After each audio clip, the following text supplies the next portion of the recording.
or maybe to us as a safety officer, one day we pass the blue helmet to a robot.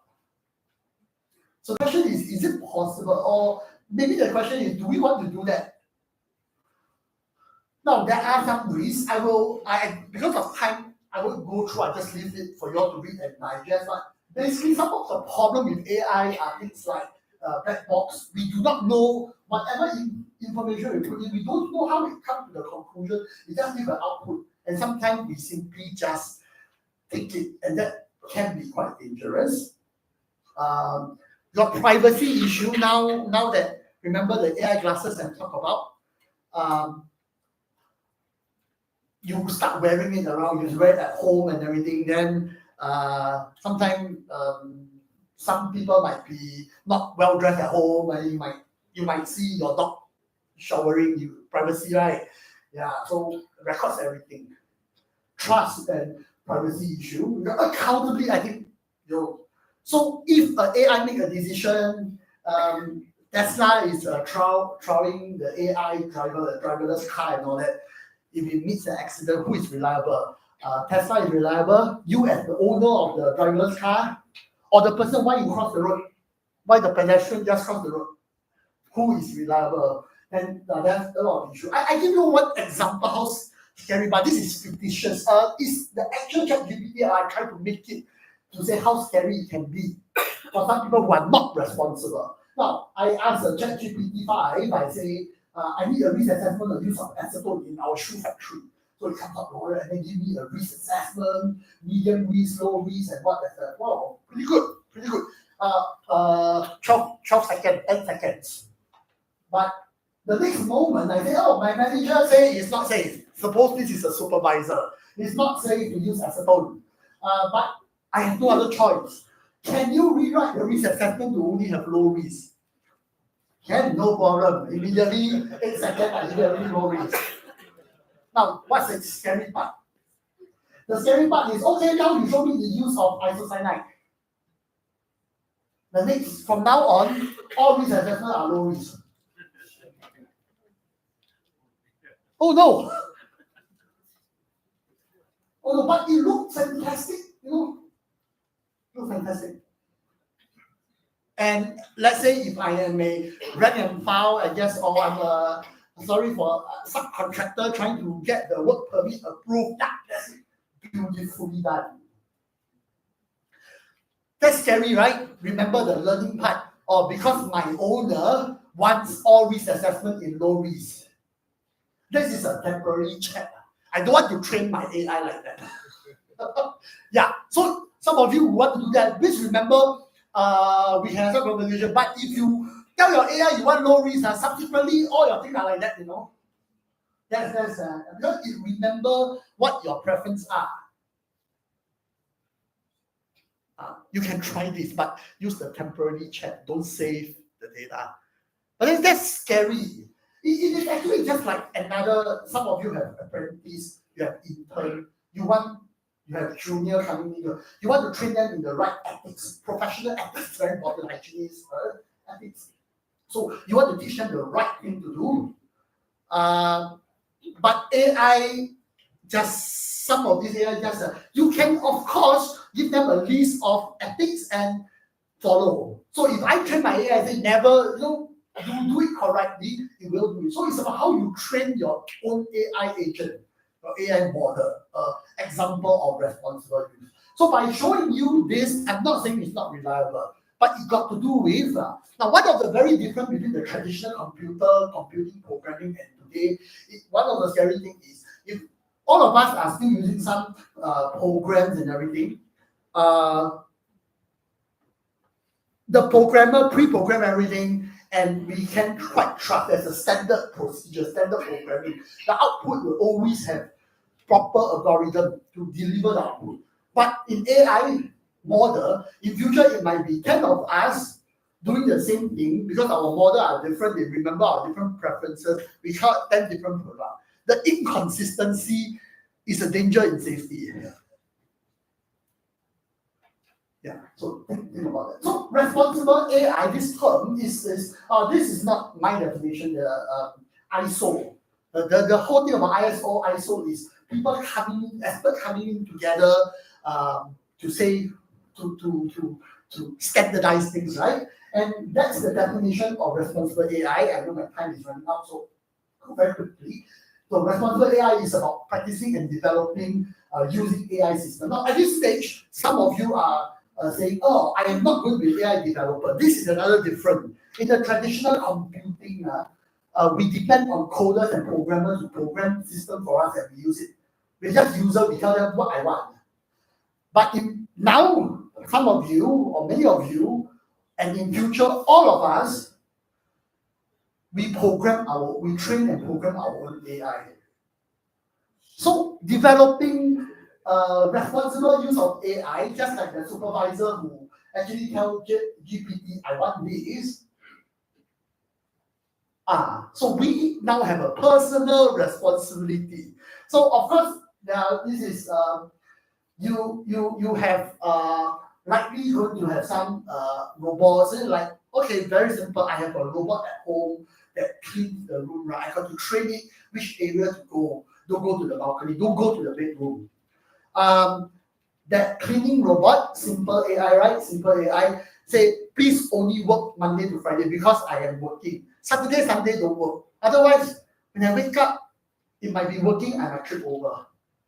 But the AI doesn't know. If you ask it to work every day, it doesn't bother where you are. I got to train it. That's another example. I can give you many examples. So just to very quickly introduce the ISO for the short one, for the 201, correct? For 201, is some of you have heard about this, right? Have you read about it? So ISO for is a management system standard. So like your 45,000, your 14,000 is a management system standard, which means company adopts it. Within the standard, it really talks about what is the principle of responsible use of AI adoption. It talks about AI risk assessment, AI control. If you look at the term, because it's similar as a management system standard, once you start reading it, you start, I can integrate. So for some of your organization that have your IMS, your integrated management system, the next system might actually be 42,000. And you want to use it because you start to see more of your processes that are adopting some form of AI. You want to question, is it responsible use of AI? And I think to sum up, just to give you a perspective, is about looking at how that system thing, and you put in various principles, transparent, to make sure that we know exactly what your system, how it thinks, it is fair, it doesn't a different kind of perspective, it is accountable use, human-centered design, and yes, the one of the key difference is that learning feedback. Remember the traditional computer, you pre-program it and that's it.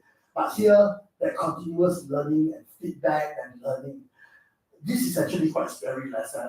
I think, yes, yeah. So I'm still improving that now. Just to sell a little bit, I know Vernon will share with you more, but I'm already thinking that this year, with our team as innovating the workplace, leveraging of technology, it's really important for us to think about how are we using technology.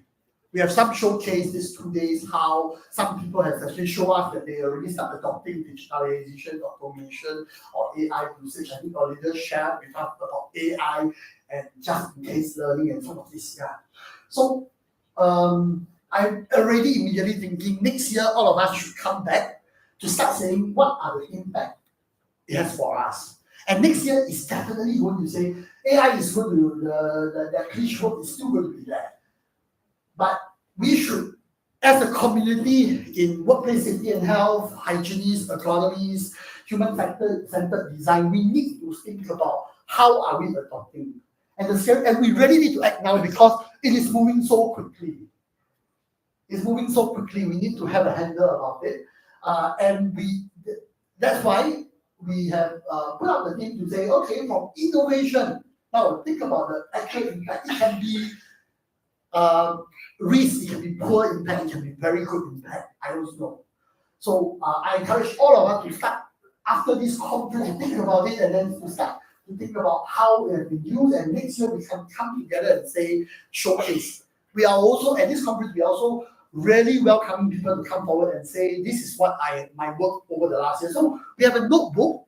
Those of you who have followed us 4 years, we always give a notebook. And the idea of the notebook in our conference is that you record your work, you journal it down, what you have done the next 1 year. And when you come back, it's time to share. With that, thank you.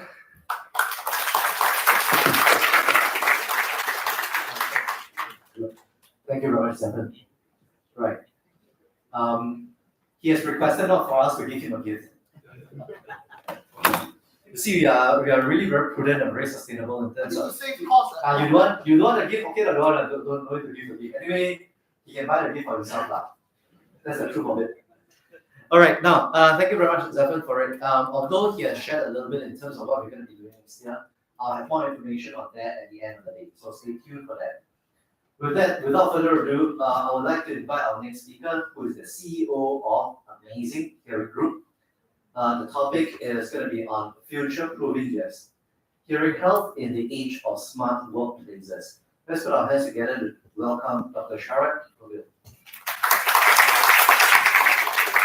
I can use this. Oh, okay. Yeah. I can probably use this. Yeah, that's sure. Good morning, everyone. Thank you, Zifan, for inviting me.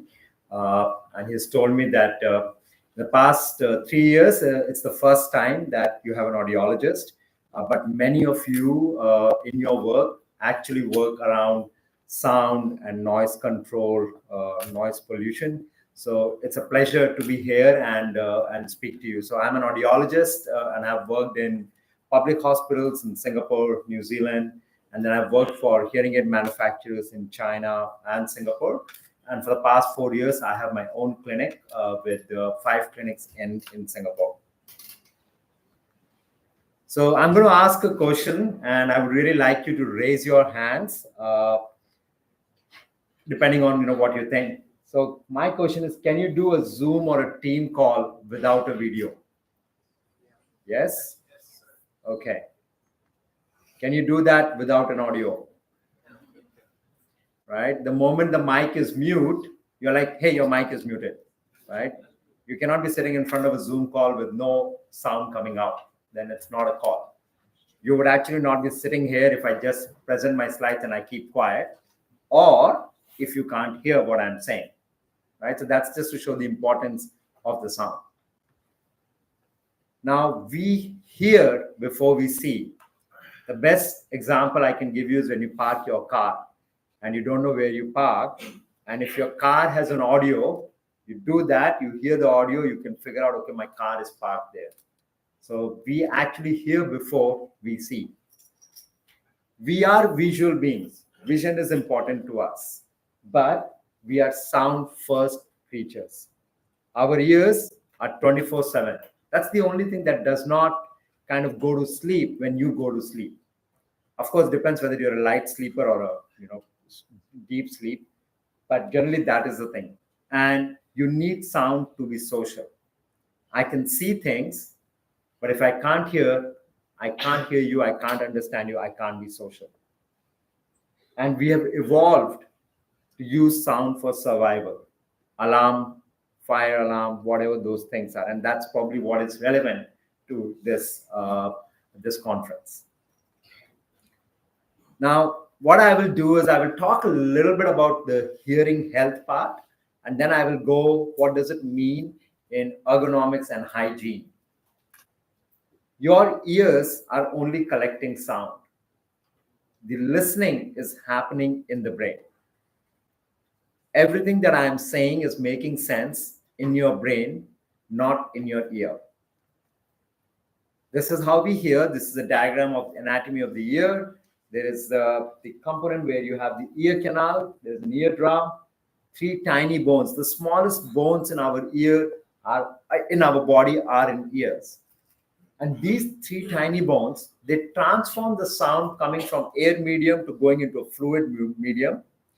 But also when there is very loud sound, these 3 bones contract to protect the ear from making damage to the inner ear. Now, inner ear is the main organ of hearing. This is where you have cells. And because of age, because of autoimmune disorder, because of drugs, because of actually no reasoning, these cells can start to damage. And when these cells start damaging, it becomes difficult for you to understand what person is saying, because this then connects to the nerve and takes the signal all the way to the brain. And if this part is not working properly, then the brain is not getting the signal clearly, or the nerves are not working properly. And this inner ear is something that cannot be treated with medicine at the moment. Although there is now some gene therapy coming in China, they're doing a lot of research where young children, when they're born with hearing loss, if they can be treated quickly, they can recover their hearing from a very severe hearing loss to almost moderate hearing loss. But when it comes to adults, geriatrics, that is not the case at the moment. This is what we use as a test, and I'm sure many of you have referred or you've been reached out by employers to say, I want to do industrial audiometry for my employees. So we test the hearing through different frequencies, mainly the speech frequencies. And what you see here is, if your hearing is somewhere in the top, which is very, very soft sounds, then that is probably normal hearing. But then if you struggle to hear sounds, then it can get very loud and you can have what is severe to profound loss. Typically, almost 60% of the people that we see have a hearing loss like this. We call it a sloping hearing loss. That means they are not able to hear the high frequencies clearly. Sounds like sh, these are the sounds they're not able to hear. And that's when they say, I can hear you, but I can't understand you. That's the problem. We need 2 years to hear well. Many people who come to our clinic say, oh, can I just use one hearing aid? Can you use one lens? You can't. You have hearing loss in both ears, then you need hearing aid in both ears. If you have hearing loss in 1 ear, then of course. But typically, again, unless you have a tumor, mostly the hearing loss is in 1 ear. One thing that I want to share with you all and kind of pass that message, if at all, at any time you, hopefully not, or your family members or friend, report, hey, I woke up today morning and it looks like I can't hear in my left ear. And typically it's usually left ear. If that is the case, it's probably an indication of sudden hearing loss. And the best thing to do without waiting is just go to A&E. Don't go to a GP. They will say, no, it may be an infection, wait. But when you have a sudden hearing loss, which can just happen for no reason, especially in the age group of 40 to 60, then just go to A&E. They will do a quick steroid or hyperbaric oxygen therapy, and that can recover your hearing. But if you delay more than 48 hours, then the recovery is very difficult and you have a permanent loss in hearing. So just something to, public service announcement. Keep in view. Yeah. Now, how is hearing working in the brain? Right now, when I'm talking to you, your brain is doing multiple things. Your brain is thinking about something. You are also analyzing the environment if there is a sudden sound in the background, while you're also focusing on me. So 2 things that the brain is doing when it comes to sound is it is continuously analyzing the environment without you knowing, and it is also focusing. And which brain is the best noise cancelling headphones that we have. If you think of it, when you go to a restaurant or to a bar, you're able to ignore the noise and focus on the person you want to talk to if the topic is of interest to you, right? But that is where your brain is the best noise cancelling headphones. And I will talk about the excessive use of noise cancelling headphones that is happening and what it means. But that's how the brain works. Now, when you have hearing loss and you don't do anything about it, the brain starts to lose that ability. And typically today, if I tell someone, oh, you can't see, or they will realize themselves, they will immediately go and get glasses. But if I tell them you can't hear, they will say, it's okay, I can manage. You can speak louder. I can turn the volume up. I can wait for it. And they will probably wait 7 to 8 years. By the time they come, it's very difficult to actually get back to normal hearing or natural hearing, because the brain has lost that muscle of scanning the environment and focusing. That is why we, of course, promote early intervention and early identification.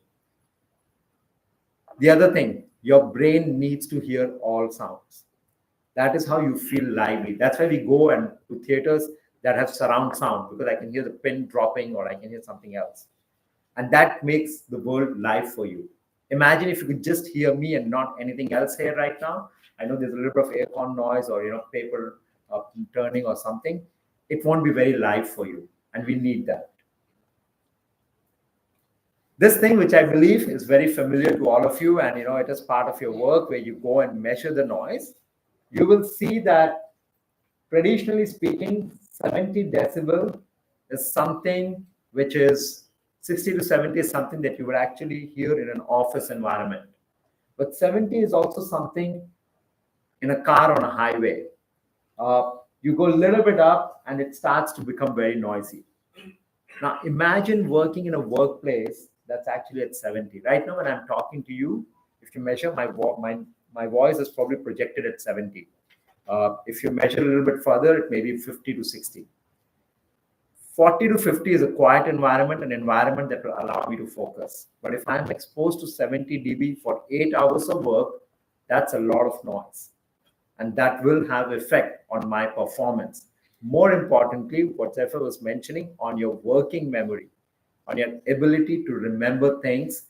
If I ask you 3 days later, hey, what happened? You may probably not remember. That declines.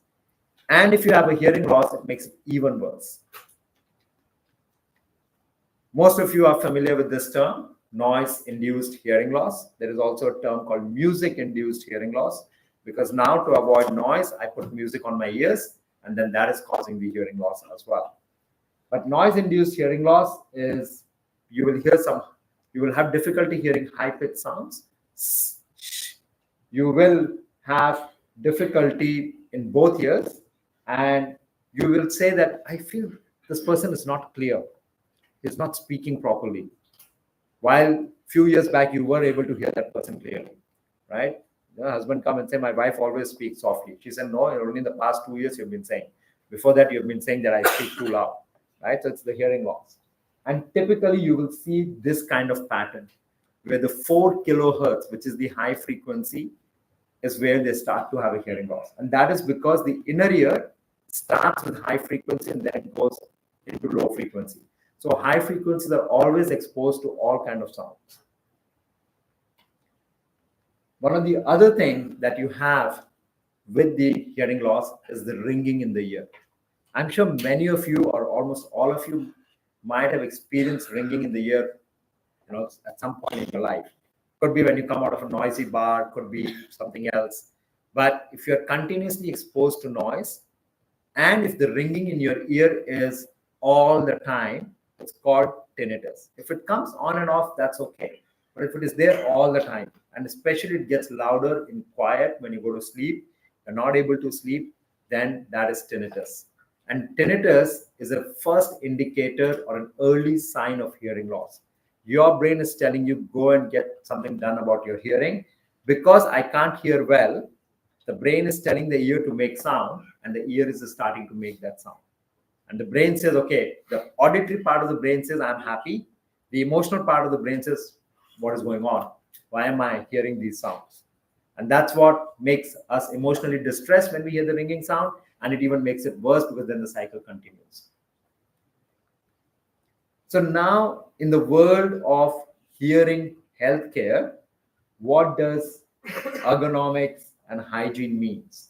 So for me, the ergonomics means designing the workspace for the ear. And I'll touch a little bit about that. Hygiene is protecting ear health in the workplace, which many of you do. And technology is really smart tools for hearing protection and well-being, and I'll also talk a little bit about that. There is a significant improvement in technology, but also sometimes technology can be a problem, and it can also, while it is also a solution. And it is always about overuse or over-reliance on technology, just like AI can be a problem as well as a solution. So now imagine a very beautiful office. You walk up, you come out of your lift, you see this office, there is a glass. So you see it from outside, you're like, wow, beautiful office, great office. You step in, there is coffee noise, there is an upbeat music going, and someone else is talking quite loudly, and maybe there is some work going on. Someone is on the phone. talking to a customer or something. Suddenly the image and the experience of that office space changes. You actually want to step out because now you feel, oh, this is quite a noisy place. So sound is something you don't see, but you can feel it, and it has different, it evokes different emotions for different people. An office can have the best chairs and lighting, but if employees spend all day straining to hear at work, they are still in an ergonomically poor environment for the ears and for the brain, because I will get tired very quickly. The fatigue is very high. That is why nowadays in offices you have silent zones and you have collaborative workplaces, and you try to separate those places. Now, what are the effects? So there is quite a lot of research, and what you see here is open plan office noise is stressful. And they did a study where they found that if the noise level is around 70 or above, or even 65 and above, and just for half an hour, I think 24 minutes is when they had the people to experience, what they found was the mood is turning into negative mood. You have increase in sweat, and you're just basically feeling tired. That's why people say, I need a smoking break or I need a break. Of course, there's a habit part of it, but there's also this need to take the break. Your ability to actually remember things and be able to be productive also declines as you are exposed to the noise. So noise does play a very important role, not just from a safety point, but just from a well-being point. Safety is okay. Am I going to have hearing loss? That's one. I understood. We want to monitor that. But well-being also, especially for supervisors who are working, and they're working in very long halls with a high ceiling, lots of sound bouncing, it really affects them to concentrate and perform. We have a couple of patients of ours who have been working in an industrial area, MRT constructions, and they are, in their 60s, but they have also been in a supervisor role, and they are finding it very difficult to hear, and their hearing loss is partly because of that. Now, what are the things that you can do? Again, most of you know this is, the background noise ideally should be below 45 decibel. Difficult to achieve, but again, with padding and all of those absorbent materials, you can do that. Reverberation time, that is the sound bouncing back. So if you go to church, you will realize sometimes it becomes very difficult because the sounds are bouncing too much. The RT60 is not there. Sound shape mood.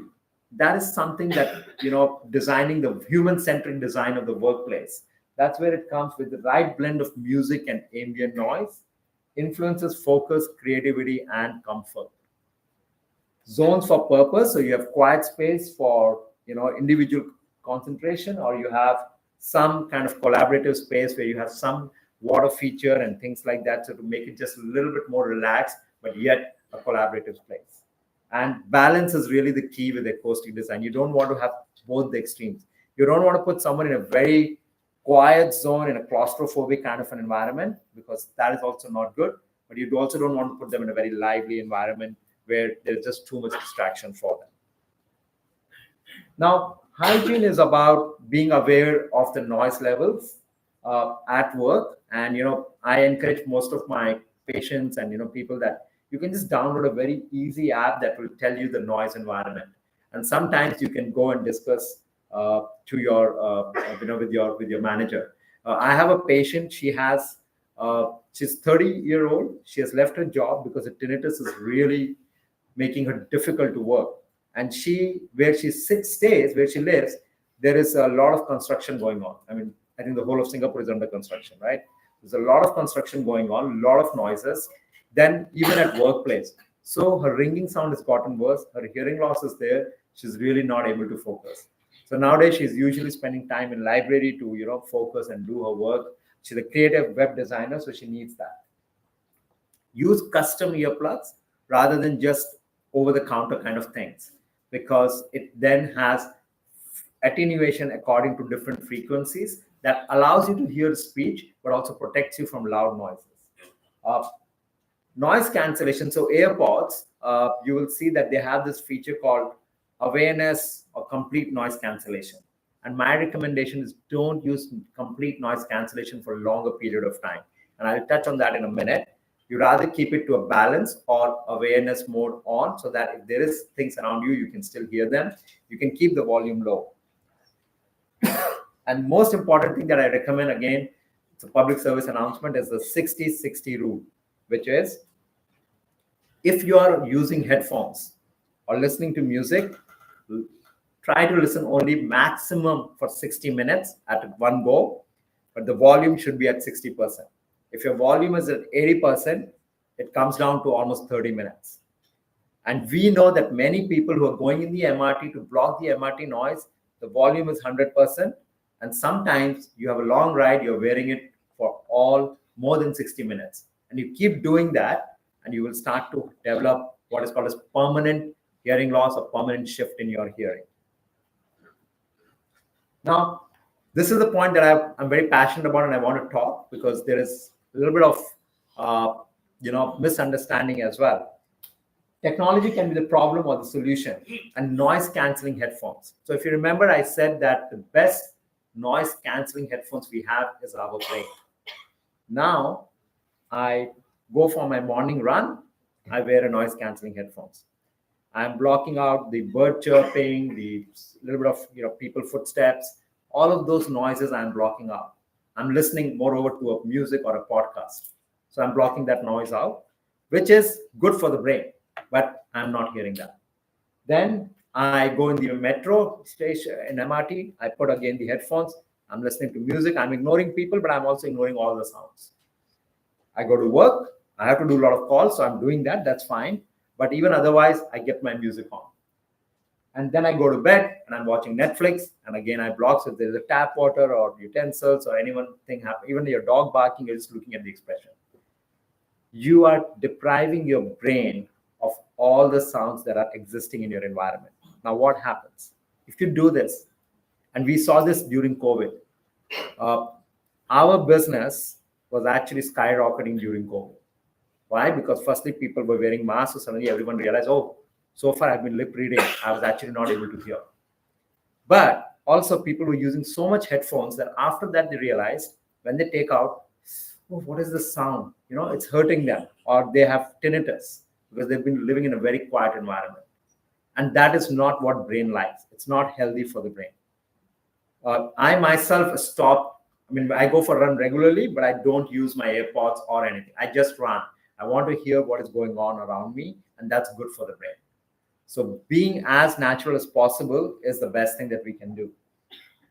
So what happens when you use headphones all the time? Your environmental awareness is very low. And that does affect the brain because the brain muscle that is supposed to ignore the noise doesn't even know what noise is. And that's when it becomes a problem. And your ability to tune out background noise therefore becomes even weaker, which the brain can do, but it's not able to do anymore. And if you add hearing loss on top of it, it becomes even more difficult. So how do you future-proof your ears? The first thing that is done most, again, in industrial audiometry is that you do send them for hearing test.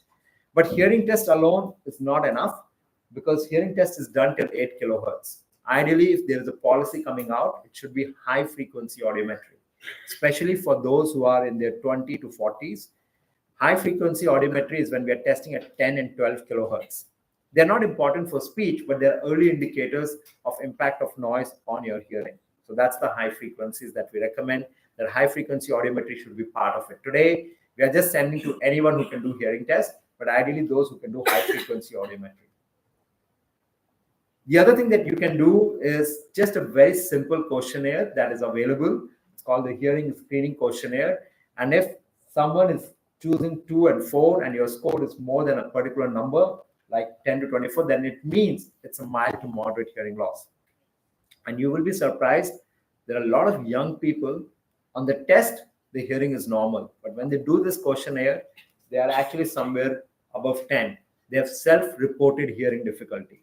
A lot of the young guys who are working in a law firm, in restaurants, F&B, they are finding it very difficult to hear things. And they realize and come and say, hey, I'm not able to hear well. While the test shows they don't have a problem. That's called hidden hearing loss. So there is that term that exists, and it's also related to auditory processing disorder. So I'll just touch very quickly on the cognition part because that's what you were covering, and I was very happy to see that and how you were linking it to AI. If you can't hear well, you're not going to pay attention for long. You're not going to remember things.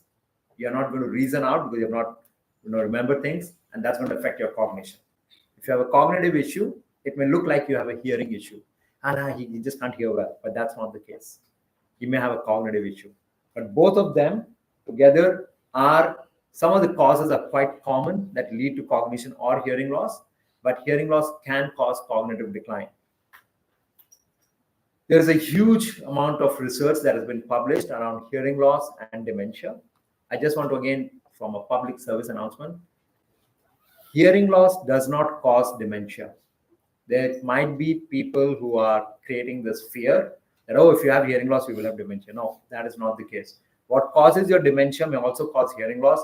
It's different. But if you don't treat your hearing loss, if you leave it untreated, then slowly your brain is working very hard to understand things and it will start to switch off. You will realize, and sometimes you should do that, close your eyes and listen to a conversation and see, are you able to follow it? Or is it you're really reading the lips? So when your eyes start to become ears and you don't do anything about your ears, you will have a cognitive load and the brain will start to not process information through auditory mode very well, and that will create a decline. So what they have found is that if you treat it, hearing impairment, actually it's one of the modifiable risk factor where you can actually treat things and you can actually slow down the decline. So untreated hearing loss have other risks, which is fall being one. Your sense of orientation is lost a bit because the hearing and the balance organ are very close to each other. A possibility of slow cognition eventually to accelerate the dementia. You isolate yourself. That's the thing, because when you don't hear, you isolate yourself. You don't interact with people, and that also leads to decline, the cognitive decline. And of course, if you're in a job, that's the bigger part. That if you have someone who has hearing loss, should we give him a job or should we not give him a job, right? Whether he can hear or not. And again, there is solutions. Today, there is possibility to completely restore your hearing through cochlear implant. You do that only for the severe cases, but there is that possibility. So all these solutions are here. You can get Apple AirPods as your basic hearing aids to begin with that cost $500, but you can get proper prescription-based hearing aids that probably cost around $3,000 to $7,000. And of course, if you have a complete hearing loss, someone had an accident at workplace, led to complete loss of hearing, then he could get cochlear implant and his hearing is back to normal. Today, the hearing aids are very, very different. They are a lot more modern. They are all rechargeable. You don't need batteries. They connect to your phone. They connect to your TV. So the TV volume doesn't have to be loud. You can listen to the TV volume for yourself. So all the solutions are available. It's much more advanced than what it used to be in the past. And I would like to kind of, come to an end of my speech by saying that when you lose your vision, you lose contact with things. But when you lose your hearing, you lose contact with people. And that contact is so important for us to be a social animal. My name is Sharad. I am the owner of Amazing Hearing, which is, so I'm an audiologist. And we have a combined experience of 60 years. We have 12 staff. Some of them are audiologists and some of them are just hearing aid specialists. We have 6 locations from east to west, Bidok, Jurong, Next, Novena, and Chinatown Point. And we are also a certified hospital service center for various brands that we serve. So thank you very much for listening. And once again, thank you for the opportunity. Thank you very much. Sorry, sir, if you could just stay on the stage for a little bit of appreciation.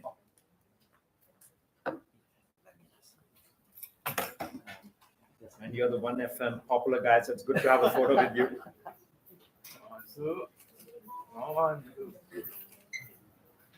Okay. Thank you so much. Thank you, sir. Thank you so much. Thank you very much.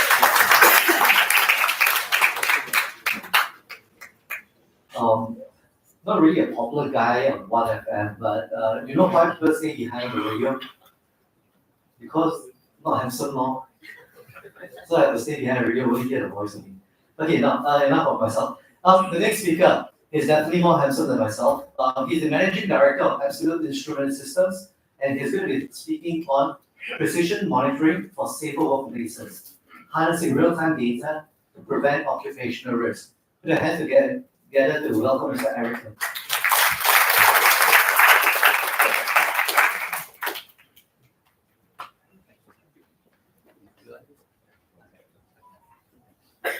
Is this the one? Well, good morning, everybody. My name is Eric. I'm very happy to be here and listening to the speakers from yesterday and today. I think I picked up quite a lot of lessons, nuggets, gems. Actually, my right side is a bit ringing, not from the session, but has been going on for some time. Now, when Brennan mentioned about picking up the phone and checking our oldest photographs, I saw one from 2002 with MOM at New Otani Hotel, and I think Ng Eng Hen was the minister for related to manpower because he was at the exhibition.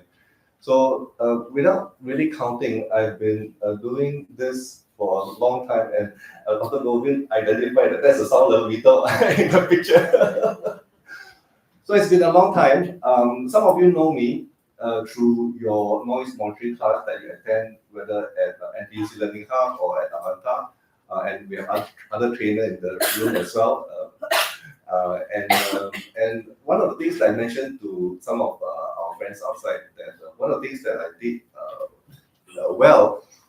looking back at my career, was to actually conduct training. So I'm very appreciative of what Zepan has done these few years, organized this course and involving all of us, myself included. So today my topic is going to be on precision monitoring for safer workplace, harnessing real-time data to reduce occupational health and safety risks. That's a mouthful. If you think that I came up with that title, I did not, I have to be honest with you. When Zepan was inviting me and said, Eric, talk about something that you work with. So some of you know me not as a trainer, but as the owner of Absolute Instrument Systems. So we sell sound level meters for this Ministry of Environment Regulation, like pollution control. And noise level meters are not only used for pollution control, but they're also used for workplace noise assessment. So in my course of work, I've been involved with Singapore Polytechnic, Mr. Teng Alik. I've not seen him for a long time, but he was one of my mentor when he invited me to give a training session at Singapore Poly to explain to the students for the noise monitoring course, what are the sound level meters, how we use them. And from there, it sort of like kick-started my so-called opportunity in conducting training.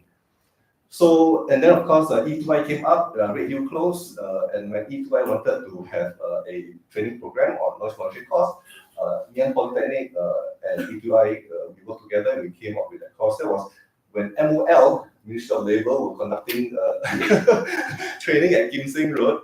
And of course, the OSHTC have since been history, and we have all the AT Pro Training Center. Now, when I was given this topic on to say something about it, I have this so-called like thing in my mind that's like, what should I say to this group of professional?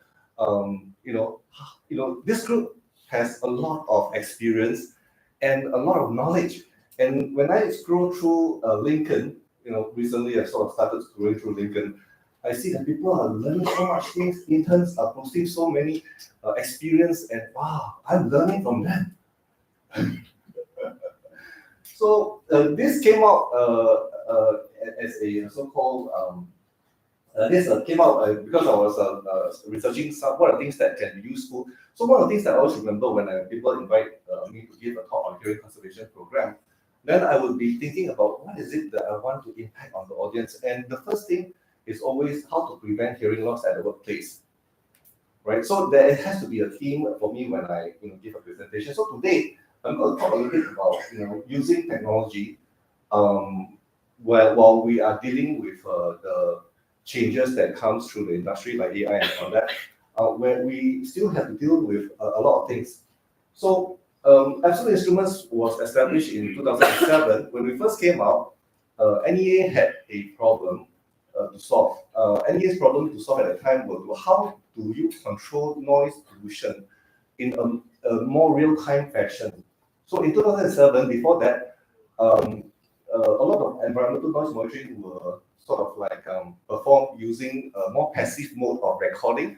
And every week, you would print out 1-inch stack of paper And then if some of you probably still remember, you will submit this to NEA every week, and then NEA would probably review them. I think it's kind of hard to review all the reports that come from all the construction site. And I guess when people complain, they review the records. I guess it was very reactive rather than something that's more real time. So at that time, NEA sort of like approached us, and that's how we kickstarted Absolute Instruments in 2007. And we had a radio modem that connected somehow to a line modem, and we were transmitting data to a computer. Those were the days before IoT were even coined, and of course, when IoT came out, I said, this is something that we've been doing. So like what Mr. Tian mentioned yesterday, that he's been in AI before AI were probably mainstream. And we started working on noise and then vibration, dust, total suspension solid. So those were in construction. These are quite your daily routine, like the ECO, the environmental control officer. And of course, more recently, heat stress. Now, I started as a service technician in 1990 after graduating from Singapore Poly with electronics diploma. So my job was a service technician. And at that time, we were dealing with CMPB at the Lowlands Road. So there was a lab there, and of course now we have a DSTA, DNBRI, Defense Medical Research Institute.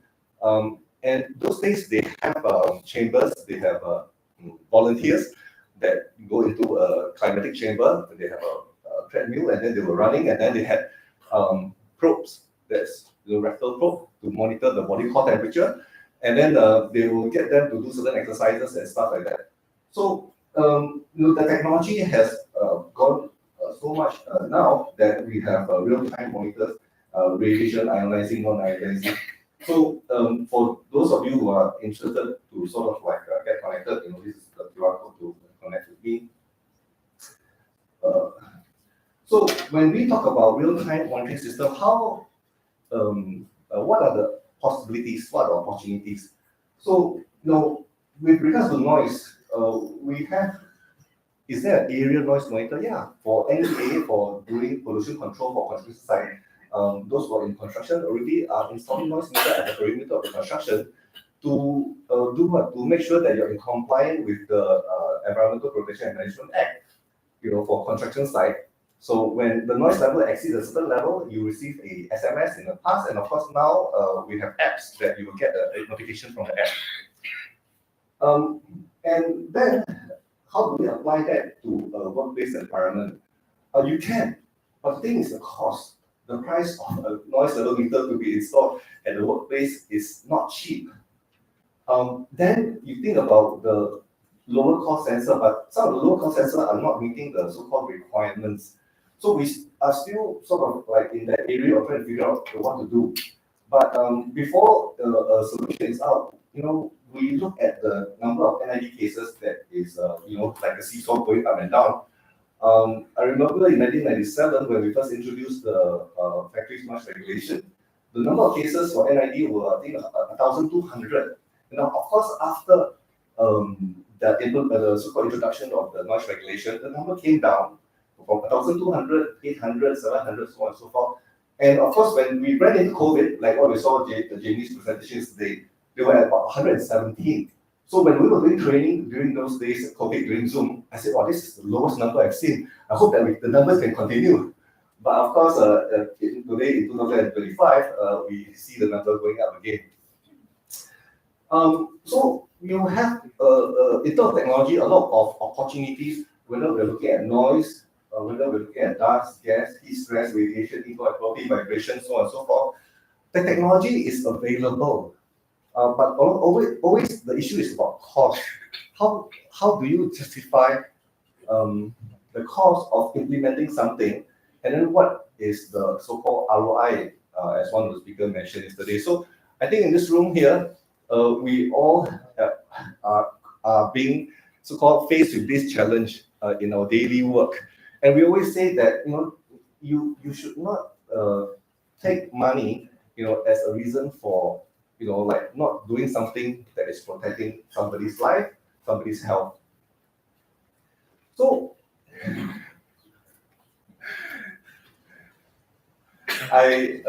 this is the construction site next to the place that I stay. So I pass by this road basically every day. And then this is one of the Saturday, I think about 11, going out for this lunch. And then I know the worker, right? Every time I pass by, I say hello to him, right? So one time, this day I drove by, and then I said, hey, I told my wife, hey, help me take a picture of that, that worker, because I'm driving. So she took a picture, and I think it's pretty good. I don't know how you feel about it. But I saw a couple of good things. So, I was observing what the person had because we've been walking back and forth, right? So he actually has a water bottle here. He has a water bottle here. And then he has this, initially only one umbrella. Of course, now we've got two umbrellas. And then, there is a seat over here. So if you have seen the WIH guideline on managing heat stress at the workplace, it's actually a pretty good guideline to look at if you have not had a chance to look at it. Before this guideline came out, a lot of time we refer to the ACGI HTLV booklet. Oh my God, that's complicated. Right. So the expert locally, together with I think Dr. Jason Lee from NUS and with other committee members, they have come up with this guide. I think it's pretty good. Now, one of the things that I wanted to so-called refresh what Jamie mentioned yesterday as far as heat stress management is concerned is this acclimatize, drink, shade. Acclimatize, drink, shade. So what do we see here? We see somebody with shade. We see water bottle. We see this seat here. What's the seat there for? Because when we look at a person's exposure to heat stress, the common model is the amount of heat that the person is exposed to, right? That's absorbing, and how fast the heat can be released. So you have these external factors that is shining the heat onto the person, radiant source. Most of the time, the heat transfer is through the radiant source, from the sun, from any radiating hot body. And if our own metabolic heat is creating this heat inside, standing up actually uses more energy. Somebody sitting down actually uses less energy, hence the metabolic rate is lower. So when I look at this, I said that I have to give kudos to the safety officer that's in charge of this site. In fact, he's one of those who attended my training in the noise monitoring course as well. So I always want to reach out to him to say that you're doing a good job. So these are something to look out for, heat stress. But when we look at the strategies to deal with heat stress, especially on the construction side, acclimatize, drink, shade. We have to remember this, how we have three factors. One is the environment, one is personal, and one is the work. So all these again are from this MOM. And within the so-called the heat stress measures for outdoor work, if some of you have looked through the ACGI HTLV booklet in the past, I mentioned it's a bit complicated because you have to consider various different things. And the WBGT recommendation in the ACGI HTLV booklet is actually different from our own guideline. And hence, I really appreciate the job that has been done by our local committees to come up with something that we can use a little bit more. So when we look at this guideline on this heat stress, also from the same guide, you have the traffic light system, green, yellow, and red. And anything that is less than 31, green. And then, acclimatized, green, shade. Of course, there's still some below. And then we have the range between 31 and 33. So it's very clear. Between 31 and 33, you have 31, 32, 33. So from 31 to 32, you have one recommendation, and from 32 to 33, you have another recommendation. So the focus a lot here in the sense that when our local expert, come out with this recommendation, it has been somewhat fine-tuned to what is more usable. That's why I think implementation-wise, we really have the guide on what to do. But of course, there are challenges. I'll talk about challenges as we go along. Now, which require, that's why MOM is going to the sites and requiring sites to do their own on-site WBT monitoring if your contract sums are more than 5 million, I believe. But for those who are less than 5 million, you can refer to my NEA app to look at what is the WBT in your area. So, Jamie mentioned yesterday, September 2024, we can revise. Before 2024 September, what were we using? There was another so-called guide. If you look back on MOM communication, the number was shifted a little bit. So since September 2024, I think NEA and MOM sort of like harmonized in a way the guide that was so-called introduced in Singapore. So that's why we don't have confusion. Like you're not going to have MOM saying one thing and then NEA saying another thing, right? So when we look into this, again, these are automatized drain shade, and then we have monitor WBT depending on your site conditions, schedule, monitor work, and so on and so forth. These are what we do in sense of monitoring site condition. So, these are WBT sensors that we place at the outside location. Where do we place them? We place them at where workers will be working, typically at height, typically at the normal human height, whenever possible. And then internally at the control room, you can have a display, LED display, and you can have it in green, yellow, red, similarly according to the different range. Some clients actually put it at the exit before they go into the plant area. They can actually see what is a WBGT, of the outdoor environment. And based on this guideline, green, yellow, and red, you would implement different advisory. These are some examples. So how are we going to implement it to so-called like protect worker from the climate change, the heat? Monitoring, WBGT, but it's our only area. And then depending on the WBGT at which range, you either have a display to tell people what it is, at least have a traffic light, red, green, and orange.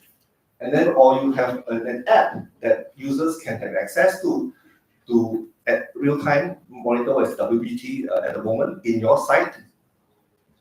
These are when I was so-called promoting WBT meters in the past, in the 90s, really our client were mainly MINDEF and Net Steel at the time, when they still have a factory in doing the iron stuff. I mean, they still have it here.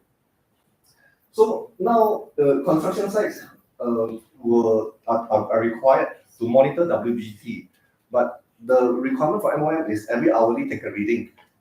And I think when MOM did a check, probably 60% at that time didn't have so-called evidence that they were doing it. They could be doing it, but there were no evidence found. So there are real-time solutions whereby a system can be put out there to so-called like monitor WBT in real time. I'll talk a little bit about the pitfalls later on, but these are just some examples of how an implementation can be done. So we have various different kinds of construction company, and then these are on Jurong Island.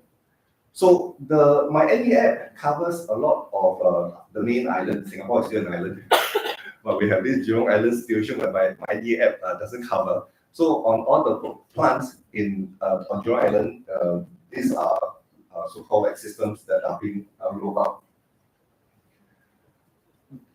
We talk about AI, and we are receiving requests from clients that they want to integrate into their own dashboard.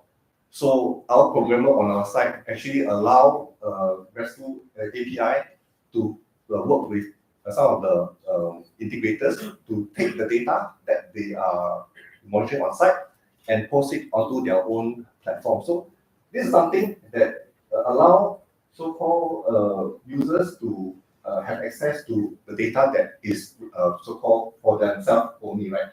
This one I'm using the ChatGPT to try to illustrate it. Wanted to share one so-called experience from a particular client's feedback. We have quite a number of systems that is out there in the field, and I've been trying to get our users to give me feedback. Eunice was very nice to share with me how their use case is like.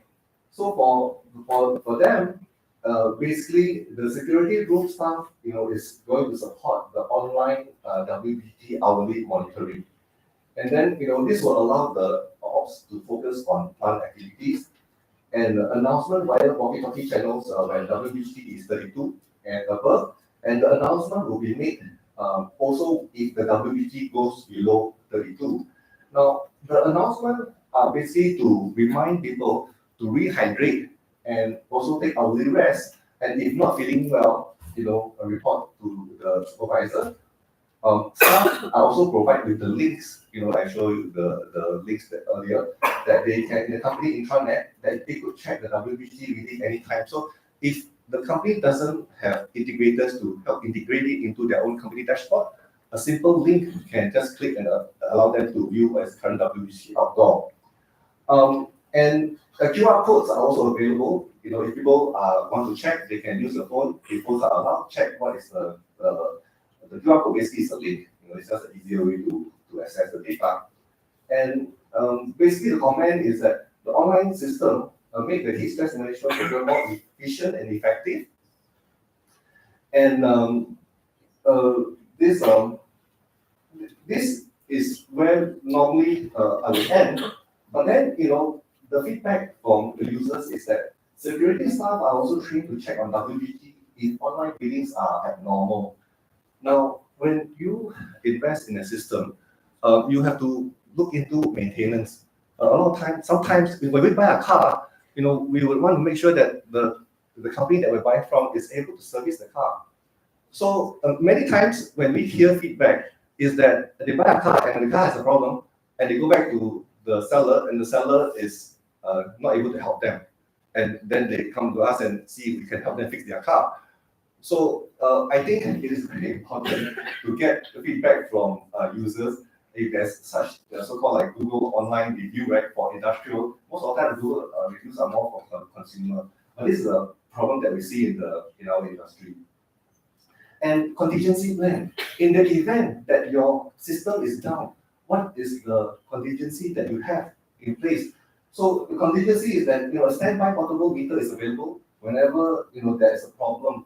So this is a real use case that we are getting feedback from our users. And one thing that I want to stress is that when we look at available science out there, the ones that I refer to a lot is ACGI CLV booklet, and it's a lot more detailed. They talk about the body core temperature, and when we look at the monitoring I mentioned earlier on in the earlier slides, is that we have area monitors. We also have personal monitors. Personal monitors are getting hooked online to have real-time access as well. I'll show you a little bit later on. When we are looking at WBGT, this is one thing I want to achieve today, is that how to sort of like impact the area of preventing heat stroke situation in Singapore, especially for outdoor workers, is that when we are working on this WBT, we are using numbers that has been adapted, so that everybody in Singapore can use. But for your specific sites, you have to look into the personal risk factors. That means the person's own acclimatization to the heat, the own person's age, the own person's medical condition. So this personal risk factor cannot be ignored. While we may have been focusing a lot on the so-called environmental risk factor. And with regards to job risk factor, it's got to do with Again, these are all in the MOM headline. These are personal risk factors like sleep deprivation, inadequate nutrition, dehydration, physical conditions. They even have overly motivated workers who, may refuse to rest even though his body is telling him to rest. Or inexperienced workers who are not able to recognize symptoms of heat strain. So while we look at the environmental factors, please do not forget the personal risk factors. And the work factors are things to do with workload severity and this clothing. Now, if you refer to again the TLB booklet, these are all inside those so-called advisory, but they can be a bit complicated to go through. The new guide has put in this heat stress index, which looks into metabolism as well. I think I have not tried, but I was thinking that if I could put in and train the AI model to help me do the calculation, maybe it will be a lot more easier. But didn't have time to play with that. But these are some things to look out for. So coming back to my topic today on this technology, right? How do we prevent the workplace injury, health conditions? There are technology available that allow hand-arm whole body vibration to be monitored. There are technology available again with so-called apps that allow noise dosimetry to be conducted. Imagine we have 15 noise dosimeters in a factory, and they are all linked via Bluetooth to a mobile phone. And this mobile phone is sending data to the cloud. And you are basically collecting real-time data in terms of noise risk assessment. So, there are even works that's going on. Already, there are systems with AI that can help in terms of environmental noise pollution to identify what type of noise pollution is it. There are technology also available to tell where the sound is coming from. But all these result in dollars and cents. So when we do not have those resources to invest in technology, I think we still need to do the day-to-day work of thinking through the risks that workers are going through on a day-to-day basis. To me, a lot of time, these are just some. To me, a lot of time, the technology is one part, but when I do this noise monitoring, and a lot of so-called dollar and cents are paid to the dosimetry measurements or the noise mapping thing. One of the things that I try to remind the stakeholders are that the why we are doing it, protecting worker, what is the best way? Awareness. Because I can tell you from my own personal experience that I was doing so-called emission sampling one time at the refinery on Jurong Island. So I was climbing up the stack because my partner got this job to do a stack sampling. So both of us went up there. So I went from being an office worker to somebody who's climbing the stack.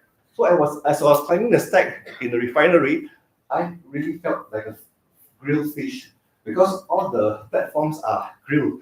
So when you're walking on all the heat exchanges, all this heat is coming up to you, and water starts pouring out from my head, literally. If you have not experienced it, water pouring out from my head, unacclimatized water. And when I was climbing up the thing, right, I have 2% heat. My partner is Francis. So when we were climbing up, and then I told my partner, I said, I can't tahan really. I got to go downstairs to the room to rest. So I said, I cannot. So I went down. But Francis continued to be there. So first mistake, don't leave your buddy. This was long time ago. First mistake. Then 5 minutes I was inside the control room sitting down there nicely, right? And then Francis walked in. He said he also cannot tahan. Both of us are actually so-called part-time doing it. And then within the very short span of time, probably 5 minutes, 10 minutes, right, he started to develop this cramp. Sitting down also can have cramp. So all of us are panicking. Going down, anything do this. So I was then a thought came to my mind: what if he was climbing down and then he started to develop this cramp?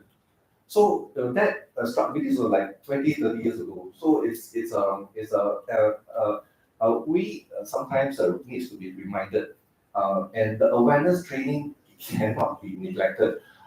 I've stayed in my condo for probably more than 10 years, and lately I got a bit complacent. and then coming down to the car park, somehow I was talking to my wife and I was being so confident, right? I scratched my car on the side. I hate myself for doing that because I let my guard down. So human me, I have to keep on reminding myself, not to let my guards down because when I do that, I make mistakes. And my recent trip to US, Kansas City, I had the chance and meet with my friend. And in the US, he said, want to go to a shooting range. Never shot a gun before in my life.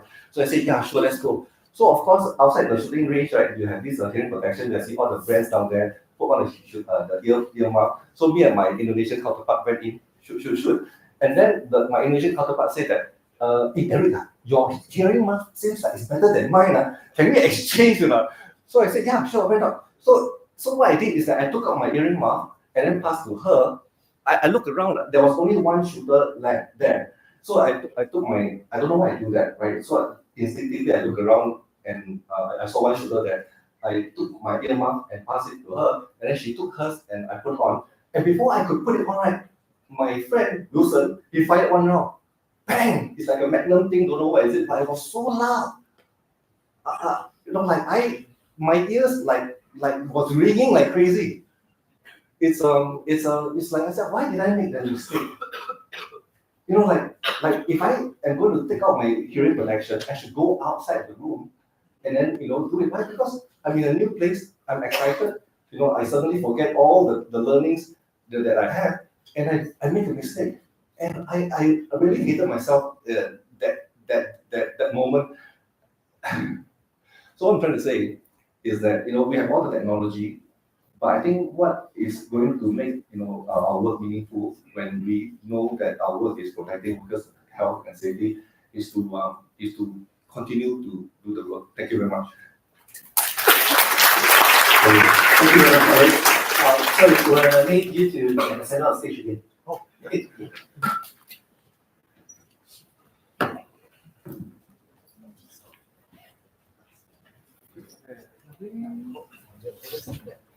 One, two. Okay, Thank you. Thank you. Right. Okay. So right now the time is slightly beyond 10:30. We're gonna have our tea break right now. So please come back by 11 a.m. Let's come back to the room. Sorry. Quick announcement. When you come back, can I request that the last row be free? We're gonna let some people come in later to video. Thank you very much.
Yeah, I could just become my, I could just recently movie my cousin is doing arts and education.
All of a sudden, I was like, wait.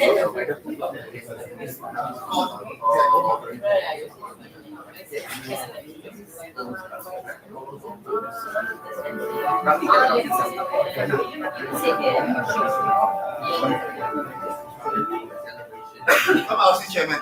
Sorry? Come RC chairman. You get my seat. Actually, last time I used to get my seat, I like you. No, I was RC chairman. So every time I got my seat.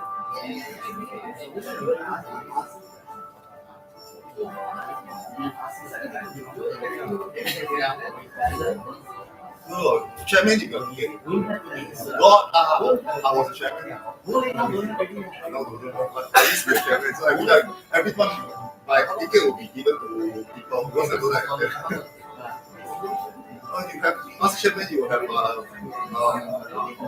low pay with internet stunner, you have this and that.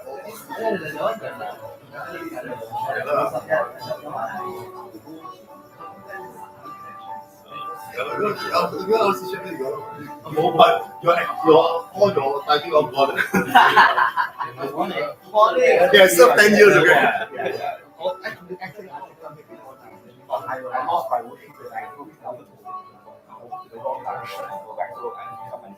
No problem. First time It has, and I got a lot of construction.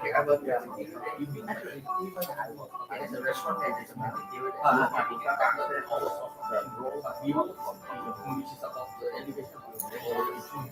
so, will the temperature No choice. is actually Good morning. I will get some food first. Okay, yes, please. I'm good. How are you? Second day. Looking very handsome.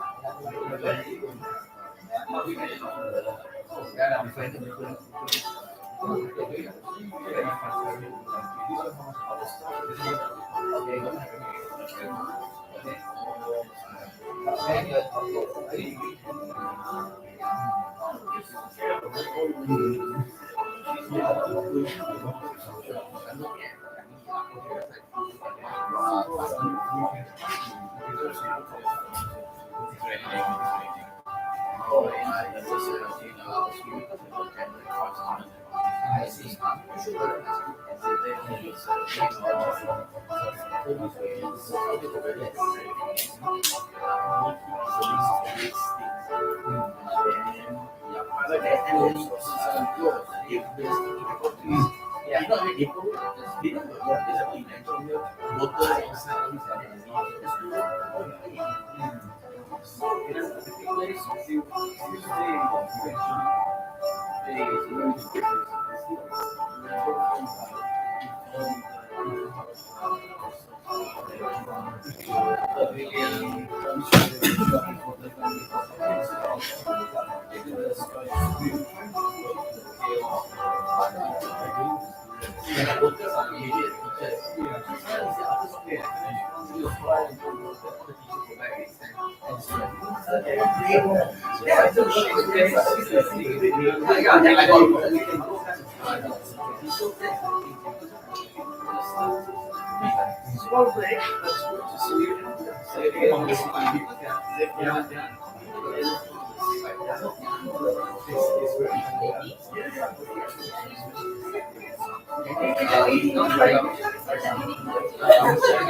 all these other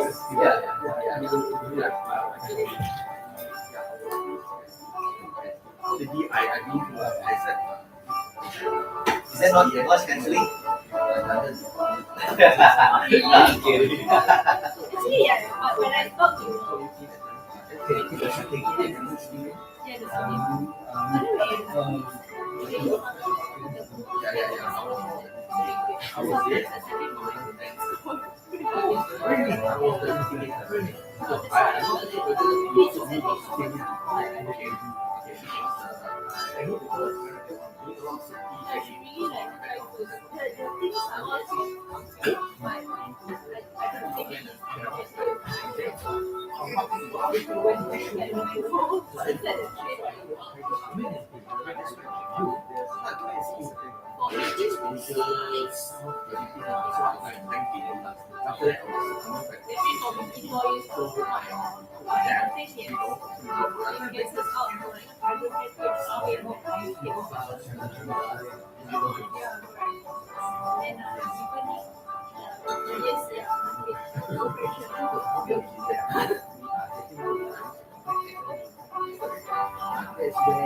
There was this period that they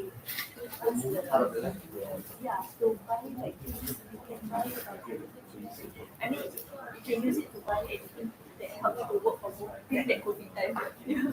Yeah, so the extra allowance. This is a one-off thing during the COVID.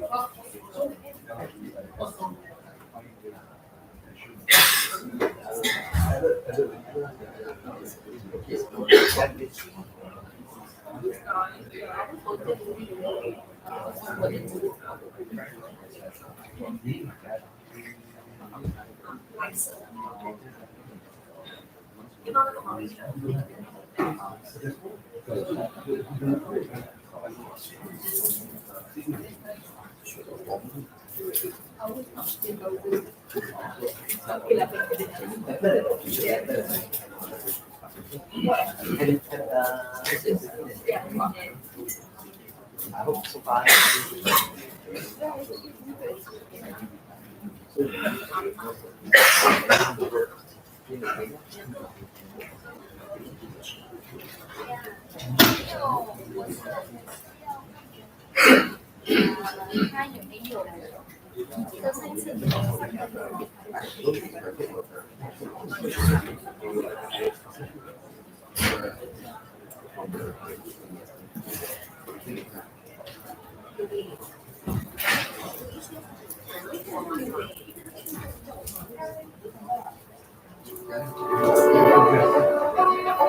You look so much more on my interest. I think the picture of you.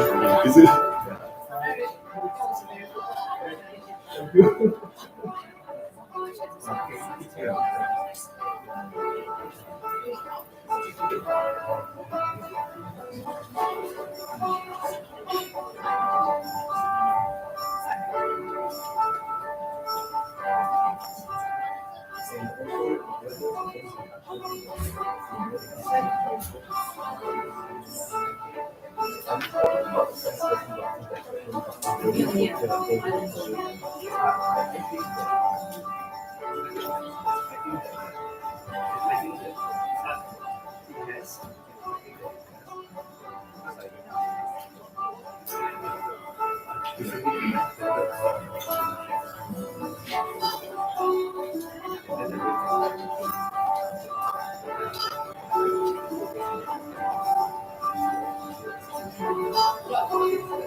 They can tell that I'm there.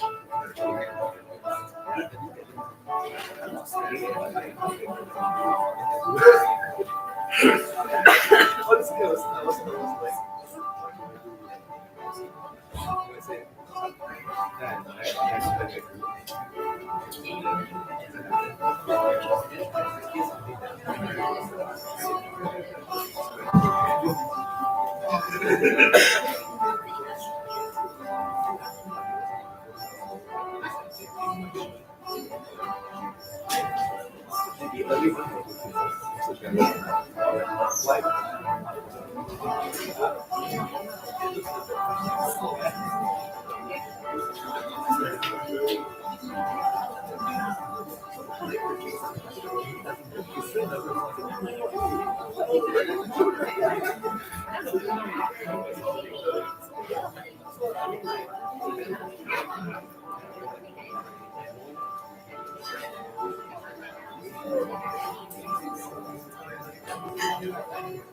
think your mind is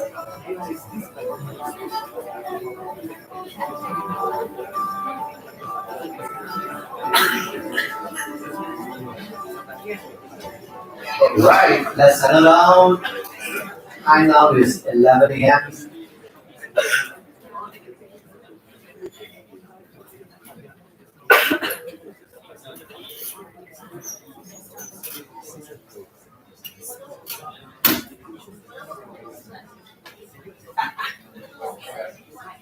Right, thanks for coming back right on time at 11 a.m.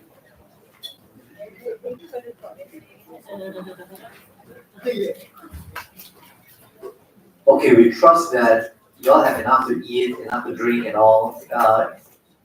If there's any immediate things that you need us to kind of like rectify to make it better, example, we appreciate feedbacks like, hey, the voice volume too loud, the mic is too loud, I'm too irritating, lights not bright enough. Put in the app, right? So with that, another public announcement. Reference to yesterday, we actually referred to the back of your name tags. There's the QR code, scan it, get into the conference app. There are live chats over there, there's a discussion board over there, and later at the end of the day, there's going to be a panel discussion. Again, you can field your questions over there. The feedback from the panelists from yesterday's panel discussions found that those questions coming through that discussion, that panel discussion questions that y'all raised were very, very useful. So it really helps drive and push the discussion agenda as well. So continue to use that. Feel free to upload any of the photos that you have. It's all going to be archived. So you'll see our past conferences, photos, and videos on the app as well.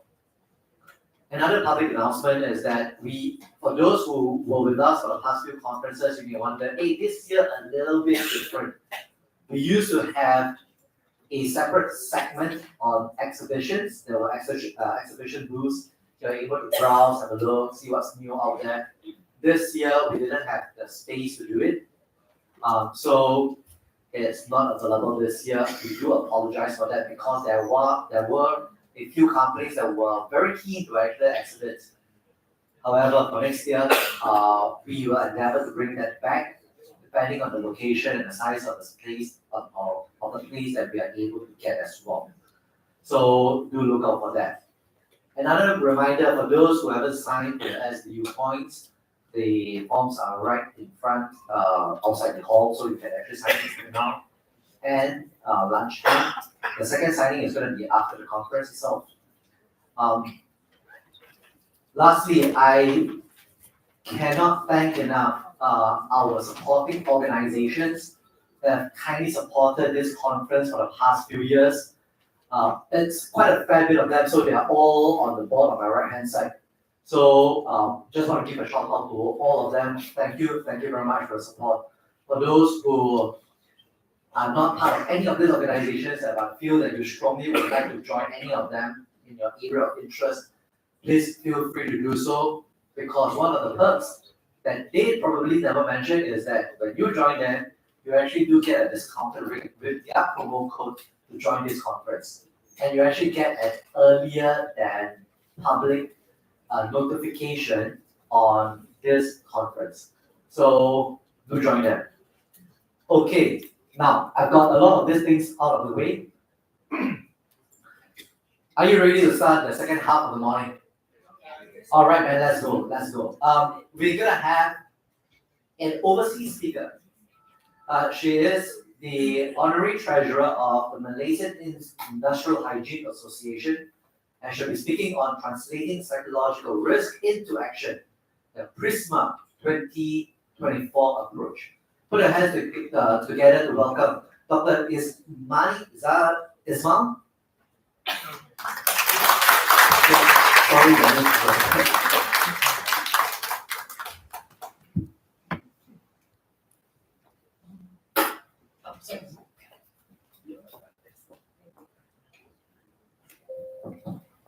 All right, good morning. Good morning. I know this is quite dangerous for me because, now that you're all full, caffeine settling in, all right, and the chairs are all the right level, ready for a nap.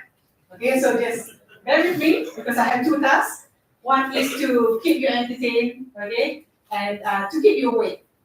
Okay, keep you entertained on what's going on about my topic today. All right, I'm Miss Maniza, aka Easy. You can call me Easy. That's easy to remember. Okay, I'm from MIHA.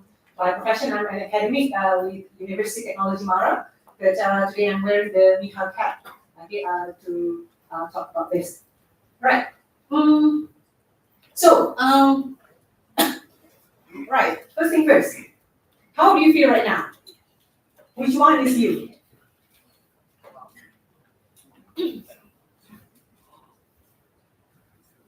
Which one is you? Calm. Okay, that's good. Okay. Anything else? Other than calm? Confused? Confused.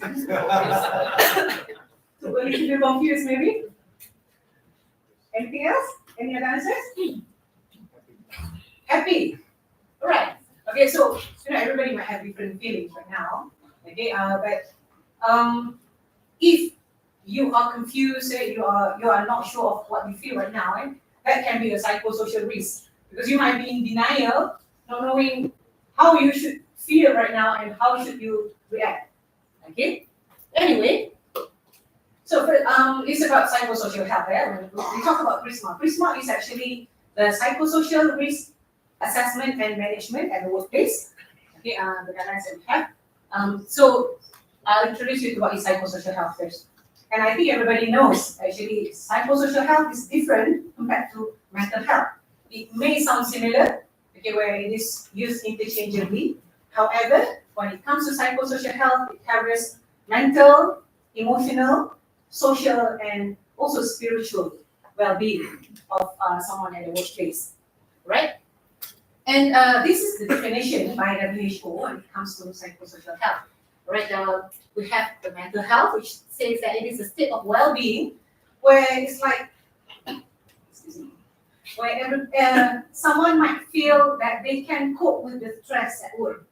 Okay, that's the first one. However, when it comes to social and psychosocial, it is more like whether you are okay even when you work from home, right? And I think that's we are used to it during the COVID session. Okay.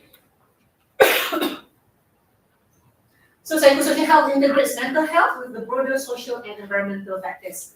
In other words, we can say that post-pandemic session,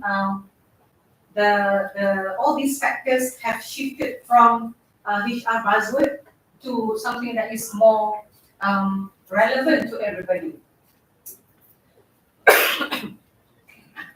Okay, we can divide this into three categories: individual, group, and organizational. Individual is individuals get stressed at work, okay, and it can also affect the group, okay, because sometimes teams may miscommunicate. Okay, and it can also affect the organizations. How? Like when the bosses give instructions and then something that you don't like or maybe too much workload and you start being stressed about it. Okay, that's kind of the effect. And yet the bosses wonder why everybody is not smiling in the staff photo. So actually it tells, yeah. So addressing all these actually can help us to make sure that psychosocial health of workers is at top level. All right. So why do we work actually? Okay, talking about psychosocial at work. Basically, we work because we want to get paid, right? But actually, it goes beyond that. When we work, actually, we put in our effort, our commitment, right? We put in our time, okay, our loyalty to the company, and in return, not only that, we want pay. Okay, this is the iceberg theory, and I think everybody is familiar with the iceberg theory. What you see is not as good as what you cannot see, actually. Right. So in return, actually, we crave for recognition. Okay, we want to feel appreciated. We want support from the bosses. Okay, we wanted status and respect, and so on. Okay, and if all these are balanced, then only we will have a good psychosocial health. Agree?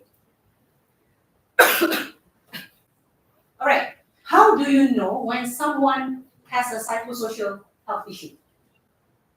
Has anyone been stressed before? Right.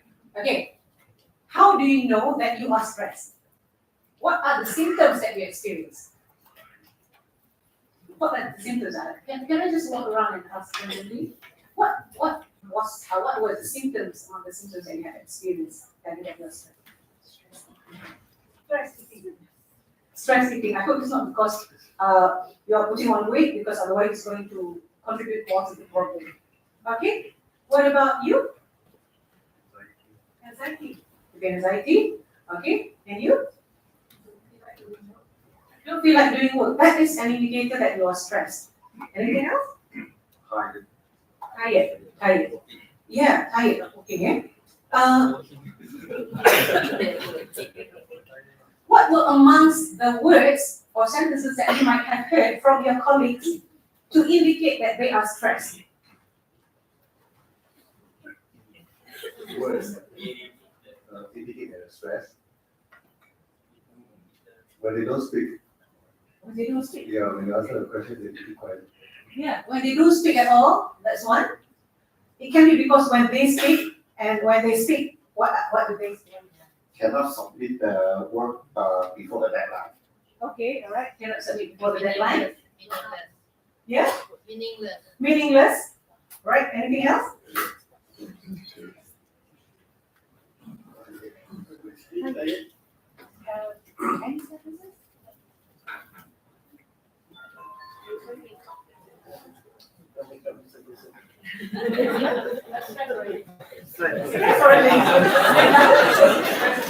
Any of you?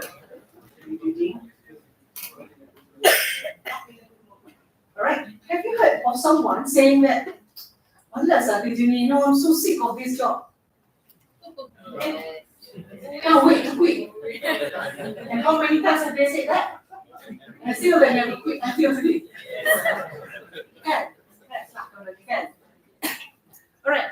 So it can be any of these symptoms, okay, that you might have seen or heard, okay, depending on the situation. Yeah. All right. Anyway, that's a price that you have to pay when it comes to psychosocial health. All right. And well, we will prove to you, by all this. The first one is the statistics. Okay, the statistics shows that there's 12 billion workdays lost due to stress and anxiety per year. This is globally, okay, and that translates to 1 trillion USD of economic losses. Okay, that's a lot of money, right? And out of all the workers at work, 1 out of them reported to have psychosocial risk. Okay, and of all those people, it's like every 5 people here, 1 is stressed, work. Not everybody has mental support at work. Okay, only 35% claims to have mental support at work, in which that they have someone to talk to, they may have counseling, they may have good job support, job demand, and so on. Right? However, 50% says that since it is increasing since COVID, there is no support that they received from the employers. No support is they know that it is a taboo. When they talk about it, they fear of retaliation and being frowned upon. Okay, so things like that. All right. So here's another statistic showing that people reporting workplace stress. Okay, indicating Southeast Asia down there, which is relevant to most of us. And here's another one. All right. And of all this, speaking from the Malaysian perspective, how stressful do you think working in Malaysia is?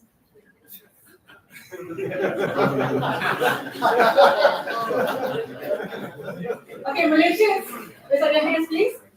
Malaysians, okay, not many, but you can see them smiling. All right, he's smiling here. All right, how stressful can it be? by number, let's put it by number. In a year, how many people reports of having psychosocial health issues? In a year. Give me a random number. Zero. Alright, show you what. This is the statistic. Sorry, I cannot find the one in English, so but I'll translate to you. This is statistic for 2021, in which this is the highest, the one that's presented by Dr. Chen yesterday. But the one that is related to psychosocial, there was only one reported case. Okay, and this is because we have another report regulation to notify accident, dangerous occurrence, occupational poisoning, and occupational disease. Okay, since 2004. Okay, and throughout the year in 2021, only 1% is stressed. That's what we can conclude. That was in 2021. All right. What about in 2022?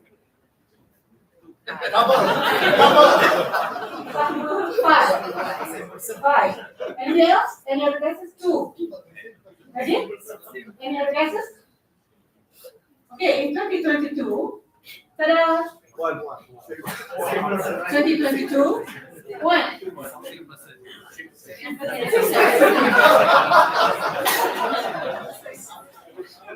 Who says working in Malaysia is stressful? Say they are happy, come work in Malaysia. And in 2023, how many? 9, 10, 10. 1, 3. Okay, in 2023, adalah no progress sikit lah.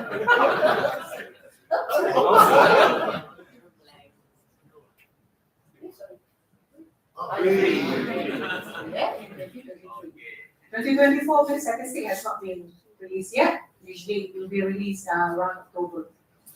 Okay, so from these statistics, we cannot justify that we are not so happy at work that we don't need a guideline to assess psychosocial risk.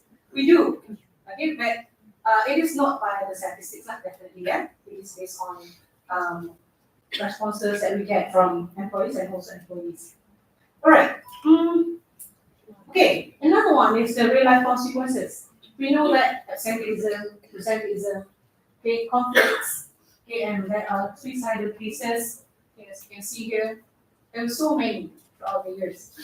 Okay, so unfortunately, it's very common among healthcare workers, okay, gig economy, and many other industries. Okay, but this is not stopping. Okay, either is workload, okay, extra burden, or maybe pressure from bosses and so on. Okay, but these are the reality that's happening. Okay, and post-pandemic.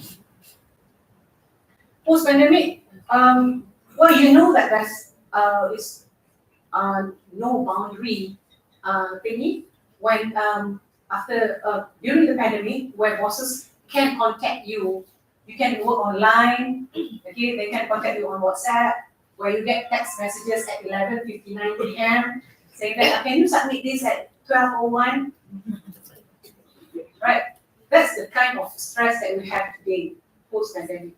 Because previously, I remember we were not reachable after office hours. This was long, long ago. Okay, but now with technologies, it's also taxing. And people have started to contact us, asking us to submit. Even when we are here, away from work, how many of you were contacted by bosses asking you to submit this and that? I had to do that a while ago. I had to do it yesterday. Okay, so I think it's a common. Okay, it's a common thing. And for that, we in Malaysia, we have the Occupational Safety and Health Act 1994, which was amended in 2022. Okay, but it was put into effect since the 1st of June 2024. Okay, so that wasn't long ago. But under the amendment, it stipulates that it is the duty of every employer, self-employed person, or principal to conduct a risk assessment when it comes to safety and health at work. So this is not necessarily when it comes to chemical, noise, radiation, etc., etc. It also includes psychosocial, right? This means that it has become into a spotlight of legal action. All right, and as you read that, it says that the fine is 500,000 ringgit. 500,000 ringgit. That's a lot of money. And it is not about the fine. Okay? It is about providing a safer and healthier workplace to the workers. It's just that how do we translate this from awareness into action? It's very hard because when it comes to something subjective like psychosocial, it takes a lot of work. Okay, and from that we have this thing, ta-da, the guidelines on psychosocial risk assessment and management in the workplace, Prisma 2024. Was 2024, but it was launched not even a year ago. It was launched on the 26th of October last year, right? So it's pretty new, and these are the scopes covered by the guidelines. Okay, this is our very homegrown, yet globally molded guidelines, which is based on ISO for 5003 and ILO, right? Which is used to assess risks related to psychosocial health, and also we come up with suggestions for managing the psychosocial health risks. All right, and how does it work? Okay, these are the 6 processes related to the Prisma process. First, we identify the psychosocial hazards using Euro 26. I'll explain to you in a while. Okay, and then we assess the existing control measures, and then we prioritize to match the two. Then we manage it using the Prisma table. Okay, and then if everything goes okay, or even if it is not, then you have to reassess it from time to time and have a good documentation for the people.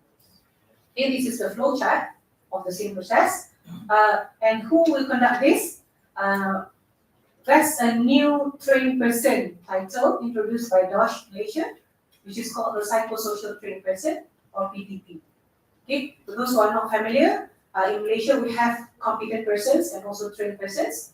Okay, and trained persons, there are only 3 categories. One is the OSH coordinator, economic trained person, and the latest one is psychosocial trained person, which means that these people will have to undergo training on how to perform the risk assessment, okay, on the workers, and then they can do it at work and also come up with suggestions for intervention. All right. This is the LEO 26 components. Okay, LEO stands for likelihood of environment and occupation exposure, okay, which is to be filled by the employees at work. Okay, so it has 26 items that lists down everything from how stressful can it be, from workload, okay, from how do you feel about work? Is it boring? Is it monotonous, and so on, right? And then it will be matched with this EPC. Okay, EPC is the employer practice checklist. There are 23 items altogether. This EPC is actually like a thermometer indicating what has been reported here, whether it has been done by the employer. I mean, whatever that is complained by the workers, what has the employer done? Okay, to make sure that everything is in a good stage. Right, and right, and to intervene the problem, okay, we have all these 7 things of psychosocial risk management, which is social support, working environment, job matching, training and education, transparency and fairness, control, and also workload. Right, and all this is actually tallied with the EPC itself. So whatever that the employer might have done or might not have done, okay, will be listed here as suggestions for the employees to take action. Okay, just for example, social support. Well, in terms of social support, the employers should provide a work environment which is free from bullying, workplace violence, harassment, and so on, and maybe providing, social events such as open houses, birthday celebrations together with colleagues, and so on. Yeah. Workloads. Okay. In terms of workloads, we just want to make sure that the workload suits. You don't have unreasonable deadlines. Okay, and we want to have what we call that predictable working days. For instance, if we work 5 days a week, we don't want workplaces in which suddenly you get a call, can you come to work tomorrow, Saturday? Because you already have plans made, okay, to attend family gatherings and so on, because that can create problems and affect your psychosocial health. In terms of job control, okay, this is how much say do you have in terms of what you do at work. Okay, for instance, I know this may not be relevant to everybody, but it would be nice if we have a say on how to do things at work rather than being dictated by the bosses. I want you to do it like this, that. Okay? Maybe we can suggest, boss, can I do this from home? Or maybe when you are caring for a sick child, okay, for that week, can you take a few days off? You can still get the things done. It's just that you work remotely. Okay? In terms of job matching, that is matching the skills, okay, matching the qualification with the task given to you. Okay, because it's very common to see people who are assigned to do things when it doesn't suit their qualification. Okay, and it's very hard when people are not willing to learn something new. For instance, if you want to design posters for an event, such as for this conference, I don't think that you can just simply give it to, a technician who is not IT literate, right? Maybe he or she would use word art to design the poster. Word art, how can so we have to do. All right. In terms of training and education, that is just providing training and education to the workers. Okay, and this is very important in terms of like providing SOP, providing talks, maybe in terms of training on mental health to identify psychosocial health issues, or maybe trainings on the skills required. Okay? For instance, if someone is an electrician dealing with repairing of electrical appliances, we want a good training, a relevant training, which is on electrical safety, not a general safety training. Okay? If a worker is in charge of chemicals, we want a training which is relevant to them, like first aid training, PPE training, okay, and not just any training just to sign the attendance and say that, oh, I have attended the training. Moving on, we have the work environment. This will be in terms of providing a good air quality, free from noise, okay, good lighting at workplace, and also free from chemicals. Okay, and I think that's clear cut. And last but not least is in terms of transparency and fairness. Okay, transparency and fairness is in terms of when you complain about something at work and you want the complaint handling procedure is clear cut. You don't want to be telling your boss's boss, I think that guy sexually harassed me, I don't like him. And then the boss said, you pun bukan cantik sangat. Kan? Don't worry lah, he's not into you. Okay, and then the following day, you see the boss, having a coffee, laughing with him. And then the upcoming days, it's still the same, nothing ever changed. It means that there's no transparency in terms of complaint handling procedures.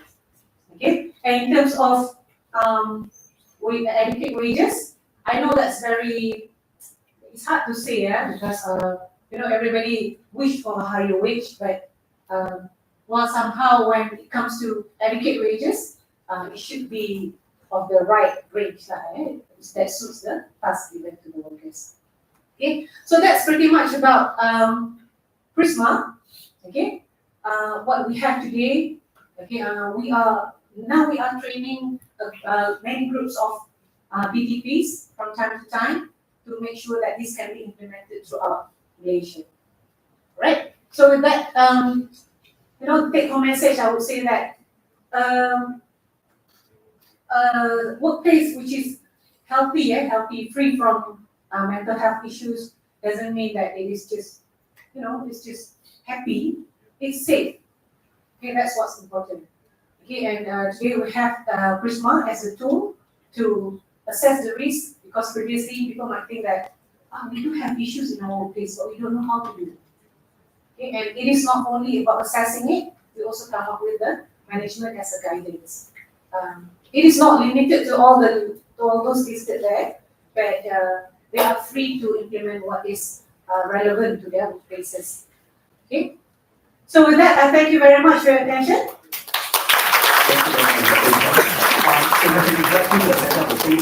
Token of appreciation.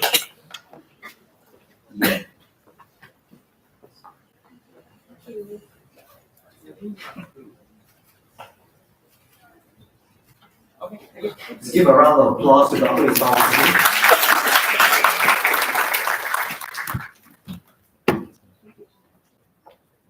Right. As I was looking through the statistics about people in Malaysia for the whole of the year in 2021, one person having social issues. I think Singapore issue alone has more than that already. I'm sorry for those who are saying issue, but I think that's a standing joke in Singapore. Unfortunately, there's been more than a few cases for that over the years. But anyway, enough of that. Moving along. For the next speaker, again, we have the privilege of someone coming in from overseas as well. She is the president of the Indonesian Industrial Hygiene Association, and she is going to be chatting on the topic has changed. She has seen what has gone on over yesterday and today, and she has actually kindly updated it to make it more relevant. So this is very new. This topic is different. I think we got new slides that we need to do. The topic is going to be on challenges of digitalization of OHS implementation in the workplace. With that, please put your hands together to welcome Ms. Mutia Ashifa.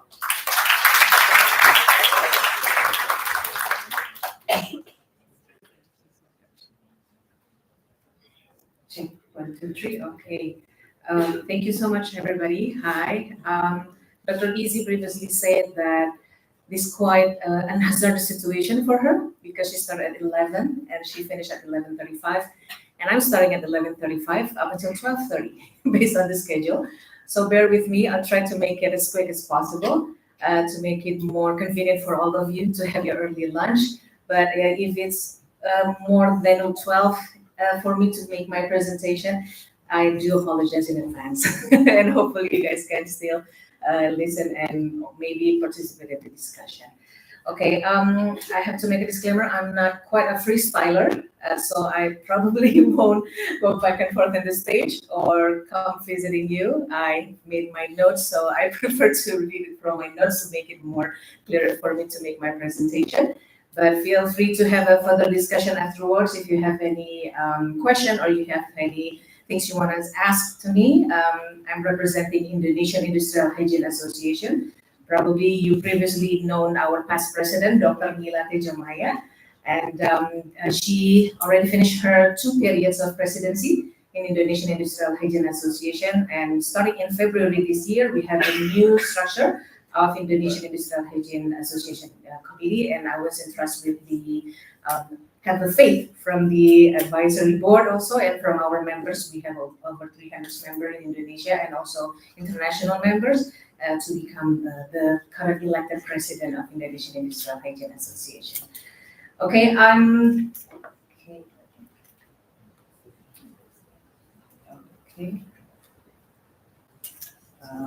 sorry.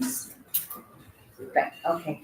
Other than my current role as the president of IHA, we can call it IHA, I'm also working in PT Alam Tri Resources Indonesia. It's previously known as Adaro Energy Indonesia.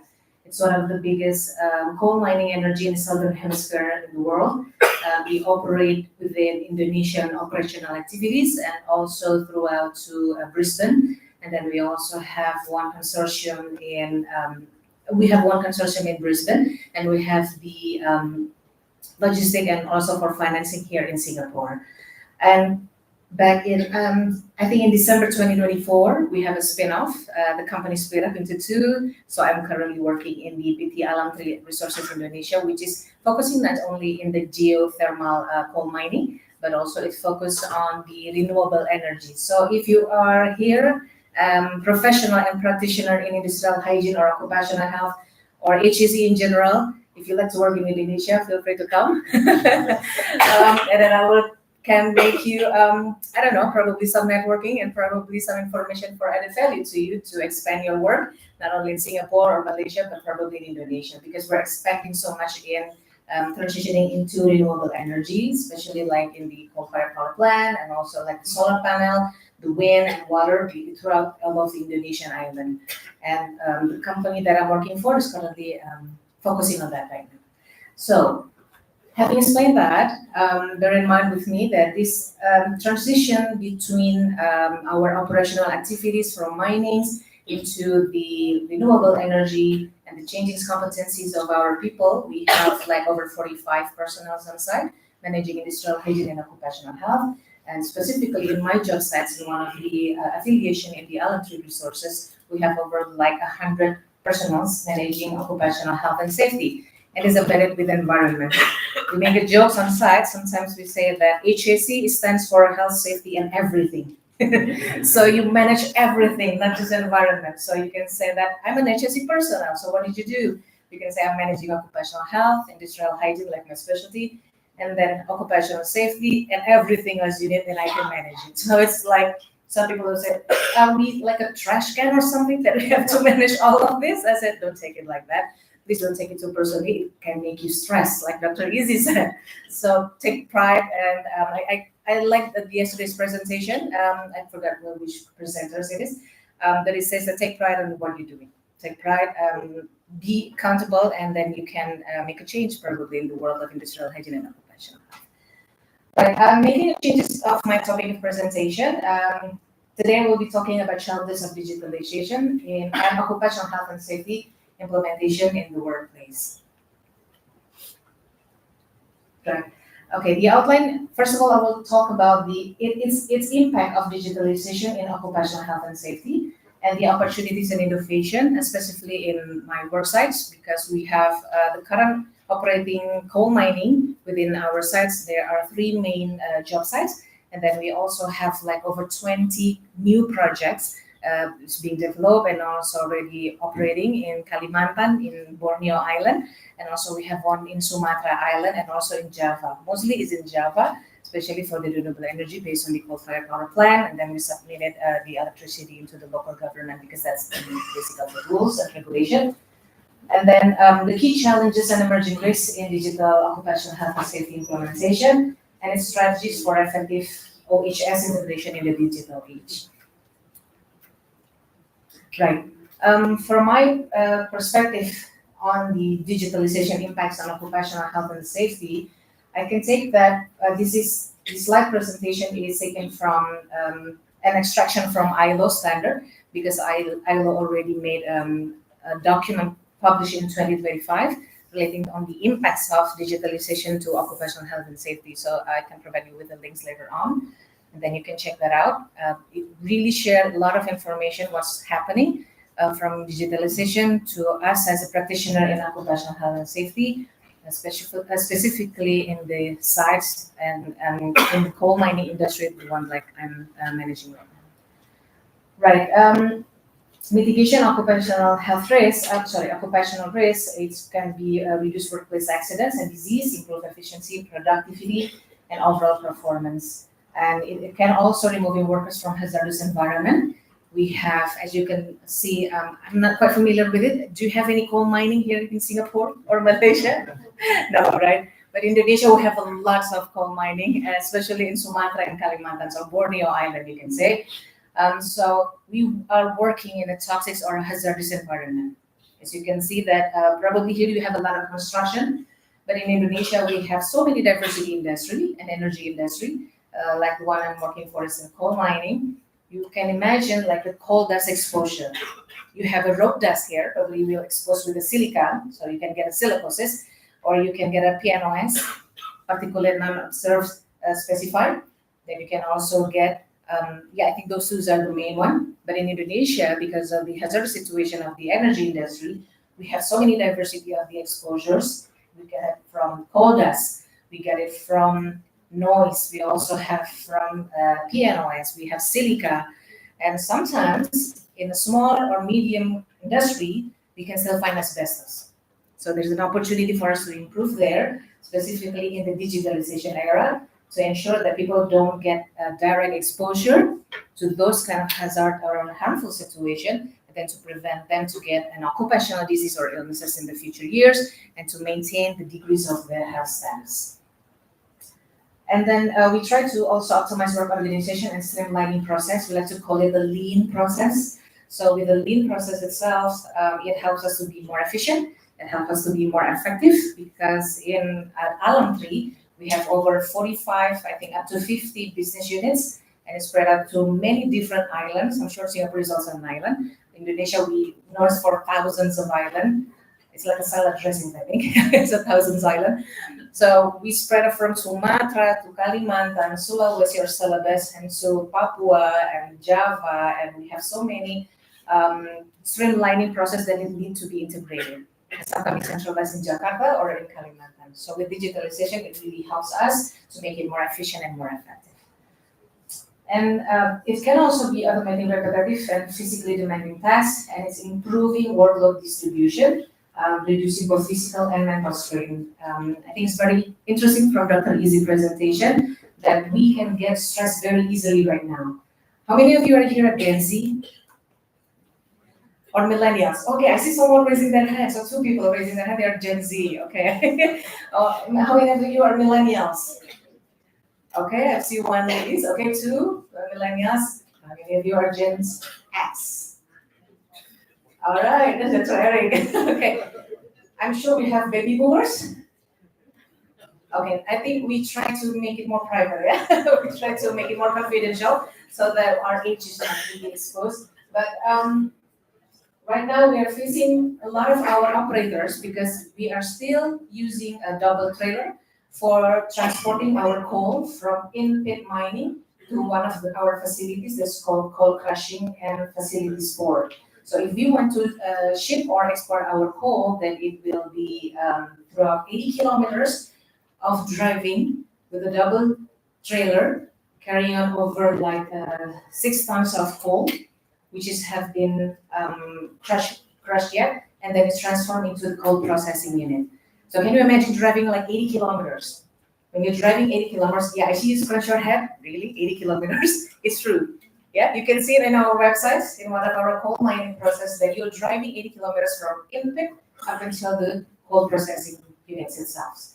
So imagine driving 80 kilometers, smooth, long, howling roads, and then any kind of things can happen, right? First of all, you get monotone, you get stressed sometimes. And when you're listening to music, it's not allowed, because it will distract you from the traffic situation. Can you imagine double trailer?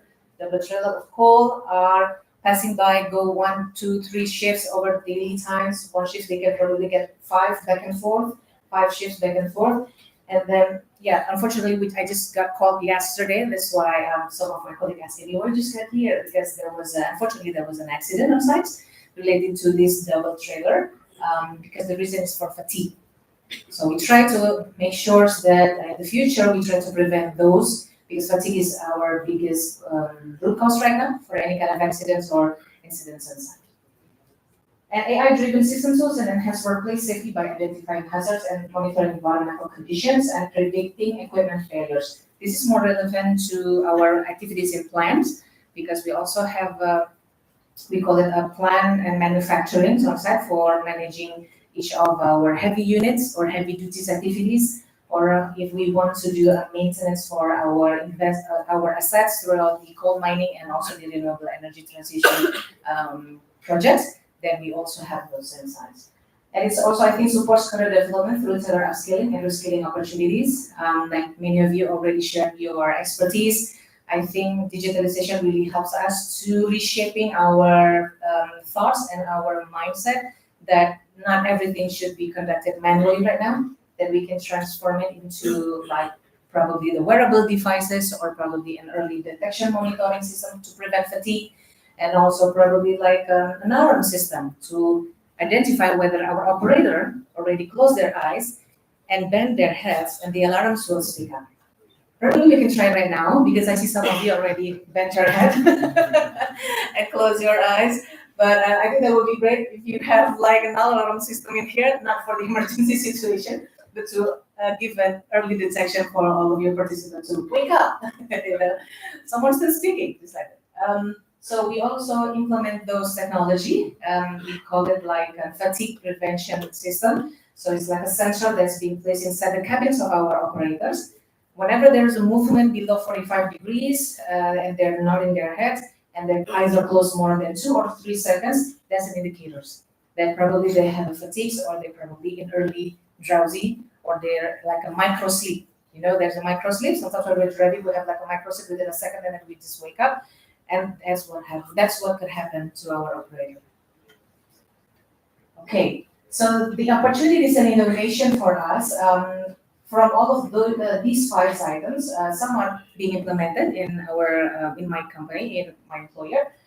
First of all, we have the automation and advanced robots, streamlining physical and cognitive tasks, reducing exposure to hazardous environment and repetitive strain injury. This is implemented in one of the environmental teams on site because they can do the monitorings of the working environment and its impact to our society with the digitalization itself. They have drones, they have any kind of a direct monitoring system that is placed within the boundaries of the first ring or first kilometer of our operation to give them early information what is going to happen or what is already happening. So it's like an early sensor to the environmental teams.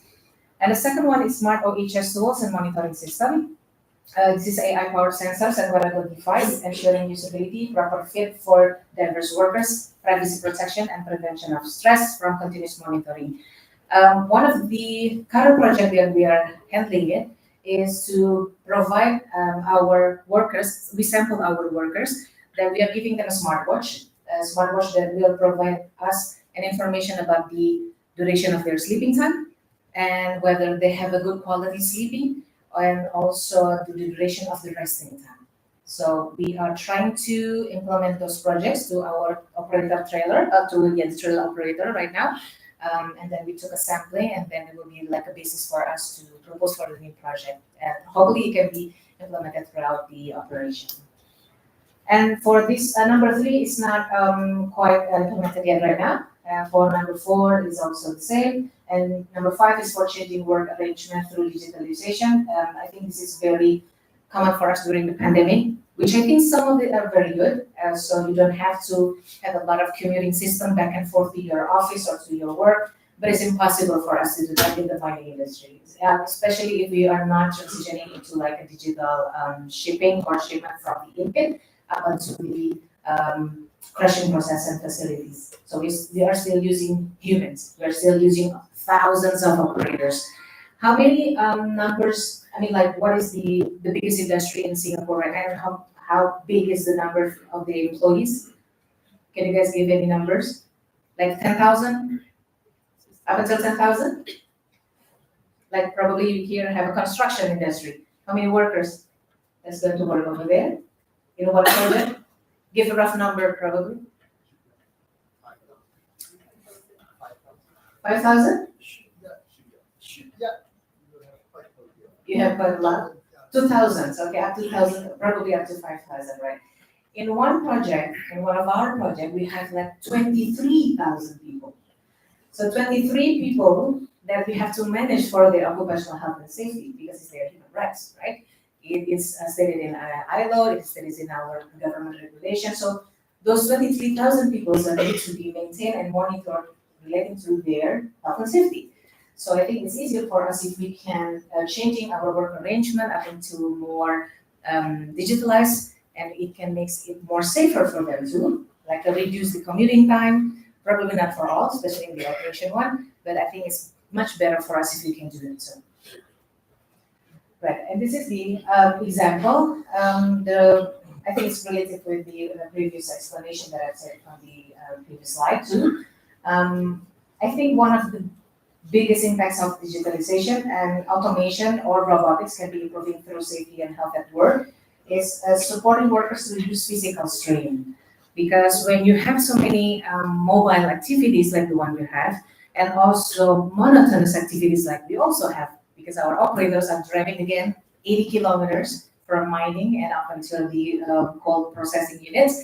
Can you imagine how boring it is?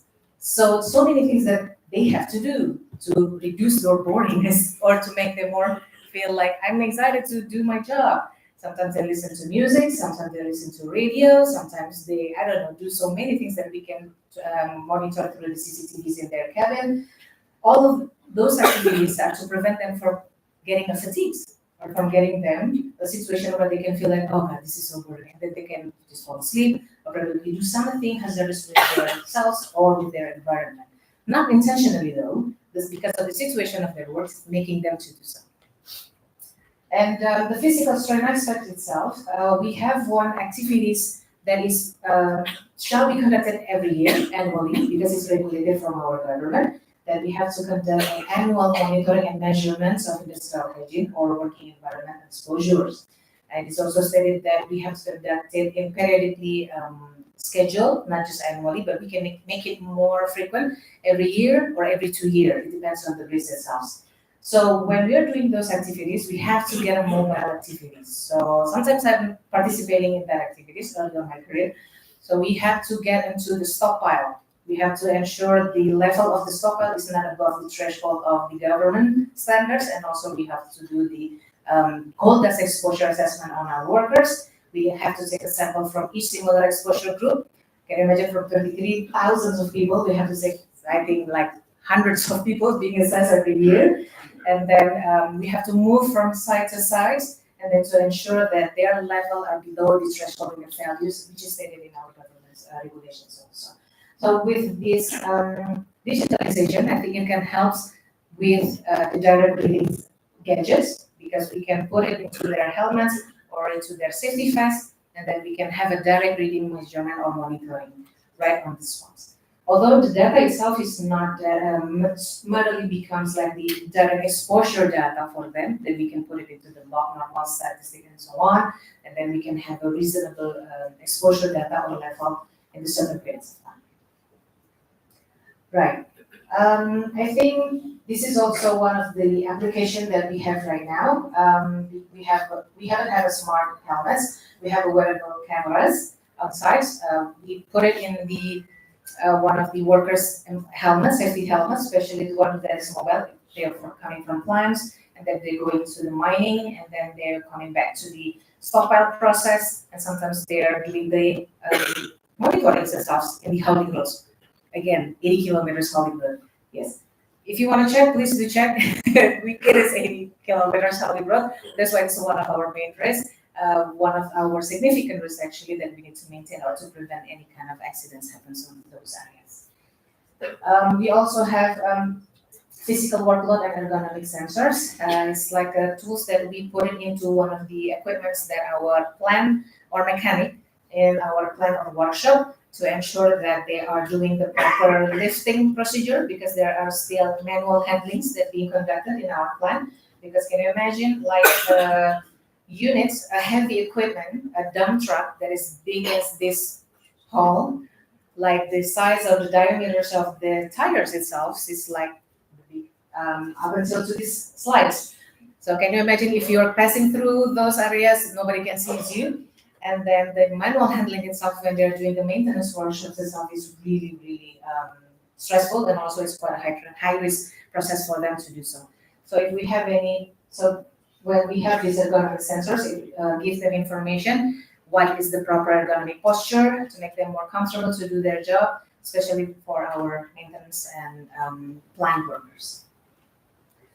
We also have a live band. Like I said, it's not just like a live band. We try to give them, we lend them the smartwatch for them to use during their shifts and sometimes during their resting time, like at their homes. So we can see that how many hours do you have slept last night?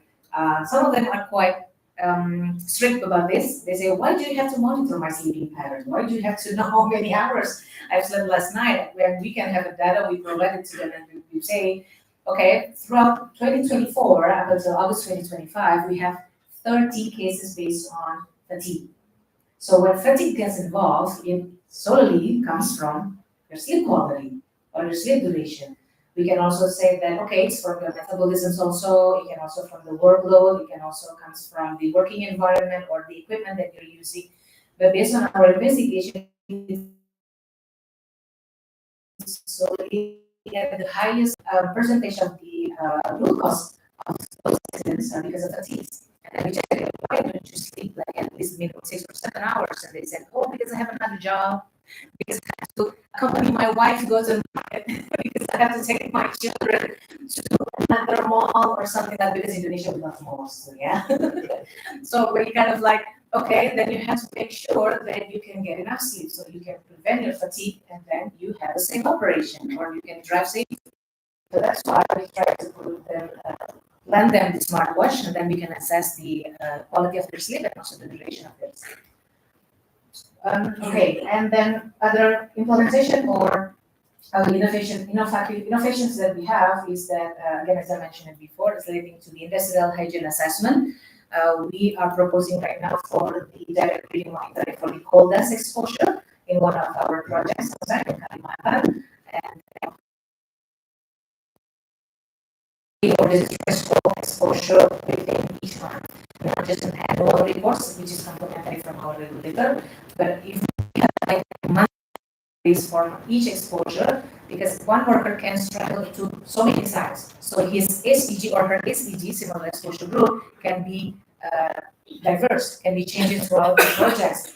And then if we have those data in place each month or probably every day, and probably every hours, then it's beneficial for us to do the early detection and then to implement the preventive risk control in advance. Right. This is another opportunity for us. I think with digitalization, it can give us flexibility and also an inclusive or inclusion session to our workers. How many of you here have conducted a health risk assessment that's getting involved with a susceptible group? Probably you understand about susceptible group. Pregnant woman, yes, breastfeeding woman, people with a metabolic syndrome. We call that or susceptible groups. So while you're doing your health risk assessment, economic aspect is one of the items that being assessed in HRA or health risk assessment too. One thing that sometimes gets neglected all the time, but sometimes is a susceptible group. We have to ensure that they're being participated or being assessed also in our assessment because the risk is higher. I remember one of my mentor, his name is Professor Tamalaka, probably some of you heard about him. He's one of the eldest professor in industrial hygiene in Indonesia, amongst others. He mentioned one time to me that in Germany, the standards of this high risk or low risk in occupational health exposure is not start when you are working.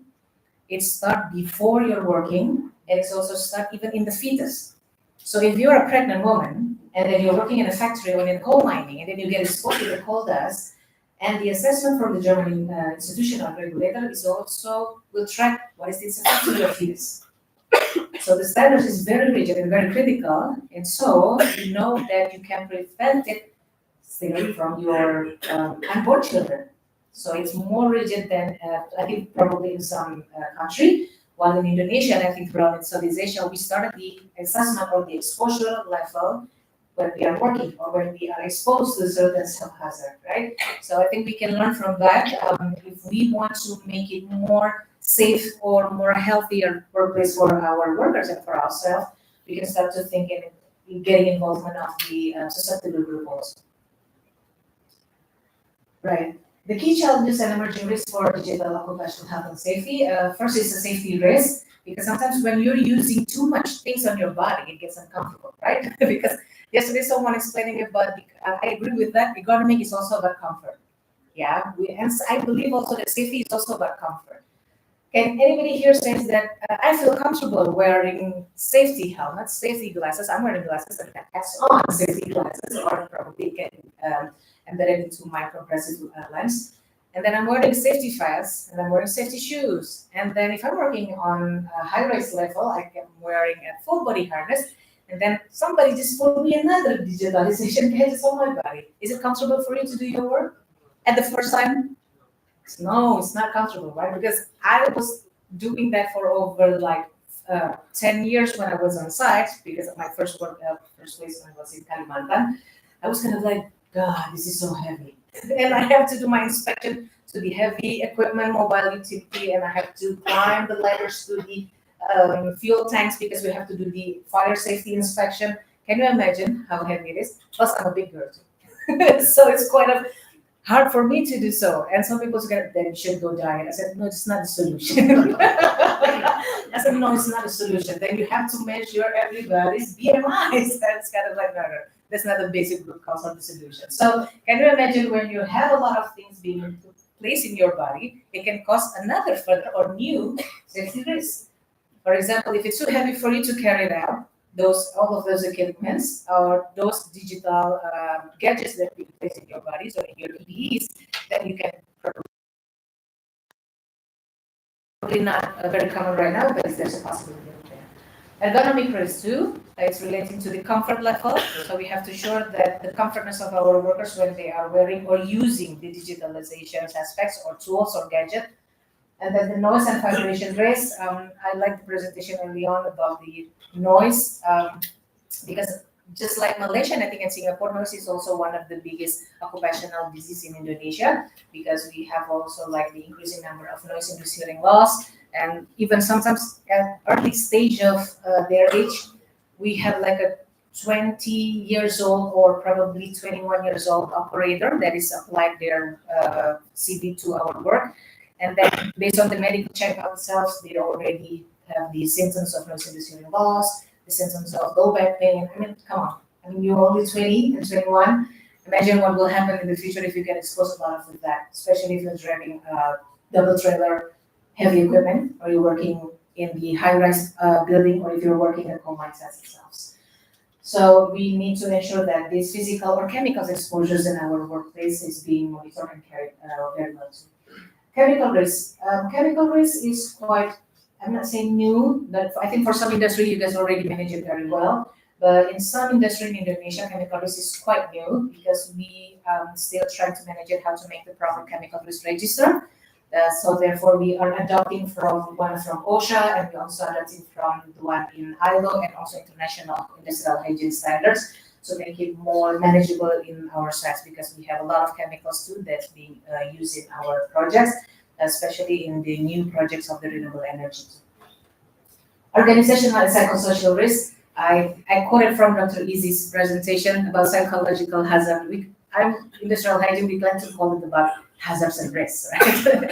So I think it's not just about mental health, yeah, Dr. Easy, but it's also about your social health. In Indonesia, we also adopt those terms that when you are saying I'm psychologically not in a hazard situation, it's categorized. It includes 3 items: social, mental, and physical. So if you can say that you're healthy based on those 3 assessments, then you can say yes, I'm psychologically I'm fine. Right, I think this is quite the same with the previous one. Okay, this is, I think, my last slide. Okay, the strategy for effective occupational health integration and digitalization. This one comes from ILO, so you can have take a look at that for the clear, more detailed reference.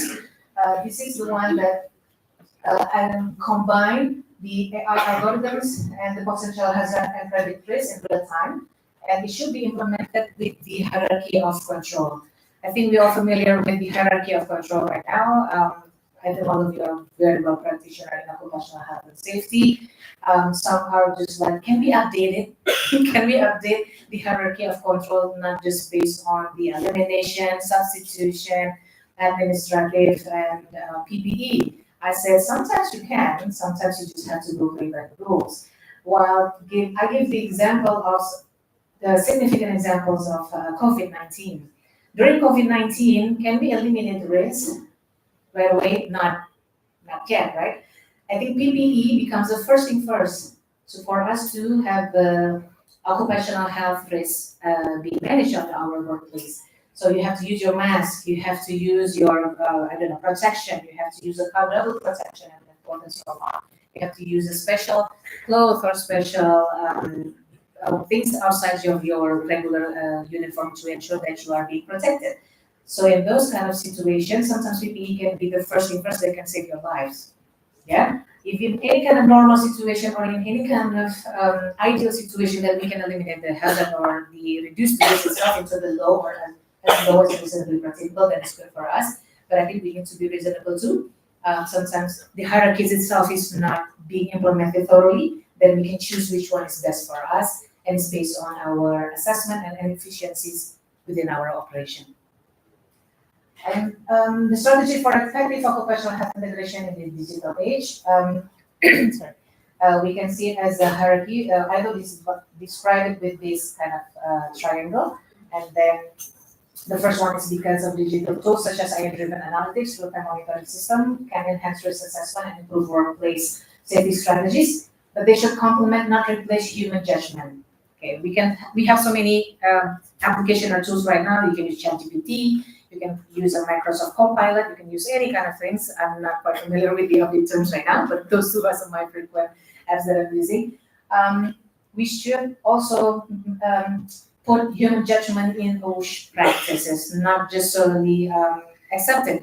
If they make an assessment or make a reference from those application or from those tools, then we also put our judgment. Because I believe here you are all professionals, we have so many experience, and those experiences make a difference in our sense.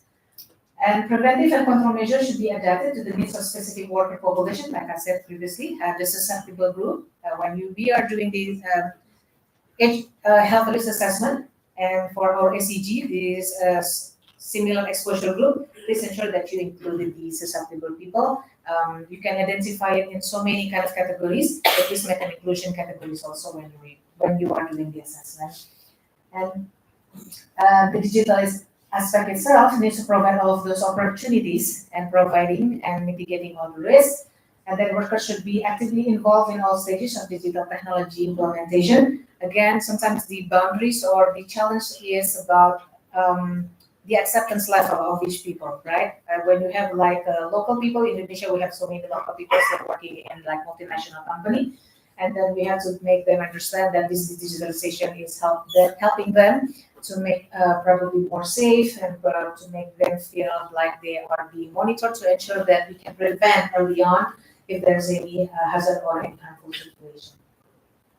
Comprehensive training programs. Okay, training is not only about getting certificates, although it's really relevant and it's needed. But sometimes I would like to believe that training, the main purpose of training is to make you understand more and to advance and to enhance your competency. So you have a lot of skills, you get a lot of new knowledge, you will eventually make it applicable for you and also to your teams or people's on work and for the companies itself. And then you can say that I'm a competent person, and then you need to ensure that it's being implemented and it's being used correctly. And the last one is continuous evaluation and adaptation of workplace with the OSH policy should ensure they remain relevant as technology evolves and in incorporating worker feedbacks and the safety advancement. So we are working with a system, we're working with the OSH management system. What we said about system is that, again, we can update it, we can rephrase it, we can renew it based on the current situation of what is needs to be done. If the business is changing, if the global economy is changing, and I believe we can also change and adapt our management system, specifically with our policies that are being implemented in our workplace. That's it for me. Before I make my closure, yeah, I'm so happy I made my disclaimer in the beginning because now it's 12 from your schedule. We are resuming my session in 12:30 because Zepan had told me before that at 12:30 you will have the lunch.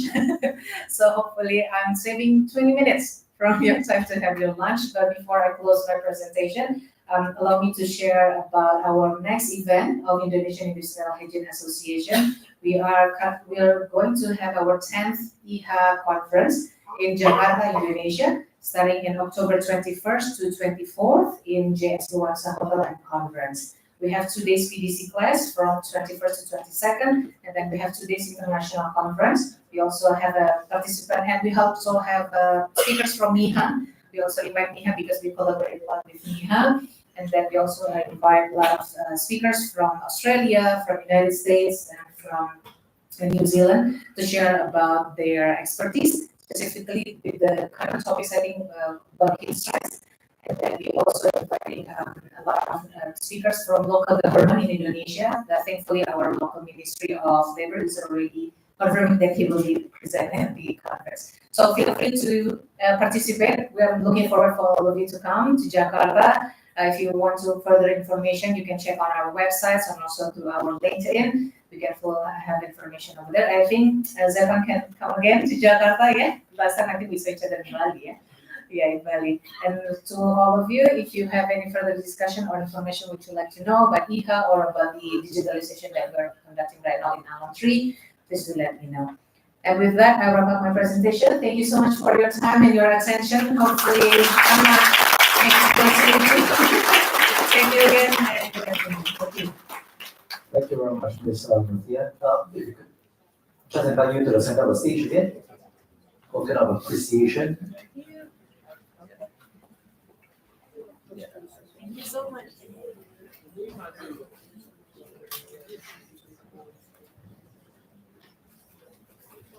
All right, once again, put your hands together for Ms. Ina. Muthia. Right, we are slightly ahead of time, which is good, So just a quick time check right now, it's 12, thereabouts, all right? We will be breaking for a slightly early lunch, and correspondingly, let's come back slightly earlier as well so that we can kick off the afternoon session, allowing more time for Q&As, discussions, so on and so forth. Before we do it, would just like to just put up, just in case we would like to have, sorry, Ms. Muthia, if we want to have actually the information for your conference in Jakarta in October, do send us a link. We'll put it up on our app, and then we'll actually disseminate to the rest of the team. All right, we'll have it up on our app, so look forward for that. All right. So time now again, 12:15. Come back by 1:15. I'll see you in the afternoon. Have a good lunch.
Yeah, last year. Actually,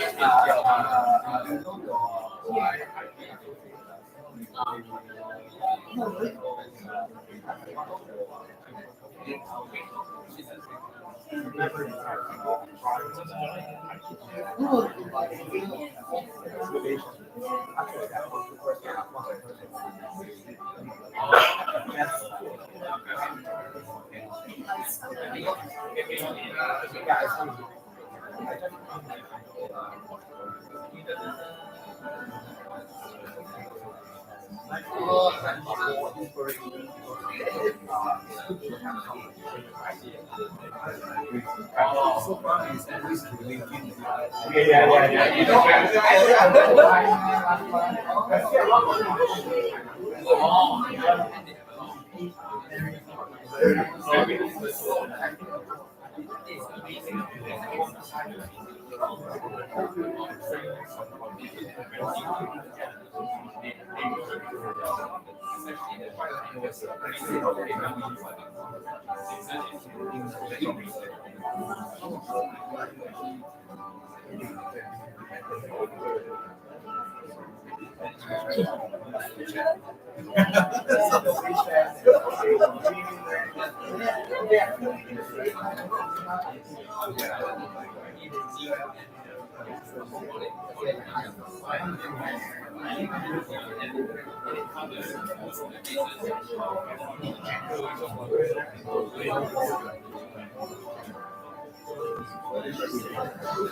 Nice to meet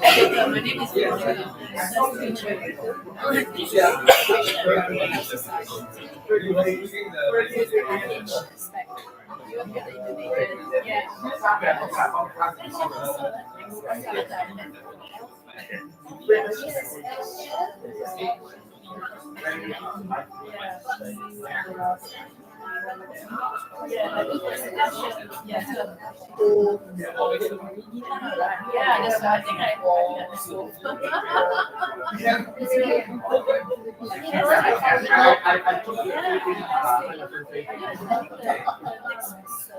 We are supporting community myself.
Yeah, I'll be reviewing.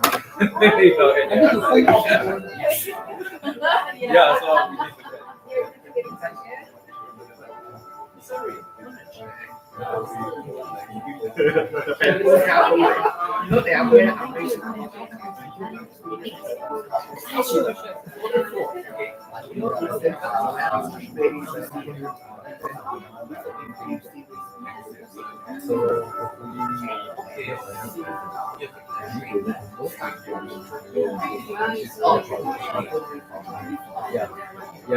So, but I think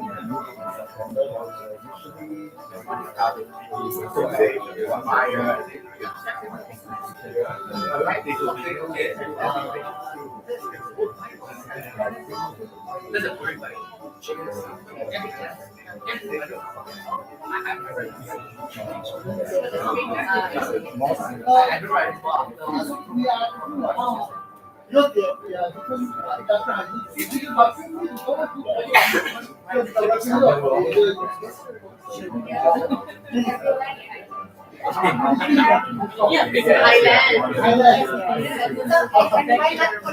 Please come, no problem. Well, this is international.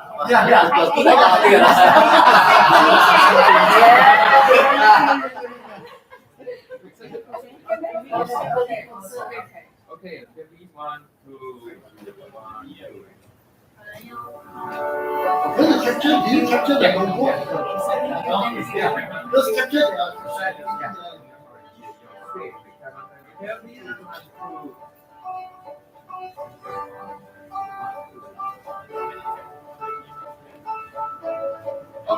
okay, so you are send this logo. Upload.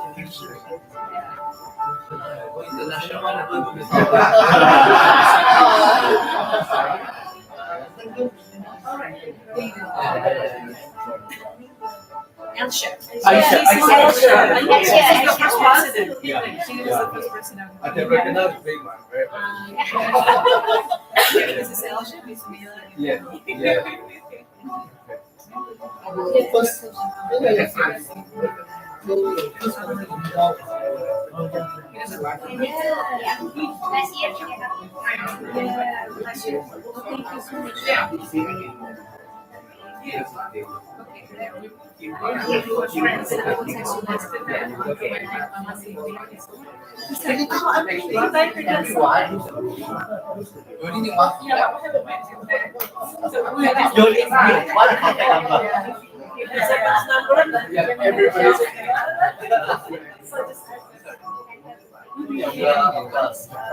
Yes, I'm working in the head office in Jakarta.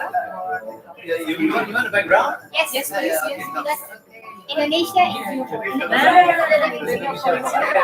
Ready? 1, 2, 3. One more. 1, 2, 3.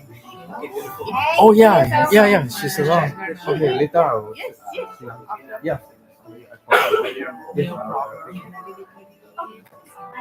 One more. Sure, the ladies. Yes, I saw her.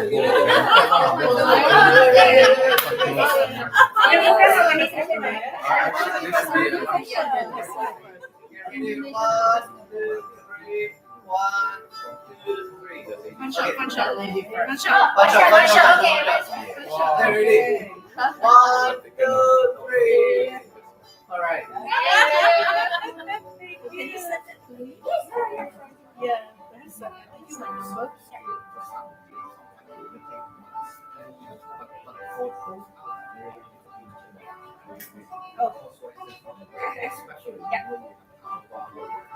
Oops, sorry, I think it's easier. What at last? 7, 5? Yes, yeah.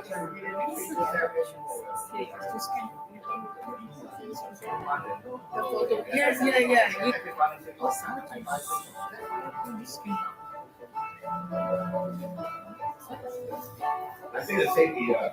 Yes, You can scan my This one easier. yeah, I think it's easier rather than you add stuff in there. Yeah.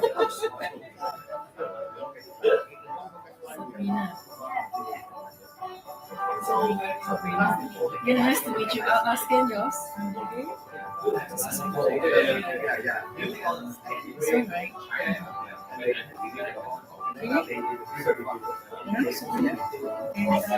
Oh yeah, okay. So we follow them.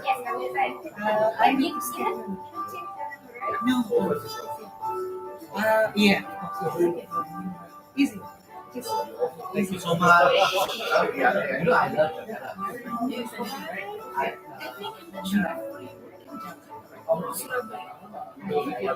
Yes, yeah, right. Oh, yeah. Yeah, right. Yes. Thank you. Thank you. You might not feel they are Sabrina, you're from IIHK, right? Yeah, actually, I'm from Indonesia. Yeah, I'm working. I'm working here now. Wow. Really? Really? That's fantastic. Together we're reaching. Yeah, we're working. Okay, she used to be my staff. You work in Yeah, she used to be my staff. I am electric. And his predecessor was Kim Ng.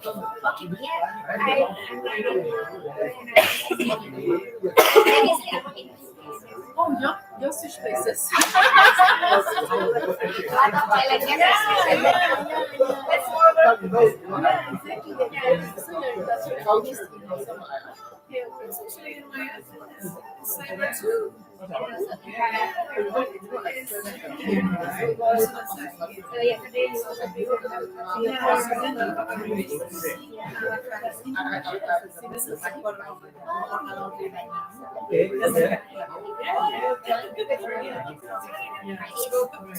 join the member. That's why we got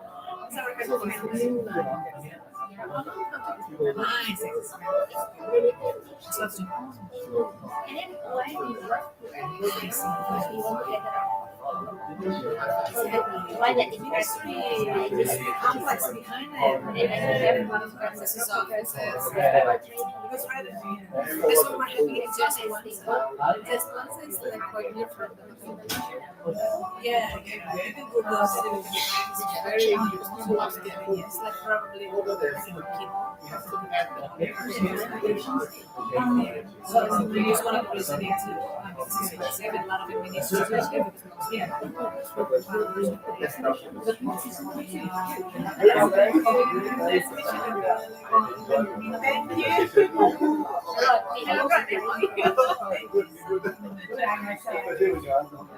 you know the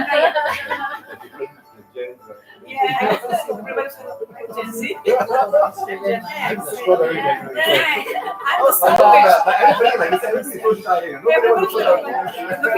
the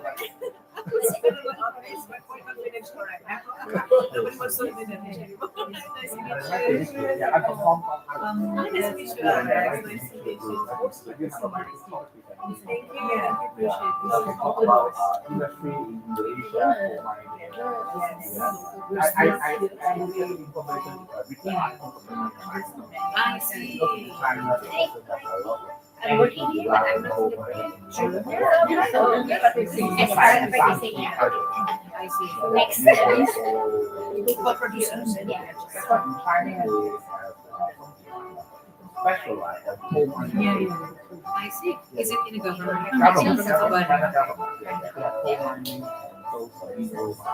Oh, it's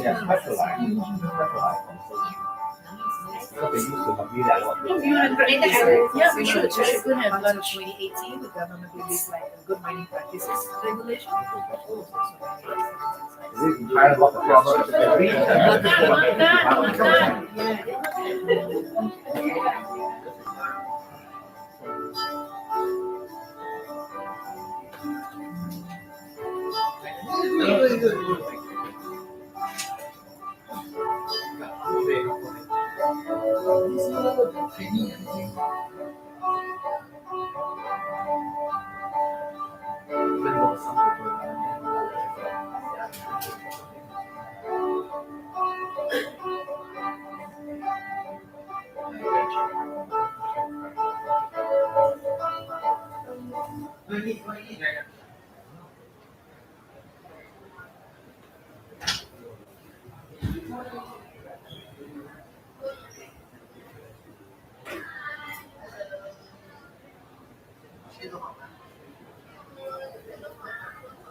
Oh, yeah, yeah, yeah.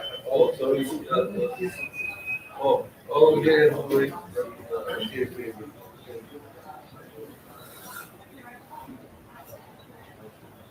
Yeah, yeah.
Very young, but as long as they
That's right.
Hello.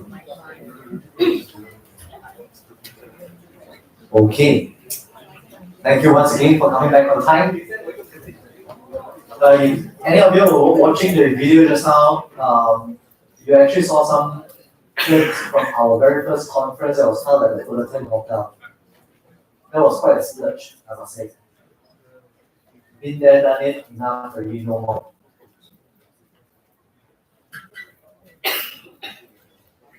While we wait for the rest of the team to come back and join us in the auditorium, just a few housekeeping matters.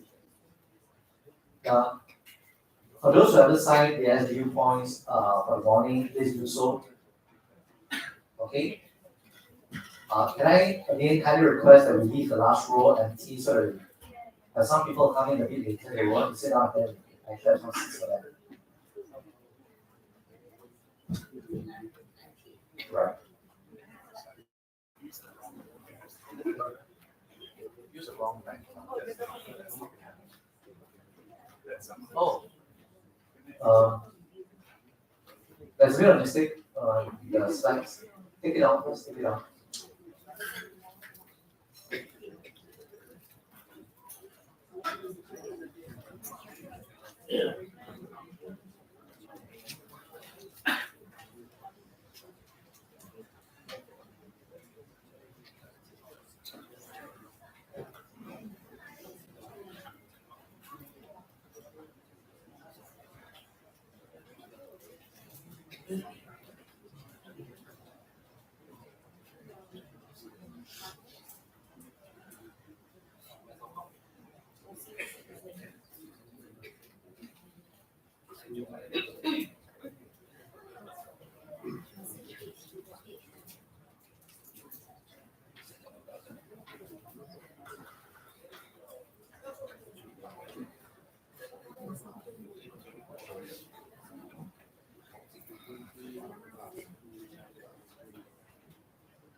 Alright, sorry, some technical issues over there. Okay, hope everybody has had a good lunch. So we are coming down to really the final part of the conference. Trust that it has been fruitful for everyone so far. We do understand there are probably some of the sharings that's less relevant to your area of work, but we always believe that there's going to be something for someone in the room, right? So while it's not really relevant, we appreciate your patience on that, but I'm sure that you'll be able to have some takeaways nonetheless at the end of the day. Right. It's again one of the toughest sessions for the next speaker to come up to speak because it's a session immediately after lunch. I shared with you yesterday to keep yourself awake. Remember your fingers, right? In between the pointer and the thumb or the middle finger. That's one of those ways to actually keep yourself awake on that. Okay. Now, we would like to invite our next speaker up. She is the Key Account Manager for Industrial Scientific. She's going to be sharing with us on connected safety in action, empowering teams with real-time intelligence. Please welcome Ms. Panrada Satu. Yeah, I can do it. Okay, thank you. And I will share this one. Okay. So yeah, it's very, very challenging to talk after lunch. That might be occupational health hazard. Some of next of your person maybe sleep and maybe like keep quiet, not snore. That is a hazard, right? Don't worry. I am sure that for another 30 minutes from now, I will keep you awake because I will share with you a movie. No, that's right. No. Okay. It's a pleasure, my honor to be here. So my name is Pat. You can call me Pat. I'm the occupational health and safety all of my life, like 35 years. Maybe someone here not born yet. Yeah, that is my life. And the for today is this. Anyone know this? Everyone knows this, right? Where? In India. Yeah. And all of us study occupational health and safety. 35 years ago, my teacher talked about this. And then he talked about really tragedy incident and also one of the software that had mentioned name at that time 35 years, which I don't know what is that. But I know this one is like everyone in safety career know that, and it's all in our heart. We want to have like everyone go back home safely. So if someone died, maybe a family lost their father or husband or their son, which I see a lot in my life. So I spend my life to this kind of thing not happen in anywhere in the world. But this happened. This one is a chemical plant explosion in somewhere in this region. Unfortunately, it's next to my house. Can you imagine this one happened in 2021? Styrene monomer leak from the tank in like 1 o'clock in the morning until 3 o'clock in the morning and got vapor cloud explosion at 3 o'clock in the morning. So at that time, my son at home, I'm not at home at that time, I was in Chiang Mai, but my son at home and everyone like have to evacuate all of that area. So I got call from government, the Department of Industrial. They said, can you do anything to predict how is the gas or how is the toxic gas going to in the community? Because this plant is right in the city which we don't know why, but it is. It's underground study monomer tank inside. And this is the, if you go to Bangkok, and okay, you can see we use our software called Safer to do a plume monitoring from real time. At that time, government also called a lot because it's the first time it happened in outside industrial estate. And the university, occupational health department, all professors bring in all the knowledge, the vapor dispersion.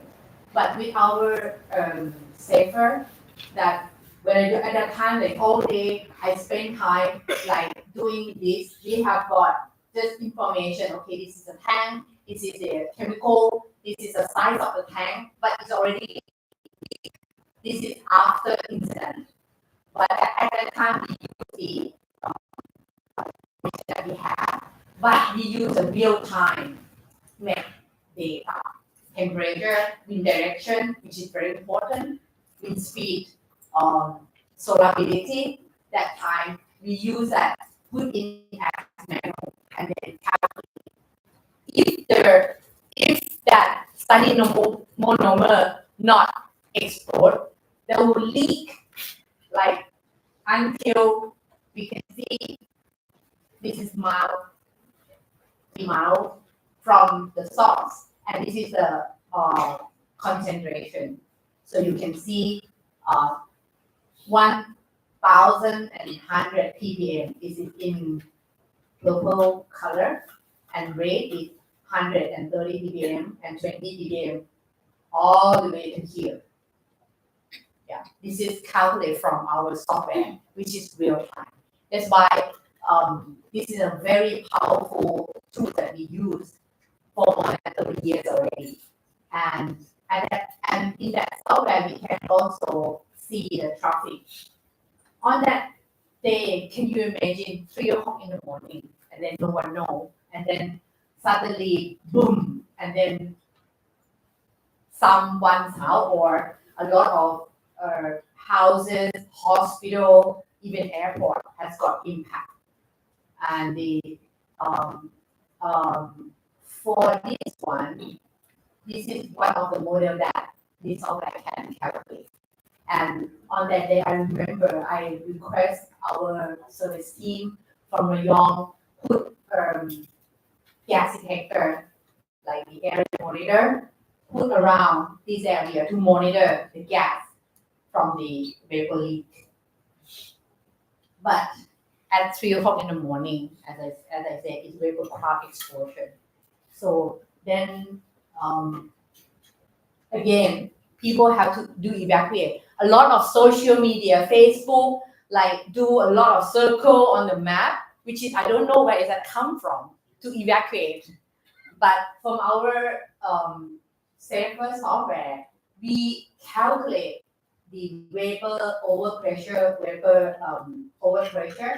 from the tank, 2,000 tons of saline monomer explosion, total failure, and this is the surrounding the radius of the vapor exposure. And my house is here, inside. Yes, it's here. And then, well, I forgot right at that time. Oh my God, my son is there. My 6 cat is there in the house. Then, but that is not totally my son. Other people's son, other people's family as well. A lot. There will be impact with that. Since that moment, I promised to myself to share this as much as possible to make sure that we have this kind of powerful software to use in the industry, in the whatever government or major industry agency or whatever that who take care of the community. So then, yeah, this is the vapor pressure. You can see this green is indicate the breakage window. And but if the red one is like total damage, it's a red color. So this is the one. So we can see this is the possible impact because this software run on Google Map. So whatever in Google Map is come up, you can see the impact area is entire. Or some of them is hospital, some of them is school, some of them is the shopping mall. Yeah. So this is not my house, next door. And my helper, she came this photo and sent to me. She said, "Oh, next door, it's like that." But my house it happened because we opened the window, but the next door was no one there. So the pressure of that this is part of the damage. Yes, and a lot damage. So after that, after vapor exposure, it got fire.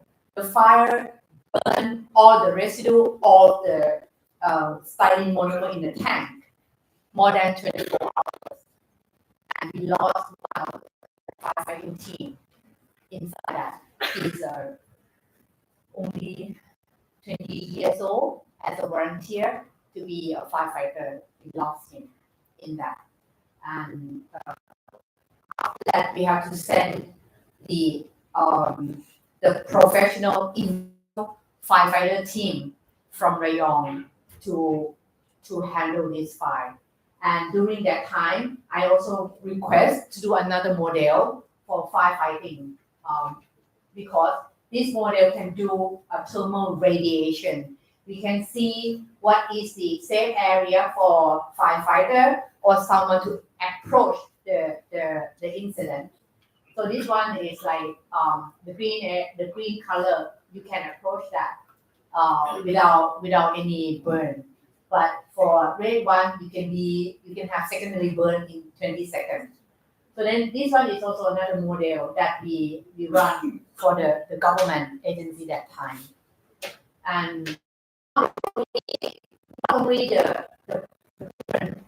the fire, we can also calculate the gas composition that come out from the burn, because all chemical when they burn they may create toxic gases, or they may create a lot of smoke or non-toxic gases.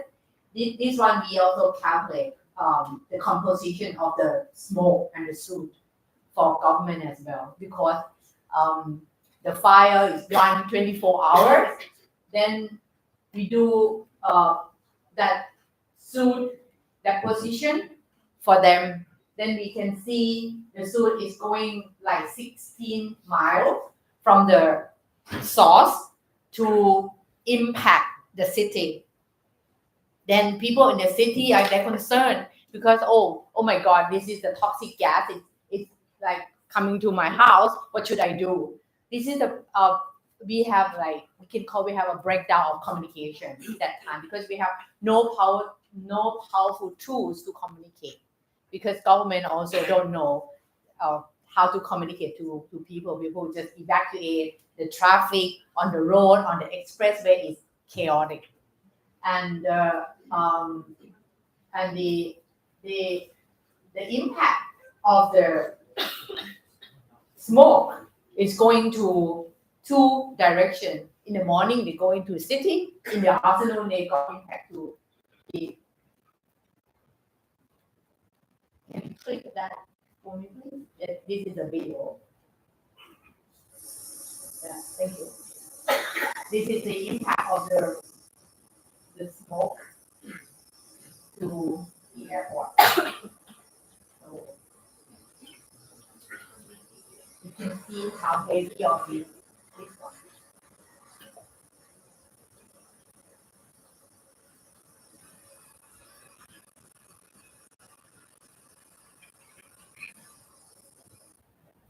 And with the software, together with the connected safety gas detector that can be monitored before this kind of tragedy incident happened.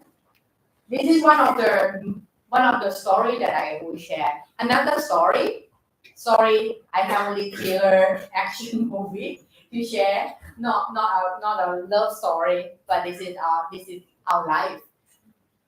This one, if you know, I was in this industrial estate talking to my friend. She is the safety manager of the petrochemical. We talk about VOC monitor, and then suddenly she said, "Oh, fire explosion." Then we have to go run out from the area. Then a little bit about this one is the C9 hydrocarbon C9 tank explosion, and the real causes is not being exposed, but we know that someone going to up into the tank and measure the level of the product inside, prepare for the suddenly it got explosion. Something is flashback from the fan coming to the tank and explosion. It's not only one factor fail on this kind of incident. It's more than that. So and after this incident, this company deploy area monitor with gateway to monitor the tank, because this is not the first time. This is the second time for this company. So then we go there and then they say, okay, this is the time that we have to like transform the monitoring system. So then they deploy gas detector, they deploy area monitor and with gateways, and they can see real time for the leak, for the confined space worker, and also for the fence line. And especially they put one area monitor on top of the tank that they have when the stack. Yeah.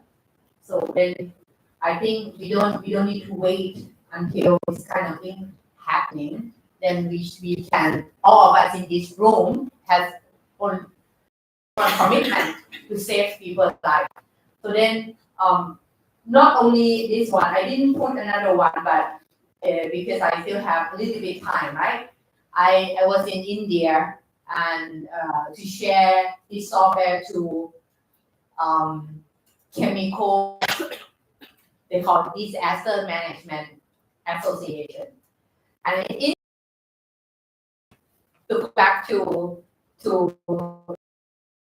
in a car and it's foggy in front of the car. And I asked my colleague, what is that? He said fog. I said, oh, okay, fog. In the 6 p.m. it's fog, okay. When we arrived at the restaurant, the colleague said, not that is not a fog, that is sulfuric acid kind of blow over on the expressway. It's so irony because in that car we have like our expert on emergency response software and expert, but we cannot do anything. People walk on the expressway, just want to see because a lot of traffic. They just start to get out of the car and then look what is it. Yeah. So this kind of thing happen in maybe not in Singapore or in Malaysia or in our home in this region, but it's happening in the world. So it's our commitment to share these things as much as possible, and then to have these kind of powerful tools to use to prevent accidents. So this is the takeaway that I want to leave with everyone. So the key benefit to achieve through the connected safety. First, proactive hazard detection. If you have real time, can you imagine if that styrene monomer leak at that night and then they alarm to someone or send SMS to someone and then they stop that? It's nothing gonna happen like that if they have that real time monitor, which is available. No matter what brand you use gas detector, you ask your gas detector supplier, they have it. So then consider to put that on the very risk or major risk area.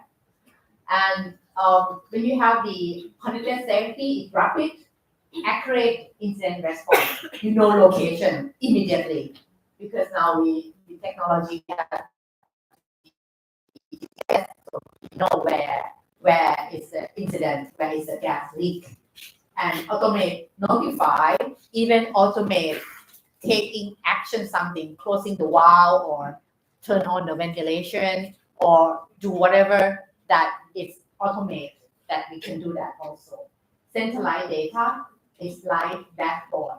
You don't need to be, everything on command center in the in your company. You can use cloud-based system. You can monitor anywhere, because if the plant like the one that exposure is nothing, we can get into that. We can do outside, because everything is on the live dashboard. You can monitor that. And also verify compliance, accountability, automate log, the log file, data log. I asked one of our clients, do you use gas detector? When was the gas alarm last time? He said, no, we don't have any alarm. Oh, okay, great. You work in the refinery and no alarm. How great is that? Suddenly he just think, oh no, actually not. Then I say, okay, let me see your detector. And then, oh, your detector is already over calibration. When it's supposed to be, they say, oh, I don't know, I forgot to ask the supplier to come, something like that. So then the alarm, industrial scientific have a statistic. Every 10 days, you have high alarm in your facility. Every 10 days, you have one. Yeah, trust me. But we never get data log. We print it out. Yeah. So and also with the real time monitoring, with the software, we can build on like complex situation, and also use that as a predefined scenario to do emergency drill, fire drill, or any emergency team, toolbox or communication with your team, because it's all pre-record as predefined scenario. How we can empower the team through the real-time intelligence. We provide worker with a smart device. If you have people give you the device, okay, this is your gas detector, and how can you make sure that this is gonna work? Because that is that operator, maybe not your family, but other people's family. You make sure you give the detector that it's work for them, and to prevent their life. Oops. Where is that? Where's my file gone? Did I place anything wrong? Oops. Okay. Then utilize the real-time location, exposure data to enhance. When you download data log from your gas detector, you will see where is the leak, where the leak come from, and then you can use that data to enhance your safety program. Activate mobile alert and push notification. Now we use for my company, we use notification through SMS only, not WhatsApp, not Line, not WeChat. It's only SMS. So everyone it get through that. And apply analytic predictive insight to mitigate everything before it's happened, and train your team, like as I said, support the drill, exercise. We do a lot of drill, but the drill, it can be in every area. If you measure like industry, you have a lot of chemical tank, a lot of chemical process. You can do every predefined scenario for every single of your vessel or tank or chemical. That one is good for the team to be confident when it's the real thing happen. I want to say the moment that we can prevent for the moment, because for the moment, maybe only 1 second, 10 seconds, 1 minute can be like one family that lost their father or their husband or their son, if that moment happened. So that so that you know what moment is, and even that that not only life but can be community, like the vocal or even the company reputation. Yeah. So come back to where I come from. I come from industrial scientific, and then I worked here for 15 years. Why I still have like energy to work here? Because the company vision is common to my vision of my life, that we dedicate our career to eliminate the death on the job by 2050, which is not far. Then I invite all of you to join the vision together, like eliminate the death on the job in 2050. Yeah, this is my part. Anything that because normally when I do lecture for student, I take 3 hours or 6 hours, but today 30 minutes. And I want to leave this one. If you want to contact me, talk to me, anything that I can link to anyone, that maybe I don't know everything in the detector or in other area of your hygienist, but I can link to someone that they know. And especially my expertise is like the hazardous gas monitor, hazardous gas management, hazardous gas control. That is my expertise in 15 years. So yeah, thank you very much for the time, and then talk to you later. Thank you very much. Mr. Chair, I see you on stage. Please allow a token of appreciation for you, Mr.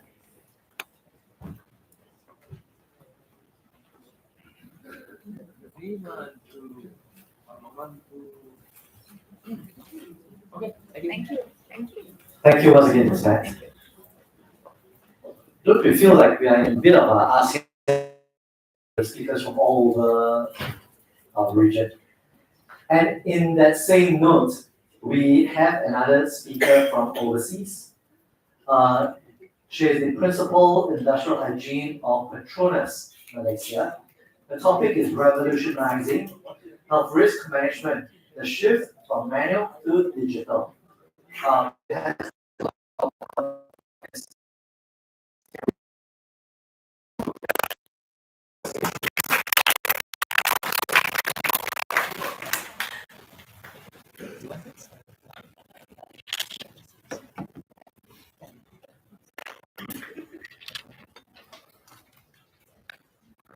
that was a fantastic presentation by Pat, right?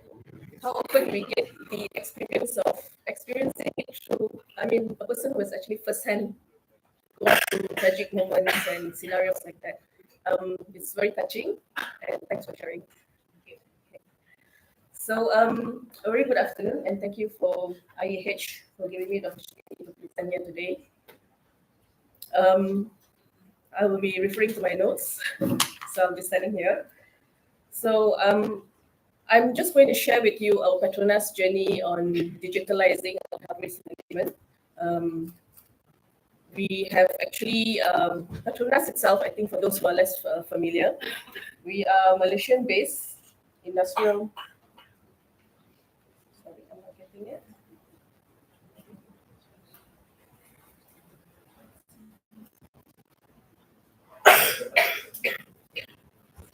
All right, sorry. Okay. Digital tools. Okay. So, Petronas, we're a Malaysia's national oil and gas company. We were founded in 1974. Our core business span upstream, downstream, gas, and new energy. Okay. We are very much committed to net zero carbon targets, and while maintaining our HRC excellence. Yeah. So today I want to share with you how we are aligning the commitment to net zero carbon through our digitalization of health risk management. Okay, so when we talk about digital transformation, we are looking at how we can contribute to cutting carbon to net zero, actually achieve our net zero targets, right? So we are very much looking at how we can reduce manual processes, how we can reduce bulk HRA reports. How many of you have experienced looking at HRA reports or even doing a HRA report? You will remember it's very bulky, right? And where is the reports being stored? Do you remember in which cupboard or which cabinet? But that's the reality, right? I mean, we are in 2025, but how many of us actually have our reports ready, accessible, and able to use it and access it for risk assessments? Most of it, we do it for meeting regulatory requirements, right? Or even company requirements. So we do our periodic risk assessment, but somehow it's inaccessible, right? So that's where we are even in 2025. All right. So at Petronas, digital health risk management directly supports our net zero carbon goals in enhancing operational excellence. We hope to reduce travel, manual intervention, and try to foster data-driven, proactive decision makings. Okay. So with the digital health risk management, sorry, moved it too fast. We actually have a system called HIRA. This is our digital transformation to health risk management. HIRA here actually stands for HSC Integrated Risk Assessment. So there's various disciplines using this platform. One of it is called health risk. So when we talk about health risk, we're actually covering the 5 categories of health hazards, which is the physical, chemical, biological, ergonomic, and psychosocial. Okay, so this platform that we have manages how we do the assessment and manage the outcome from the assessment, basically operationalizing the risk assessment. Right?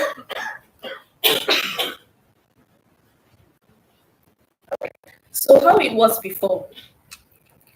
Before we had digital reports were in different standards, not aligned.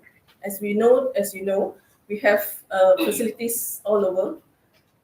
So we may not have a very aligned format of standardized reports.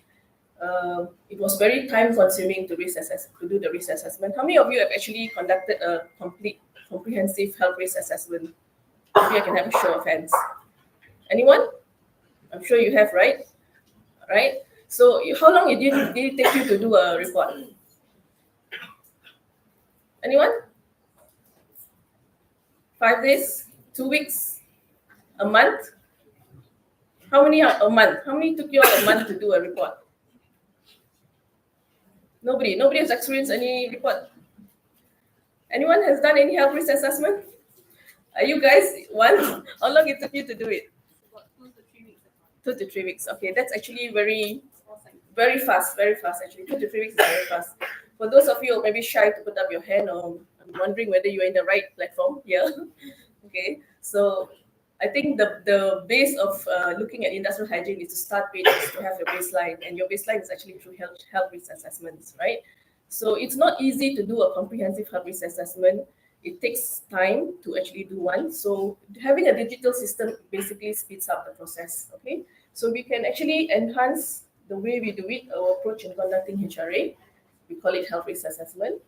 When you come up with a digital tool, the way we try to design our digital tool in Petronas is to make sure that it's not too much of a change.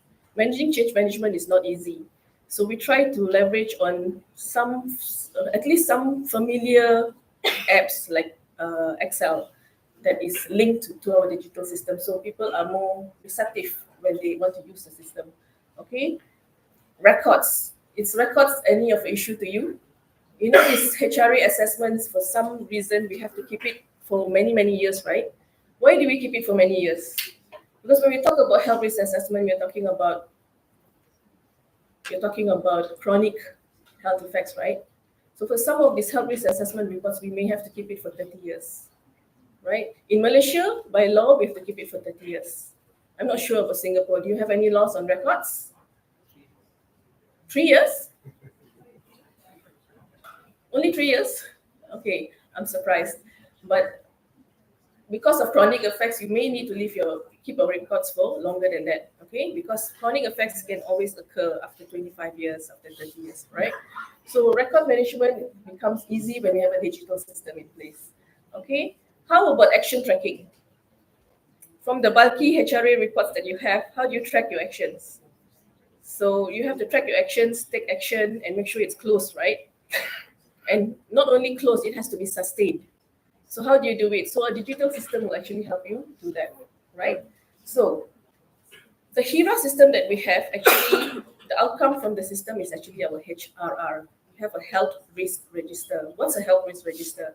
Basically, it's a document where you have all the comprehensive summary of your risk assessment at site, and you can use it as a tool for you to use it for your day-to-day hazard analysis. For example, if you're going to apply for a permit to work, together with the risk assessment, you can use the HRR as your reference tool so that you don't miss out the health risk as well.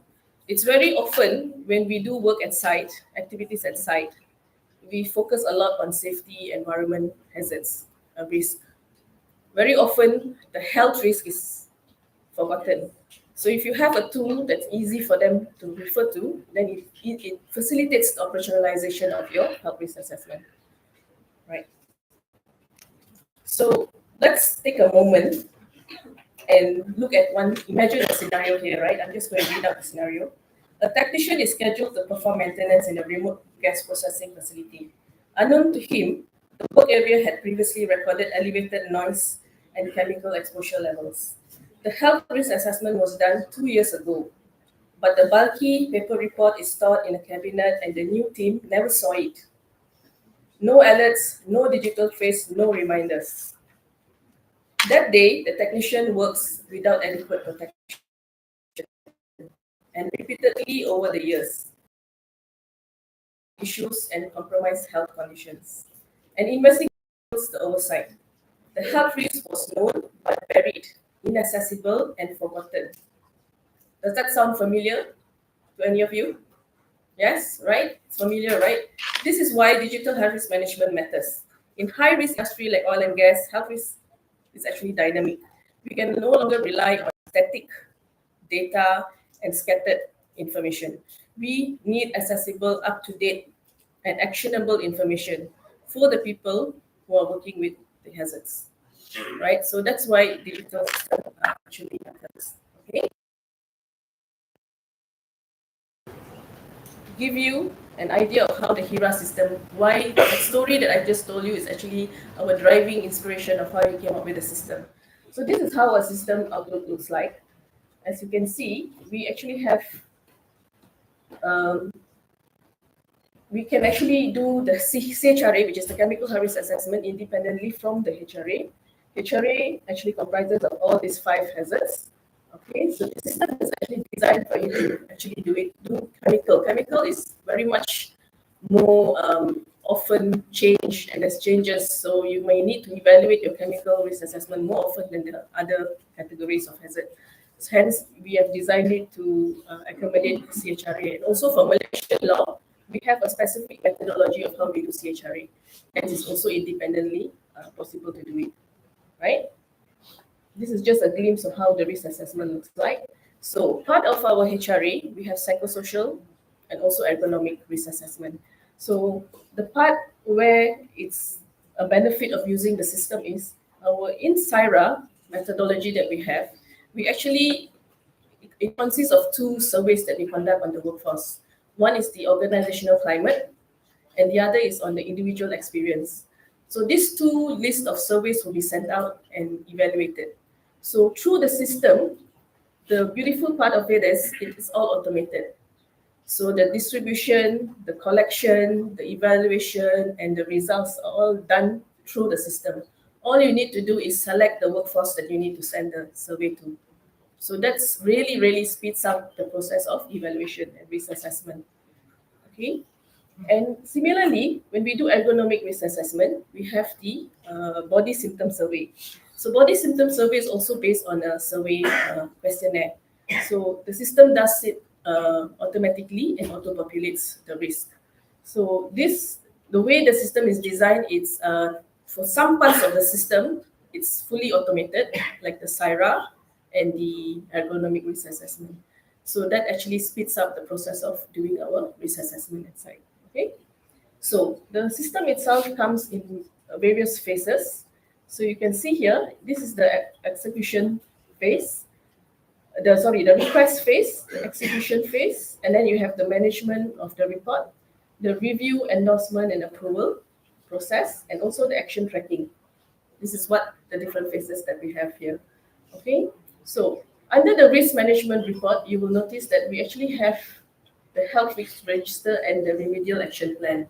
So as soon as you have completed the risk assessment using the digital system, you're able to actually print out your risk assessment and action on it. And you're also able to come up with a remedial action plan to track your closure. Okay, I'll give you an example of how it looks like.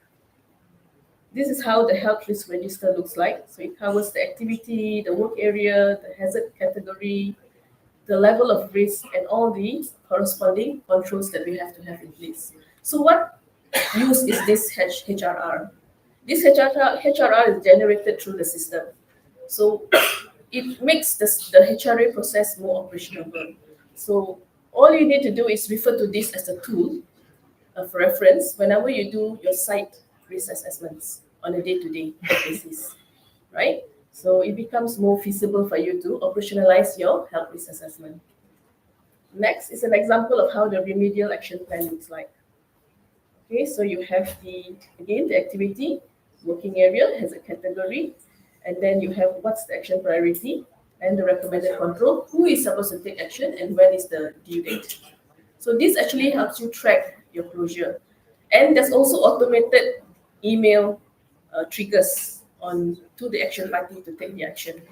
So it's all digitalized. So it actually facilitates the implementation of the health risk assessment. So it's not only about doing your assessment, but how you operationalize your risk assessment. So that's where the digital tool becomes very handy. Okay, so to develop the HIRA system itself, it wasn't easy, right? So we have many phases that we have to go through. The first phase where we started off was actually to gather information. We gathered the pain points, the feedback from who? From the users. From the users who actually will be conducting the risk assessment, and also from those who actually take action on the actions, like to track the actions, right? So basically the IH people at site and also the HSE personnel at site. So this data gathering, not an easy process, I will explain to you later. So this is where we first started, and from this data that we gathered, we tried to customize a digital tool. So why customize a digital tool? That's because we do not actually have a comprehensive health risk assessment digital tool out there that I know that can align with our local regulatory requirements or even company requirements. Hence, we have to customize our own digital tool. So that took up some time, right? Customize a digital tool. In customizing our digital tool involves a few processes, and the main process is actually designing your user story, right? And then we had the third phase, which is actually the sprint reviews. How we work on the digital system is on the agile mode. So we had many check-ins, quick check-ins in a very short period. So every progress in the system, we had a check-in. So we call it sprint reviews. So this is the agile way of working. Once you have done your design and you're ready to test it, we had a user acceptance test, a pilot project, a small project, just to test how the digital system is working. Okay, so that's the user acceptance test. And then we deploy the system. So we deploy the system on targeted groups. Who is due for HRA? So we didn't want to deploy it for the whole masses. Okay, we're still not sure how well the system will run and how user-friendly the system is. So we actually targeted group, we deployed the system, and during the deployment, there's a lot of change management communication that took place, right? And then we kickstarted the utilization. How we kickstarted the utilization is we actually conducted facilitation sessions. So basically hand-holding and carrying out a facilitation session, right? And let me tell you, we actually launched the system HIRA in December 2023, and today we're already going through our second round of enhancement. So what I'm trying to say is, you can never design a perfect system. You can start somewhere and you progress as you go. Okay, so now we are in second stage of enhancement, and we are making it more user-friendly and more adaptable. Okay, so that's a little bit of sharing of how we started off and where we are now. So with every digital system, it takes a lot of effort and challenge. So these are some of the effort and challenge taken. You may think, why so many challenges? Why bother doing a system, right? So, but there's also values to it. So let me just start what the kind of challenges that we face. For the first one, I probably will pick up a few from here. The first one, complex requirement gathering. Remember, I talked to you about the first phase where we gathered pain points, feedback. Okay, that we think is a very easy process, but actually no. It actually is a very complex process because we needed to understand at the user point of view what are the pain points they are facing when they are using the methodology of conducting HRA, and how we actually translate that into a digital system. So that was also not easy, where we actually had the constraint of digital versus technical literacy. The digital people know the digital world. The industrial hygienists know the industrial world. So it's not easy to merge both, right? So there were challenges in that area. Okay, master data development. In order for us to have a robust system and a system that you can speed up your risk assessment, you need to have a massive data behind the system at the back end. Your master data of all the hazard categories, all the different activities, your location tree, what else? Your whatever information, like your types of controls, how do you evaluate your risk, your questionnaire for your SIRA, your body symptom survey. All this actually involves the master data development. So this is not a very easy process also, because it's a very tedious process for you to gather the information, align it to regulatory requirement as well as company requirements. Okay, and one of the biggest challenge that we have is actually resistance to change. So let me tell you, Petronas, this is actually our second round of a digital system. We had a system before, it was SAP based, that ran for 5 years. I think we launched that in 2014. So over the years, we realized that that system was not robust enough, and hence we actually migrated it to this system, which is now the HIRA system. It's a very web-based system. So you can imagine at the ground, during change management communication, when we bring up the system, the first thing they will ask us is, so how long is the system going to last? Okay, can you relate? Okay, but I think that's the bitter truth about digital right now, because we are learning and progressing as we go. So we start somewhere, and not necessarily that's going to be lasting forever, right? Maybe today HIRA works for us. At that time, the SAP system worked for us. Now it's no longer relevant. Now we've moved on to web-based. So how long will this system last? That's the first question. So they were resistant to change. So it's not easy convincing them. So we had to really put our value of the system uphand. And what actually mattered here is actually the drive from the leadership management. We actually have to get their buy-in first, the most important, so that we can drive the placement of the system and the implementation of it, right? And comes with it is training and support.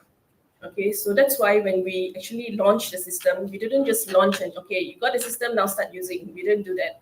We actually went to the site and we initiated the request of the assessment at site together with them. So they felt comfortable, oh, we have support, we're doing it together, we are not just doing a system, washing our hands and walking out. So we're doing it together with them, and we're also we're open to feedback. So when they felt that when we're open to feedback, they were more at ease to use the system, because they felt like, oh, if I use the system and if it's not user friendly, I can just give my feedback. So I think that openness actually really helped with the whole process of us implementing the system. So it started in 2023 December, and for now we have already had, I think, more than 10 health risk assessments done in the system. Okay, right. So out of all the challenges that we had, of course, there's also the value to it. It's actually a very early stage. I can say it's actually at a very early stage, because we're still enhancing the system as we go. But at a very early stage, we can already see faster risk assessments done. Why faster? Because we have a pool of master data behind the system at the back end. So all you need to do is select what is relevant to you, and the system generates the HRR. Remember, I showed you the help is register. So it actually speeds up the process. Automation, where SIRA can be complicated because you have to send out surveys, and there's two types of surveys, gather information, evaluate the information. It takes a lot of time, a lot of man hours. But now it's all automated in the system. All you need to do is select the work units that are involved, right? And the email will be sent to them, and through the email, they fill out the questionnaire and submit, and the whole SIRA process is completed. Psychosocial risk assessment. Similar to that, ergonomic risk assessment is also done for the body symptom survey, similar way. Okay, so automation really helps. Better visibility and traceability. So now, having a digital system, at the governance point of view, we can actually have a oversight of what's going on at site. What are the risk levels? What are the hazards? What are the prominent hazards? What are the risks? Where are we? What's our status? So at any time when management asks us, hey, what's our status of chemical exposure to benzene? So for example, so we can actually look at the system and we can pull out some information. But there's a lot of work yet to be done. That's why I did not talk about the dashboard today. We are yet to establish the dashboard. But once we establish the dashboard, this is where the value comes in, right? So it's going to take us some time to reach there. But it's work in progress. Okay, so what I'm sharing with you is the early outcome. Okay, improve consistency in data. So the way we write the report, the language we use, now it's all standardized. So it's very easy to operationalize the report at site. So everyone is familiar with the same format, the same consistent wordings, the language. So it's easier for them to do their site hazard analysis and whatnot on a day-to-day basis, right? So better visibility and traceability. This is very important also, how we close our action, right? So if you're looking at action closure and sustainability, this is where it's very, very important. Okay, so just before I finish what I have to say, I just wanted to take you all through some lesson learned and best practice, okay? The first one is actually start small. You have a big picture in mind, yes, but start small, have a pilot project, start it small, test it, get feedback, enhance it, and then deploy a bigger scale. Okay, engage users early. At a very early stage, engage the users, because when you engage them, they will actually feel a sense of belonging. They will actually do the system together with you. They feel their opinion matters. And actually their opinion matters, because who's going to use the system? Not us, not the designers. It's the one who's going to use the system will be the one at site, right?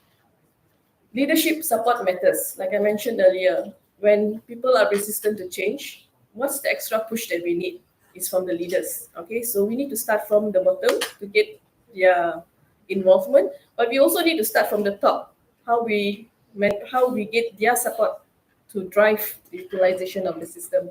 Okay, focus on training. You can't design a system and expect everyone to use it easily, because the systems that we customize and design is not as easy as the handphones, right? Handphones, you do not need training, okay? But systems like we design at site, it involves a lot of methodology, our risk assessment involves methodology, right?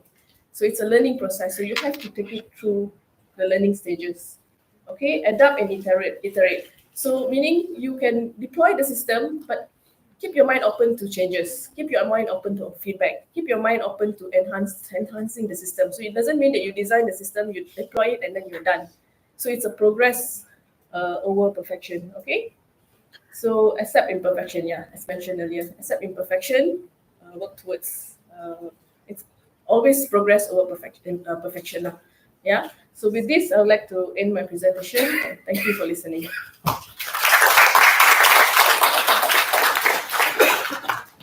Thank you very much. Sorry, just maybe, stand on stage. We'll have a bit of appreciation as well.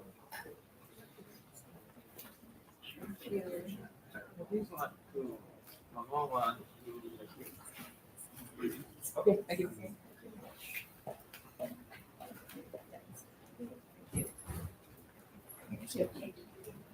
Right. I guess the only constant is really change.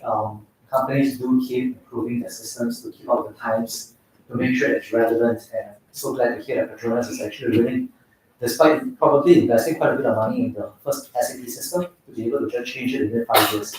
I've known of companies just holding on to legacy apps that's been going on and on despite it being so laggy and so ancient and archaic. Well, I think the next speaker is from the same company. She is an industrial hygienist from Petronas as well. And she's going to be sharing with us on the topic of innovating ergonomics management, leveraging digital applications for workplace well-being. Put your hands to welcome Ms. Jolie Lee.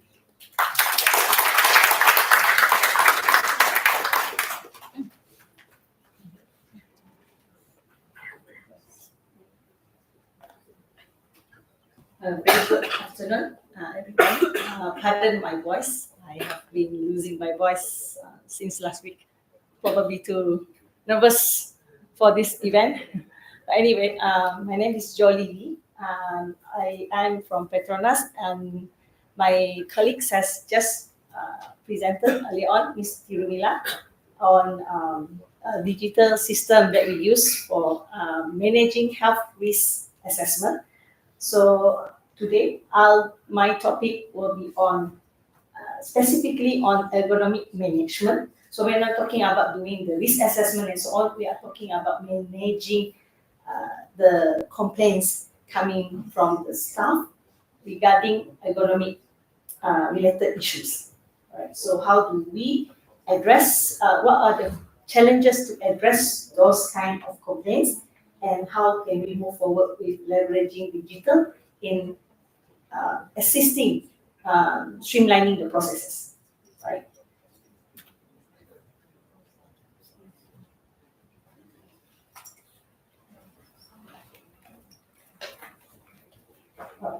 Just a little bit about myself. My name is Jolie Lee. I basically working in the field of industrial hygiene for the past 15 years, working with Petronas over this period of time, mainly in the facility and assets, way back in Bintulu, Sarawak, if anybody is familiar with the Borneo side. But currently, I'm in the corporate, doing more on the governance and system. So today I'm going to share a little bit about our experience in managing ergonomic related complaints.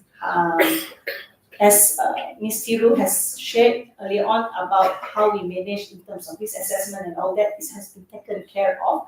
This is more on the administrative side, while we still will have people, our staffs having probably some ergonomic related complaints or issues. As we know, I think the sharing from Dr. Ahmad yesterday, ergonomics is about fitting the people to the work environment or task instead of fitting the task to the people. So it means that probably if I can have all of you stand up, just a quick one. Yeah, stand up and you look at each other. So the people besides you, in front of you, at the back, what do you see? What do you see? Thank you very much. Do you get okay, this is also time for you to stretching, but okay. Well, just have a quick look and glance at people around you. So what do we see when we talk about ergonomics, and what is the challenges when we talk about managing ergonomics? Anyone? Different size, yes. Different height, yes. Different posture of behavior. All right, but at the same time, we can't really fixing everything's the same for everybody, right? There might be some customization, but as far as sorry, I should have let you guys sit down. Thank you for your cooperation. Yeah. So even the chairs in this auditorium, some of you might find it too high, too low, and so on, right? Because we have a different anthropology. So hence, managing ergonomics while we are managing in a bigger scale, while looking at the overall health risk assessment covering ergonomics, where we look into the designs, we look at the task activities, the risk, and so on. But sometimes we need to manage individuals with differences in their technology, and hence maybe they might require a different if in office, probably different sites, different kind of chairs or accessories related. And so in managing ergonomic complaints, you can see that the tasks involving ergonomics can vary from office settings all the way to manual handlings, to awkward posture, climbing and all that. So everything we do in everyday life, including in the workplace, have varies in terms of what kind of ergonomic risk that is involved. Hence, in managing complaints, the complaints can come from various kind of issues, right? So while we can always address every single complaint with conducting a workplace assessment to see what is the issues, it might be very time consuming, and we might not be optimizing our resources adequately in addressing timely. So sometimes probably you will get very frustrated. Staff that has been saying that I have raised my complaints, but nobody is looking into my complaints. They're just pushing me from one person to another person and so on. So how do we manage those kind of things is one of those pain points that we try to address in our challenges. So I think Ms. Tiru have briefly shared how vastly located our operations are. So facilities are everywhere. People managing those facilities are different. So in terms of even our industrial hygiene focus at different locations might have different experiences, level of competency and experience in managing whatever industrial hygiene related issues that come into them. And it is not just ergonomic, it's chemical, it's biological, psychosocial, the vast wide topics that they need to cover. I think yesterday somebody shared, is it yesterday or this morning somebody shared that it's health, safety and everything, right? So it's in doing industrial hygiene, everything, even to the well-being of the people, sometimes it came to us. And so there's a wide things to address. So we think that having inconsistent practices and process, why I say so, because every location are managing it differently. So maybe some are doing it better, some are struggling in managing the complaints, right? And while we are doing best practices sharing among facilities, then we pick up, maybe there are some of the things that we can streamline, providing some guide, framework or guiding principle or workflow, so that everybody can actually have addressing these inconsistent challenges because of the lack of standardization. So if we have something along that line, probably it will help in addressing people's complaint and having removing this kind of delayed response, maybe due to not very sure what to do with this complaint and so on. All right. Next, I think the other challenges is all about documentation, adequacy of tracking. You might have assessed the person, but the action is inaction, so nothing get improved because, well, it could be in the emails. Emails could be forgotten, right? How many times you probably receive an email saying that you're supposed to do something? Yes, okay, I'll put in the calendar, then somehow forgotten to do that until the next email reminder saying, hey, you haven't come and look at the case, right? So those kind of limited visibility, because it's kind of manual, even though it's digital. Emails is quite digital, but again, it's quite manual. You don't really manage it if out of sight, yeah? So limited visibility and could be a fragmented communication, as I mentioned. Some of the cases might be straightforward, some cases may be a bit more complicated. It will be requiring more parties to be involved. So it quite becoming a fragmented communication when things are back and forth, and some parties came in in the middle of nowhere and why I'm involved in this managing this case and so on. So these are some of the challenges. Hence, everything become more firefighting. It's just reactive.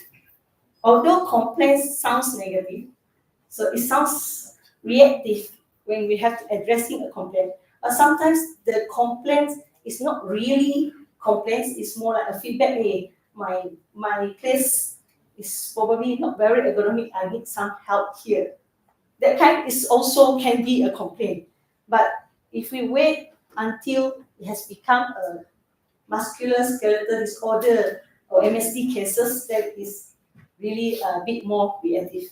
So while we are trying to address complaints, we are trying also to look at how can we be more preventive in our approach while addressing, even though we are just addressing ergonomic complaints. Yeah? So what we do is we come up with a guided process in addressing ergonomic complaints for the company. So everybody is going to have a standardized process now on how, once a staff raises a complaint, how do we deal with it? All right. So in general, we try to bucket the type of complaints in order to see the complexity of the case. Hence, resources required to address them. So we try to bucket them to broadly 2 categories. One is complaints that is without diagnosis. Another one is complaint with diagnosis, whereby we just call it as case management. So I will touch a bit here first before I move here, because this is just the opposite of it. So complaint that is come with diagnosis means that the employees who raise the complaint has some medical condition that has been diagnosed by a medical practitioner. Either it's a general medical practitioner or a specialist of any sorts of MSD related. Right? So this person has some, but we are not looking at whether the issues come from where. It could be personal, it could be from workplace, but it doesn't matter. This person has some medical condition, and due to that, maybe now the person requires some sort of different arrangement at their workplace or work task in order to accommodate that condition. So hence, this will probably require a bit more attention. Require a bit more attention. So we have some structured process to guide our industrial hygiene focal at different locations on how to address it. So having said that, the other category is without diagnosis, means do not have any medical condition diagnosed by any medical practitioner, but they do have concern about the workstation or work task or workplace. So again, even though this part seems to be okay, no medical condition, but there could be many types of kind of ergonomic concern as well. So we try to assist through sub-bucketing this. So when it is about office or computer tasks, because we do have quite a number of our staff office-based, okay, office-bound. So when you look at office ergonomic, they are quite structured or I say standard. The kind of concern or issues and the type of solutions required are quite standard. So because of that, we have come out with an office ergonomic self-assessment as a checklist. This checklist helps the employee to do self-check in order to identify what are their issues. So they will have to, and besides identifying the issue, once they identify the issue, for example, they will start doing the adjustment of the chair, and then they will realize my issue is because the chair is not adjustable, something is faulty, and so on. So they know the next step is to get the chair being replaced. Or when they do an adjustment on the screen and so on, they realize that they need external keyboard in order to have a proper posture sitting, looking at the screen, so they can rest for accessories. So without requiring other people to come and intervene, this office ergonomic self-assessment checklist will able to help them to first pre-screen whether the issues can be resolved through their own self-checking. So this will save a lot of time instead of every single complaints needs to be addressed by industrial hygiene worker. So this will leave the other type of complaints that is non-computer related, because in the nature of the task could be varies. So we reserve this for the industrial hygiene worker to conduct a workplace ergonomic assessment to identify what could be the ergonomic risk factor. Right? So basically the benefits of doing the segregation, obviously it helps to enhance the clarity to the person who is supposed to manage the ergonomic complaints, as well as now to the employee themselves. They know, okay, now I have this issue, what do I go about? When do I get help from the industrial hygiene worker? When do I can just do myself, and so on. So clarity of the process also help to improve the response time, as well as the work can be more targeted to the even the undiagnosed complaint. Just now I mentioned, we have looked into complaint with diagnosis, but at the same time we also do not want to just not paying attention to those that's without complaint, because this is preventive. So we want to also look at probably if there's a lot of cases of workstation, office workstation, maybe there are something that we can look into as a targeted intervention, right? So by having a process that is being more streamlined, this helps the facilities to actually more effectively manage their resources, and at the same time promote better communication among the different stakeholders. Everybody is now more clear what can be done through the process. And at the bigger picture, we will zoom out from the facility themselves. At the corporate, probably we can able to see the data better. Now everything is streamlined. The way the attention to it is standardized. We can actually pick up what are the prevalence, what should we be looking at for the way forward, right? So, okay. So these are the processes that we improve, and we think that in order to help facilitate the change or implementation or sustainability of the change of these processes, besides document it down that these are the processes for people to follow, having a system, digital tool that can help to streamline the process will be a good assistance to people who are involved in the process. So we have come up with a digital platform, in-house digital application that we call Ergo, which have two modules, one on case management and another one on office ergonomic self-assessment. So I'm just giving a snippet of how it looks like for one of the system. For example, the module for case management, we are giving the employee who has the concern to raise their concern, put in their medical report, which is only accessible to our company health doctor or the OHD, occupational health doctor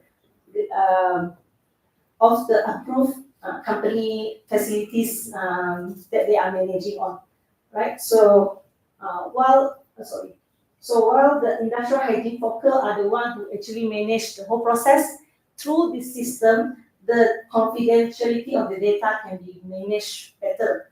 Previously, if you forward through emails and all that, it could be some leakage of data, confidentiality, and people might not be comfortable to share their medical reports with somebody that is not doctor.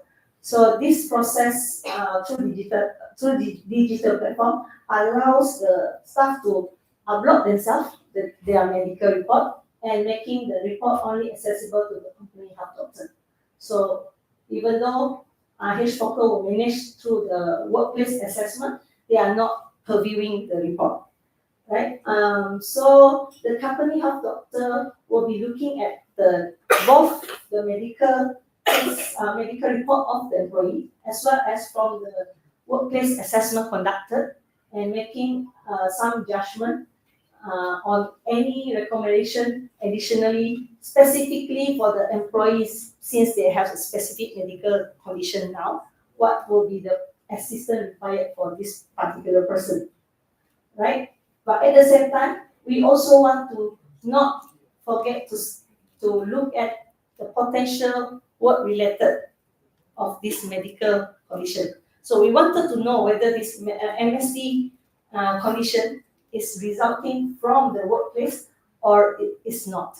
So from the combination of the medical report as well as the workplace assessment, the company health advisor will come to a conclusion, a prelim whether this could be a potential work-related case or not.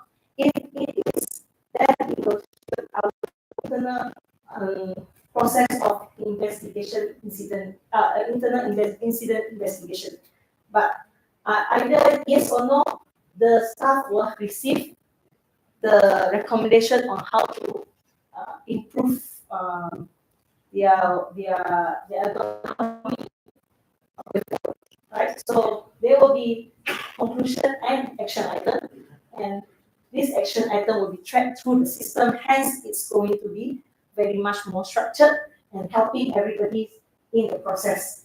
Because sometimes it takes time for the case to be concluded, to address the action item, so it might be forgotten. So we do not want things to happen. So a system will help to sustain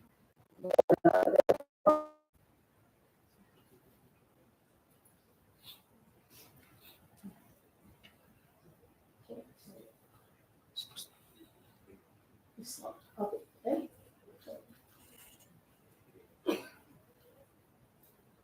Okay. So having said that, the having a digital system helps in terms of consolidating a data in one location. Hence, we can have a better data-driven decision. And using a system help to guide the steps. So you don't really need to remember, okay, now what I'm supposed to do, where am I, what's the status of it, because you go to the system, you can see at what stage each of these complaints are, right? So so this will aid and also provide traceability, visibility, and transparency even to the complainant. Now the person will know where if it's not moving, where it starts, rather than keep asking around why nobody looking at my case. Now you can obviously see where it is. So this will help to improve the traceability, transparency, and giving a better record keeping for the company. So in summary, having a system to assist the process is not to start with a system. Why I share about the processes that we come about, the streamlining that we're trying to do, because I think the thought process to it should be there first before we designing a system. Otherwise, we could have just have one system as complaint logged, and then it will be not really helpful in giving better insights when we are trying to look into ergonomic management as a whole. So through a centralized system, through a better data collection, we can have improved coordination, but at the same time, we can move a step further to look at preventive measures rather than just reacting to the complaints. So I think that's all I have. Thank you for your attention. Thank you very much, Ms. I invite you to the center of the stage. Yeah.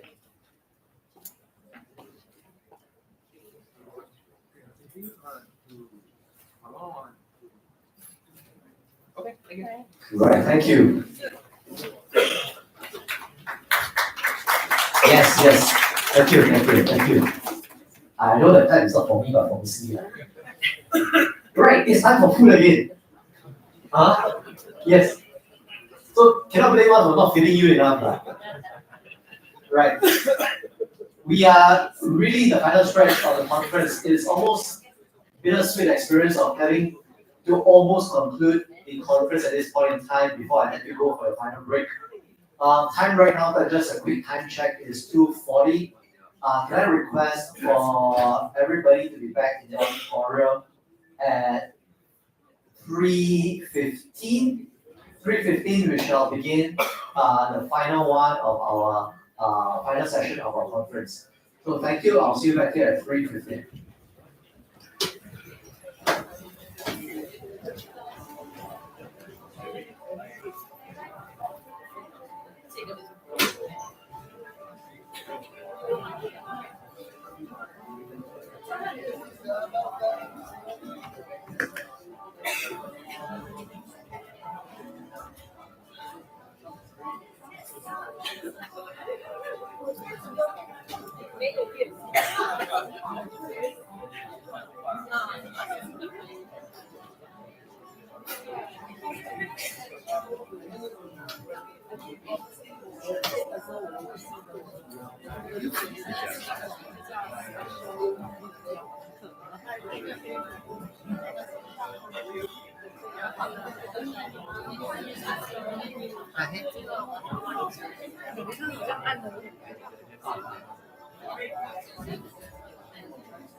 Five other，现在5个人。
Yeah, two things. One thing is the table structures are standardized and serve mainly quite well.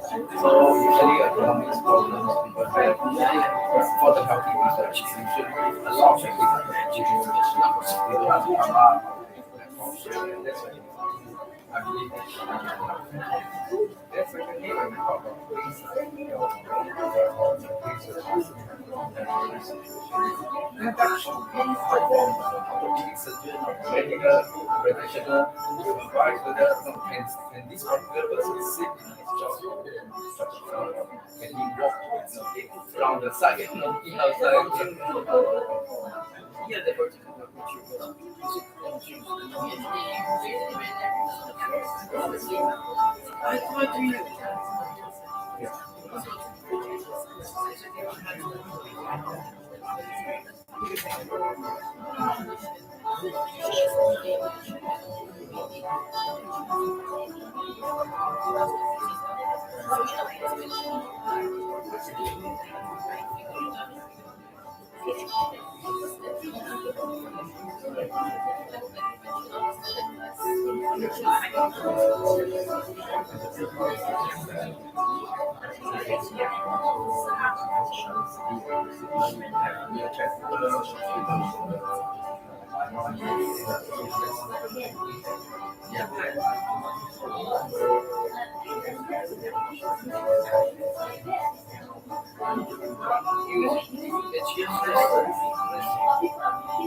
If one straight and then they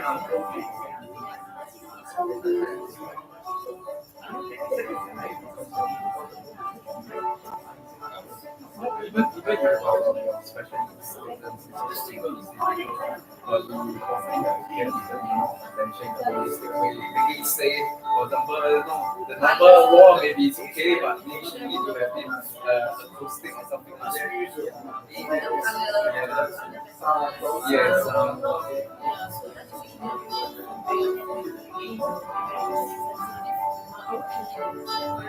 Yeah. Trigger that sort of thing.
So it's not just like the hardware, it's simple, but you may have someone that said something insensitive.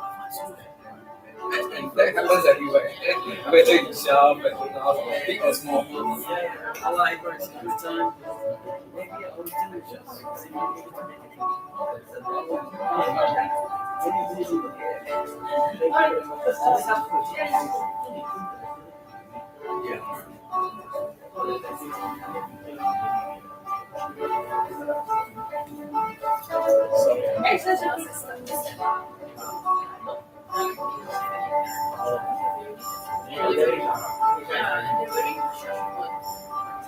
But the aspect itself is our case itself more professional, complicated for most people that are so very good to work. Yeah, that gender. So of course there is certain special issues, like for example, in some cases people who are pregnant, and then that would be treated specially with certain sort of interventions. Yeah. So I don't think it's easy to take the loss here. That's why it's quite interesting. Yeah.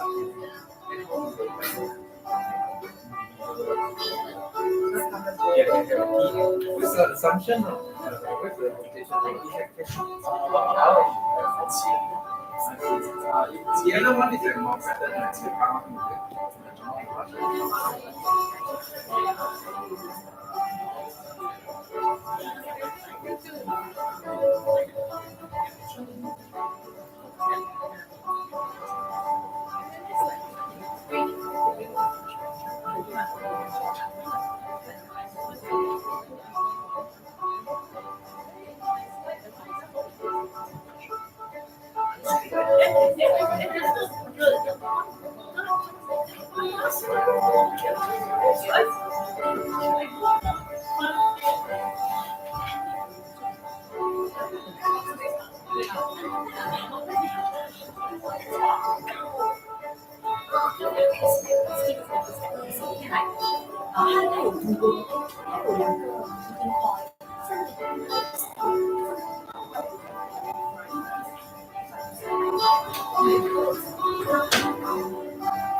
And is it? You want to stand here because the light is so bright. Yeah. Oh, it can. Yeah. Ah, yeah.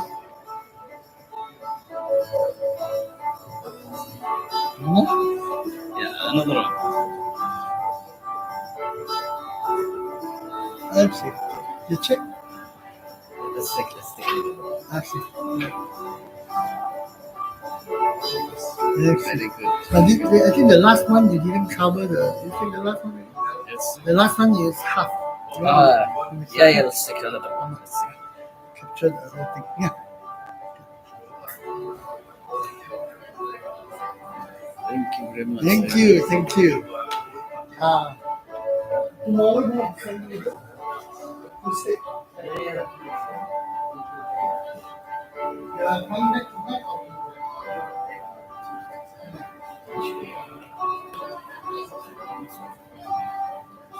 or oh, then bring it back up. Give me a reason.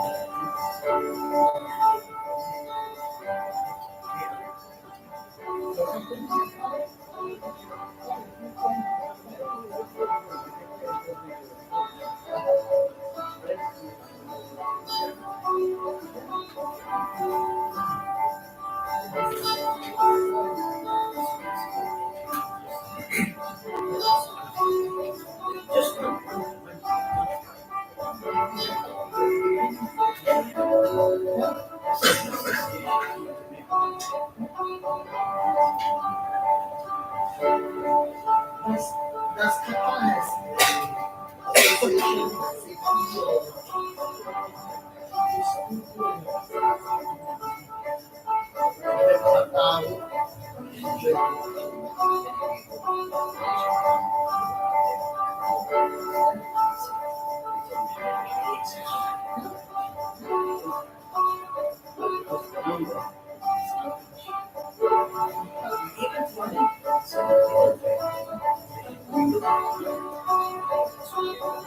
safety or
All right.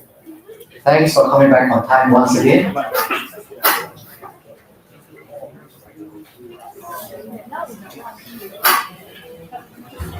In the morning, we heard Dr. Sharad talk about conditioning, right?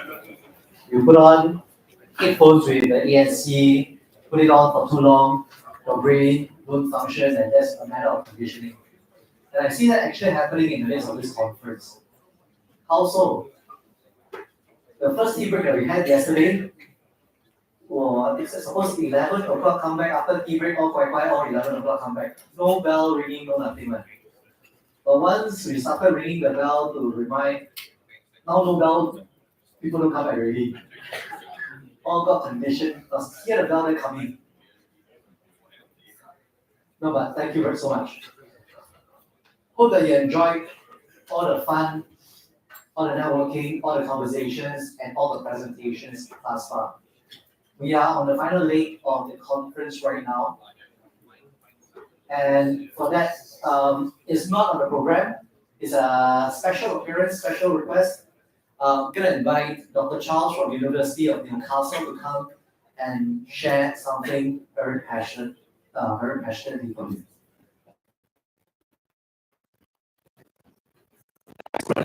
I had to pay him a lot of money for me to be here. I'm not Calvin. Some of you know, I'm with the University of Newcastle, the Australian Newcastle. As you know, I have a lot of graduates here, so it's a happy regathering. Environmental health and safety program. I'm going to take 1 minute, so you have to kick me out. I slipped this brochure in your goodie bag, in your conference bag, and it's the Master of Environmental Management and Sustainability. We are interested in this area, and the university has launched it in January this year. The next intake is just in August right now. So if you look at the program, there's a website, which is a local website. All the details are here. We have it's not written here, but a 40% grant. So it's very competitive. Master's program, commitment in time and cost, all this, right? So 40% is quite a large grant, which we're providing for the first few intakes. So if you're interested, write to me, and the website is there. Starting 2 intakes, August is right now. I know someone was interested. And that's all I have to say. There's also a series of sustainability courses that we're offering with a partner attorney that is also happening. And I have a Center for Sustainable Development also come and visit us at this junction. And it's good to see all of you. Thank you very much. Yeah. Thank you, Dr. Charles. Okay, so please sign up. All right, please sign up so that you can continue to support the conference as well. Okay, right now we are really down to the last speaker for the conference. And you know what they say, we always keep the best for the last first. So no pressure at all. So he is a chiropractor and owner of Family Health Chiropractic Clinic in Singapore. He'll be sharing with us on digital dementia, a modern day health epidemic. Let's start nice to welcome Dr. Kelvin.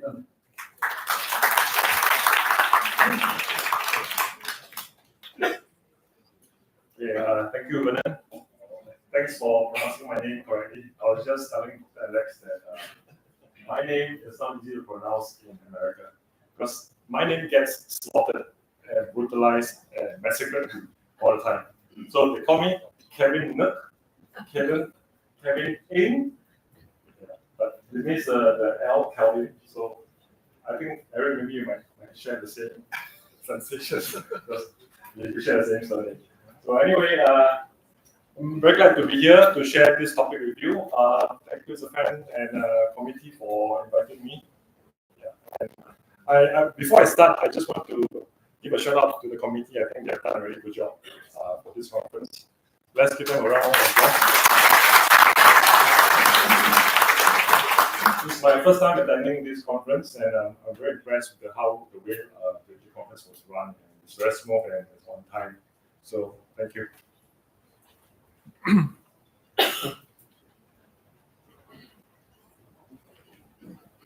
Okay, so let's get started. Do you have a smartphone, iPad? Maybe I should ask who doesn't have one. Everybody has one, right? Are you always sitting at work with a computer? Anybody? Fatigue at work? You get headaches? Backache? Tired eyes at the end of the day? Yes. Everything is here. Right? Okay, then this session is good for you. So what we're going to see later will be, I have a lot of materials to run through, so hopefully I have about 50 to 60 slides, but I'm just going to breeze through them. Hopefully it'll be interesting because I'm going to offer you a different perspective from a perspective of a clinician as a chiropractor. So we're going to see how technology has changed our lives. And then we're going to learn about tech neck and flexor dominant posture. And the big topic now is digital dementia. And yeah, as I mentioned, I'm going to share a lot of studies with you about how the digital era has shaped our brain and our posture. Okay? And of course, how we can help. And I will share with you how I've been helping my patients in my clinic.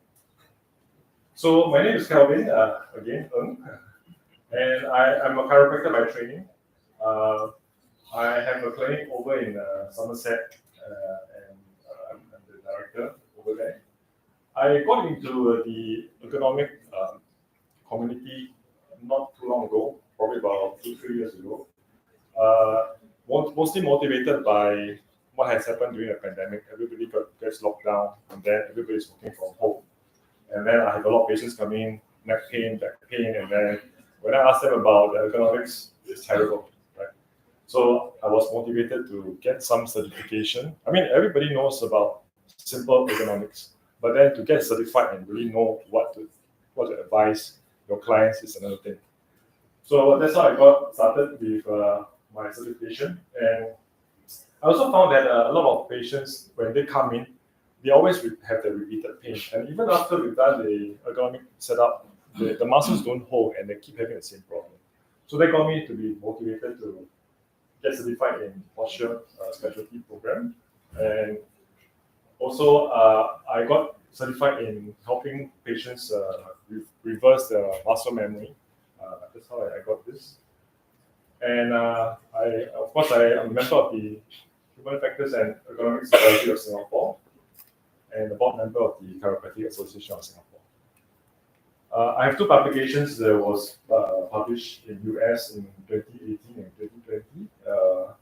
One of them was about how I have helped to reverse hearing loss in all my patients. The other one was quite interesting, how chiropractic can help increase the grip strength of patients. So we're now in the digital era, right? We can't run away from this. Do you know how many times on average an adult uses a handphone in a day?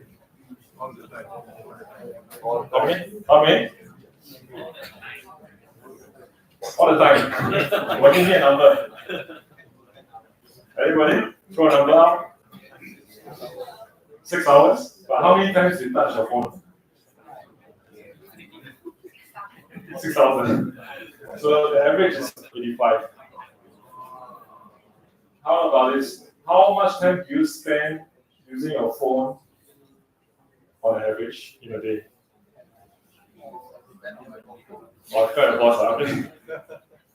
It's about 5 hours.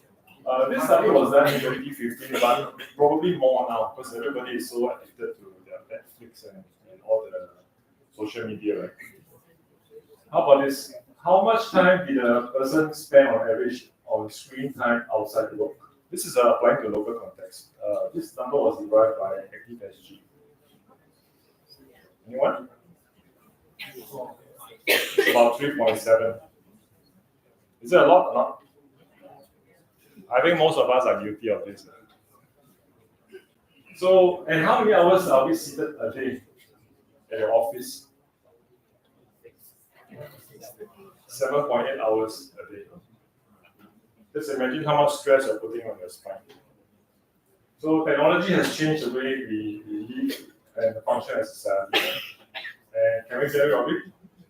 No way. So if we can't get rid of technology, we have to learn to live with it and come out better than that. Otherwise, we can become a part of this epidemic. So, do you have tech neck? Have you heard of tech neck syndrome? Anybody? Or flexor dominant? Yeah, flexor dominant posture. Anyone heard of this? Okay. I see Jolie has heard of it. And ergonomists would have heard of it. Okay. So let me just explain to you briefly. Now, tech neck is a situation where you have a forward head posture. That means your neck is tucked forward and you're looking down at your devices for a long period of time. And this can be quite a painful situation. Right? And as your head tilts forward, the pressure on your neck increases tremendously. Now, this is a picture of me replying my message when I was at IKEA one day. And because my son is so conscious of ergonomics, because what I do, right? And nowadays we have little games. When he sees me having that posture, he will whip up his phone and take a picture. I'll do the same to him. So he called me for that. So just imagine as I'm answering my messages, you know how much pressure I have on my neck? You know how heavy is our skull? If you are looking straight ahead of you, your skull weighs about 12 pounds. As you look down, about 15 degrees is about 27 pounds.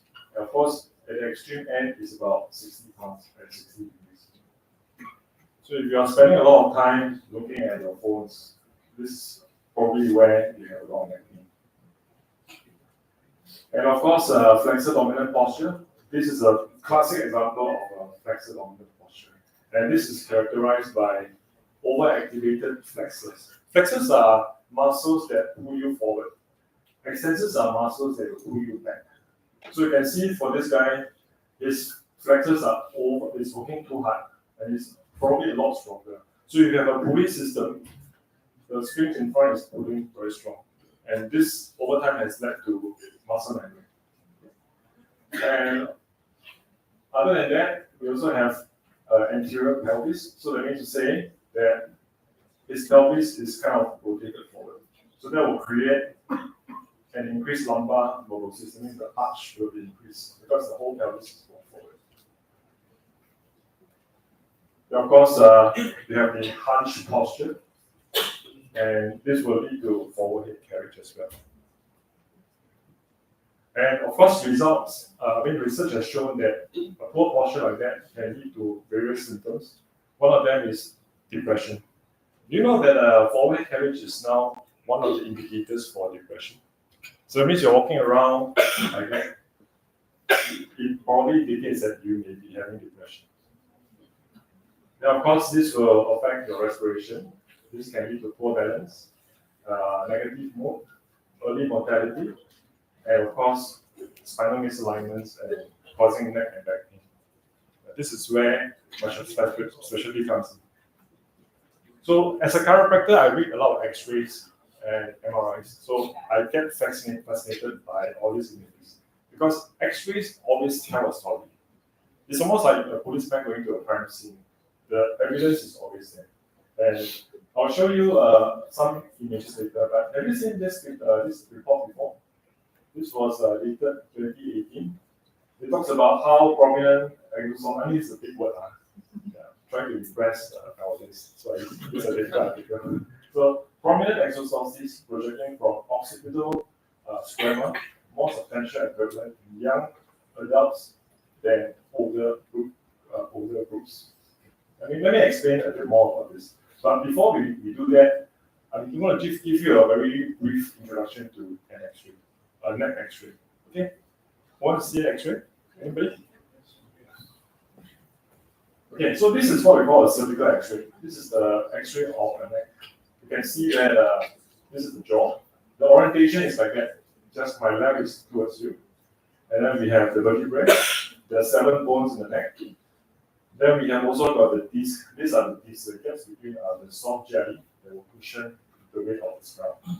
Of course, then we have the skull over up there. And then this is what we call EOP. I want you to pay attention to this part over here.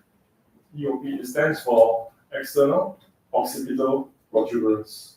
Occipital means here, and this is just talking about this part of the skull. Okay, you can see that this part is very clean, very nice, right?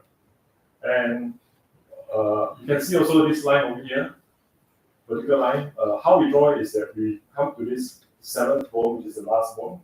We extrapolate a vertical line over to touch the top part of the bone at C2 to see how healthy the curvature is. So this looks like quite a perfect one, where you can see that the whole line touches both the top and the bottom. Okay, you get a picture so far? Now this, of course, picture of me, right? I'm just trying to show you what a perfect posture looks like. And this is how my skull weighs about 12 pounds. Okay, and this is one where I purposely get into a forward carriage, and this can represented later on the X-ray as a reverse curve in the spinal bone. So my skull can, from 12 pounds, can become 60 pounds. So if I were to take an X-ray of my neck, before we get to that, so this is how do you tell whether your posture is good? Is when you refer your ear to the shoulder. So the shoulder is here. We divide the shoulder into half. You can just eyeball if your ear is around on top of the halfway line. This is a good posture. But if your ear is right in front of you, of the shoulder, this will be what we call a forward carriage. And then of course, if I take an X-ray of myself, you can see that the curve is perfect. But for this one, you can see that my neck is jutted forward. Instead of having a nice curve here, my neck is jutted forward. You see how a person can always be having this forward carriage. It never comes back, no matter what you do. Of course, if this remains and it continues to get worse with all the long hours on the devices, then you can see that now the spine has started to degenerate. You can see the gaps over here has started to kind of narrow, and you can see also at the surface over here in the front, it's a nice squarish shape over here. You can start to see all these sharp things coming up. These are what we call 骨刺 or bone spurs. Okay?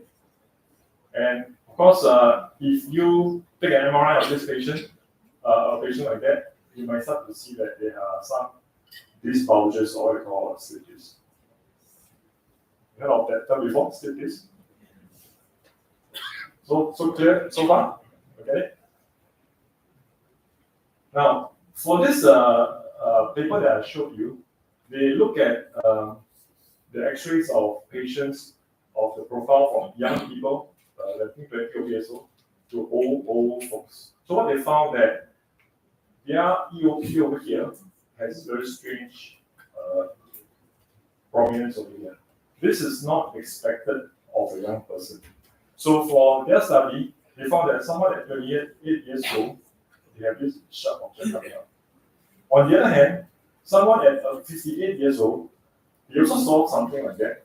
But when they took a measurement, the young person's skull has a sharper protuberance compared to this. Is it concerning?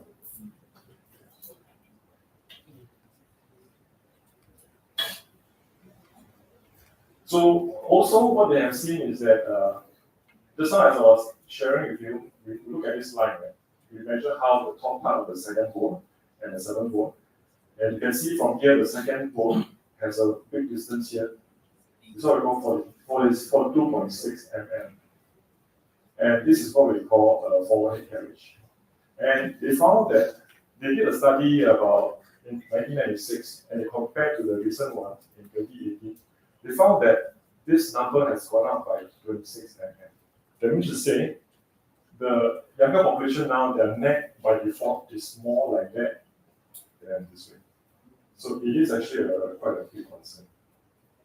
And they found that every 10 mm increase in the forward carriage resulted in 1.03 times increased likelihood of having this big bone over here.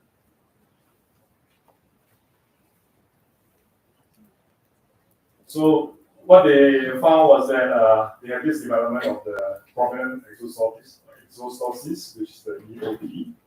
And then if you are male and you have an increased forward carriage, you're more likely to have this prominent EOP. And the very puzzling thing was that if in this study they found that the older you are, the smaller your EOP is, which is not supposed to be the case, right? It should be that if you're older, their spur, their bone over here, that should be bigger. So what they are proposing is that this EOP exists more in the young population, and they're very concerned about the future MSK, musculoskeletal health of this population. So it's also indicating that our younger population is spending too much time looking down this way and at all their smart devices. So another study shows that if you use handheld devices, it's likely to trigger higher activity in the trapezius, which are the muscles over here, and your neck muscles. And of course, your neck muscles will be subjected to 3 to 5 times more pressure when you're looking at your smartphone or your iPad. And they found that neck-related musculoskeletal conditions amongst handphone and handheld device users are up to 67 more times more prevalent than in other individuals. That means the neck will have a lot more pressure than any other areas when you use your smart devices. So the key takeaway is that the development of this EOP may be attributed to the extensive use of screen-based activities of all ages, including our children. And this has been investigated, for the MSK disorder, related to the poor posture of using the tablets and computer, have been investigated and were identified as risk factors of the development of related symptoms at the neck, shoulders, and forearm. And this is the other concerning part, that although the tablet revolution is fully and effectively entrenched in our daily activities, we must be reminded that these devices are only a decade old, and it may be that related symptom disorders are only now emerging. So we have been using it for so long, and then now we're starting to see the trend. I mean, if not for this X-ray, you probably may not know that something is developing in the skull of your young ones. Okay, so this term digital dementia, anyone heard of this? Anyone? Jody, have you heard of this? So this is, I have to clarify, this digital dementia is not a medical diagnosis. It's basically a term coined by Professor Dr. Manfred Spitzer. He's a German neuroscientist and psychiatrist. So he wrote a book in 2012 talking about this digital dementia, about how the overuse of digital technology can result in a breakdown of cognitive abilities. And he also mentioned that short-term memory pathways will start to deteriorate from underuse if you overuse technology. So if you keep using your smart devices, then your short-term memory will start to be affected. And he mentioned something that didn't go very well with a lot of people. He said that if you want your child's school results to get worse, buy him a video consulting. Everybody wasn't happy about that, but that was back many years ago. But I think now people are starting to pay more attention to this. And according to him, the brain behaves like a muscle. It grows when used and atrophies when not used. Cognitive training takes place automatically during the mental and physical effort. So you have to keep stimulating your brain, you got to move as well. So in order to understand digital dementia, I just want to introduce you a little bit to the brain structure. And this is our skull, right? And we can divide it into 4 lobes. We have the frontal lobe, where it's responsible for movements, emotions, and decision making. Then we have the parietal lobe, which integrates sensory information. Does quite a lot of things like registering the sense of touch, temperature, and pain. Then we have also the occipital lobe, which is primarily responsible for visual processing. So when you're looking at things, your occipital lobe is working very hard. And then we have also got a temporal lobe, which helps to retain visual memory, language, comprehension, and emotion. Clear so far, everybody? Still awake? Interesting? So, flexor dominant effect, as we have seen just now, it means your posture is like that. Remember, we say that the flexors are overactivated, and this can stimulate predominantly the occipital. So, meaning to say, when you are doing this, you are just stimulating this part of the brain. So, the other parts all will kind of like go to sleep. They are shut down. And lack of movement and cognitive stimulation with mindlessly sitting in front of a computer for hours will lead to a sensory disassociation. So that means if you are always looking at your Netflix and just staring like that, you probably will just be stimulating here and nothing else. You then will become kind of disassociated from environment and emotions.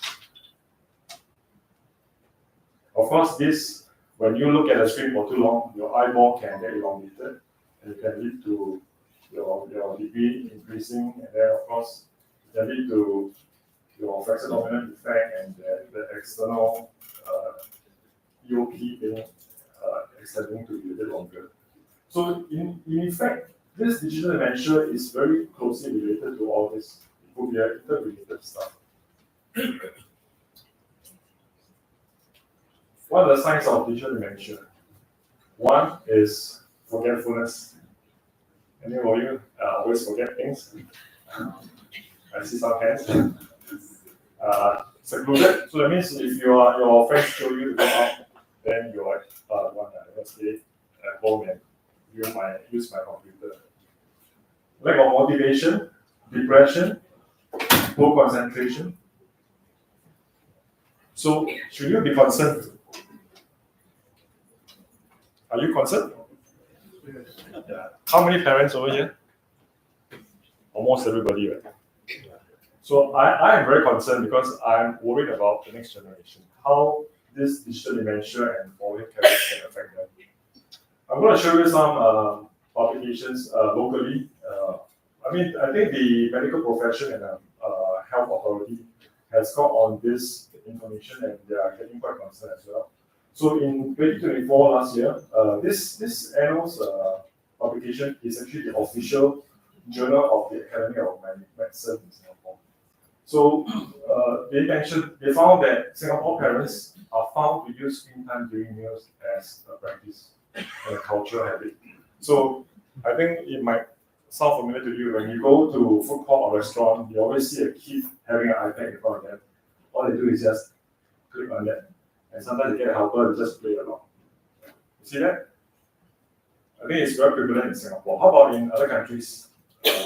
Malaysia, Thailand, is it about the same? Yeah. And what they have found also is that the children are introduced to screen time before their first birthday, they have more issues. What kind of issues? Greater display of aggression, behavioral concerns. And more than half had language delay. 1 in 4 had signs of autism. And children with developmental, behavioral, and emotional concerns average 2 hours, 80 minutes screen time per day. Then also, they found that parents who let their kids watch TV or mobile phones for fast 3 minutes should take note that a new study says screen time could be linked to developmental issues. So they are giving this warning to parents really. And it's advising against the rising trend of using screen time as a child minding tool. And then in October 2024, IMH, which stands for Institute of Mental Health, they found that those with problematic smartphone use were at least 3 times more likely to have symptoms of depression, anxiety, and insomnia. It's a mental health issue here. There are more than 1 in 4 young people here reported using social media excessively, more than 3 hours a day. Anyone? Social media, or the TikTok, Instagram, Facebook. And more than half of parents surveyed say that they consider screen time to be part of children's playtime. But we know during our younger days, playtime means running around. I mean, I grew up in a kampong. My childhood was basically running around, catching tadpoles, cycling around, looking for orangutans. So I miss those times because we had a lot of movements and cognitive stimulation. And then another study in 2024, they show that children and teenagers cannot take their eyes off gadgets and smartphone screens, fueling a problem of addiction and increasing behavioral issues. This is very concerning. Youth will skip school due to their gaming habits, threaten suicide when their parents turn off the home Wi-Fi, or they run away when the parents stop them from gaming. It's scary, yeah? This one not I say one. This one is according to this article. And also digital addiction issues, including gaming addictions, excessive digital device use, are becoming increasingly pertinent, particularly among children. Nearly half of Singaporean youth between 15 and 21 have problematic smartphone use, according to the IMH report. And individuals aged 13 and older, especially for this age range, they have the addiction issue. And affected individuals were at least 3 times more likely than those without problematic smartphone use to have symptoms of moderate or severe depression, anxiety, and insomnia. Concerned already? Well, this is just looking at the Singapore context. But in the international scene, a lot of scientists have already started this many years ago. So I just want to run through very quickly with you. Some concerning studies on the skull, they found that screen media activity has an effect on the brain structure. And change in some of these parts of the brain can result in consequences of psychopathology and cognitive performance. And then they also found that reduction in the cortical thickening means the skull having this layer over here, the thickness of the skull. If from internet addiction can lead to depression, sleep, and cognitive issues. And of course, for the brain, internet addiction is associated with structural and functional changes in brain regions involving emotional processing, executive attention, and cognitive control. And then for this one, brain matter has been shown to atrophy with internet addiction, resulting in cognitive, motor, and sensory, emotional, and behavioral problems. Quite a lot of studies. And of course, this researcher in 2013 found that because of all this addiction, the frontal lobe, which is the front part, this part here, will become way thinner with gaming addicts. And what happens with that? That it will result in poor planning, prioritizing of tasks and impulse control, and this can also lead to difficulty in suppressing rewards pathway. So that means you are only motivated to do something if you get a reward. And decline in white matter has been shown to have slower cross communication amongst the brain. And also, of course, few more. This can lead to mental emotional problem and long hours of screen time associated with low level of well-being for children and adolescents aged between 2 to 17. We have a few more studies to go through that we're done with this part. This can also affect less curiosity, self-control. I think you can read this.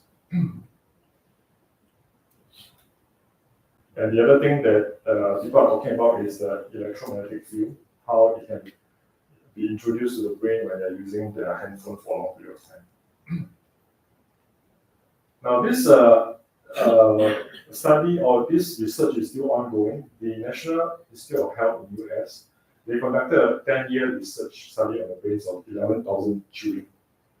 They found that 9 and 10-year-old children who spend an average of more than 7 hours per day on screen time shows premature cortical thickening of their brains. We saw that earlier.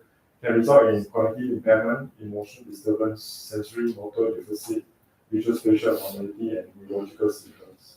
And children who spend more than 2 hours per day on a screen get lower scores on thinking and language tests. And there's another one, they saw that 15 or 16 years old who have higher frequency of engagement with digital media activities have significantly higher odds of having symptoms of ADHD.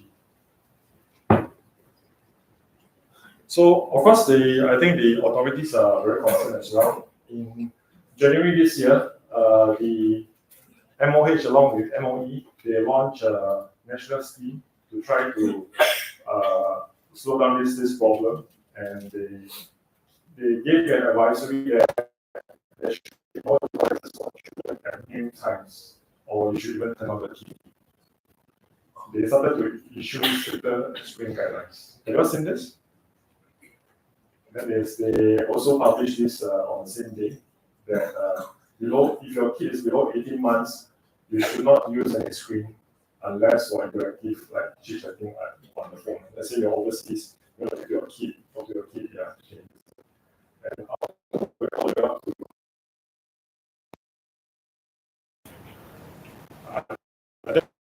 ChatGPT users over here. You know what studies are showing about ChatGPT? I thought this. I put this paper down to show you. They found that if you are the ChatGPT, maybe eroding your critical thinking skills, according to MIT, and also your brain, you will cause accumulation of cognitive debt when you use that for writing essay. Yeah, so be careful with the use. I think one of the speakers the other day said we have to be smarter than technology. We shouldn't let technology control us. We have to control technology. So what to do now with all these scary articles? But of course, there's hope. That's what we're here for, right? We have ergonomists, we have human factors people. We can still do something for them. Of course, the postural ergonomic solution is one where we can help a lot. The purpose will be to improve physical posture and ergonomic design while at work. And you can also help to prevent ill effects of the neck and visual dementia. Now, in my course of work, I do see a lot of patients with this issue. So I developed a small program in my clinic, and I've seen it to good effect. So I thought I would just mention it to you to share with you all. In case we have ergonomics over here and human factors, that could be one possible addition to your toolkit, right? So what I call this solution complete posture correction. The first, there are 4 prongs, 4 phases of this. The first is proper ergonomic setup. I think I'll go through this a bit more later.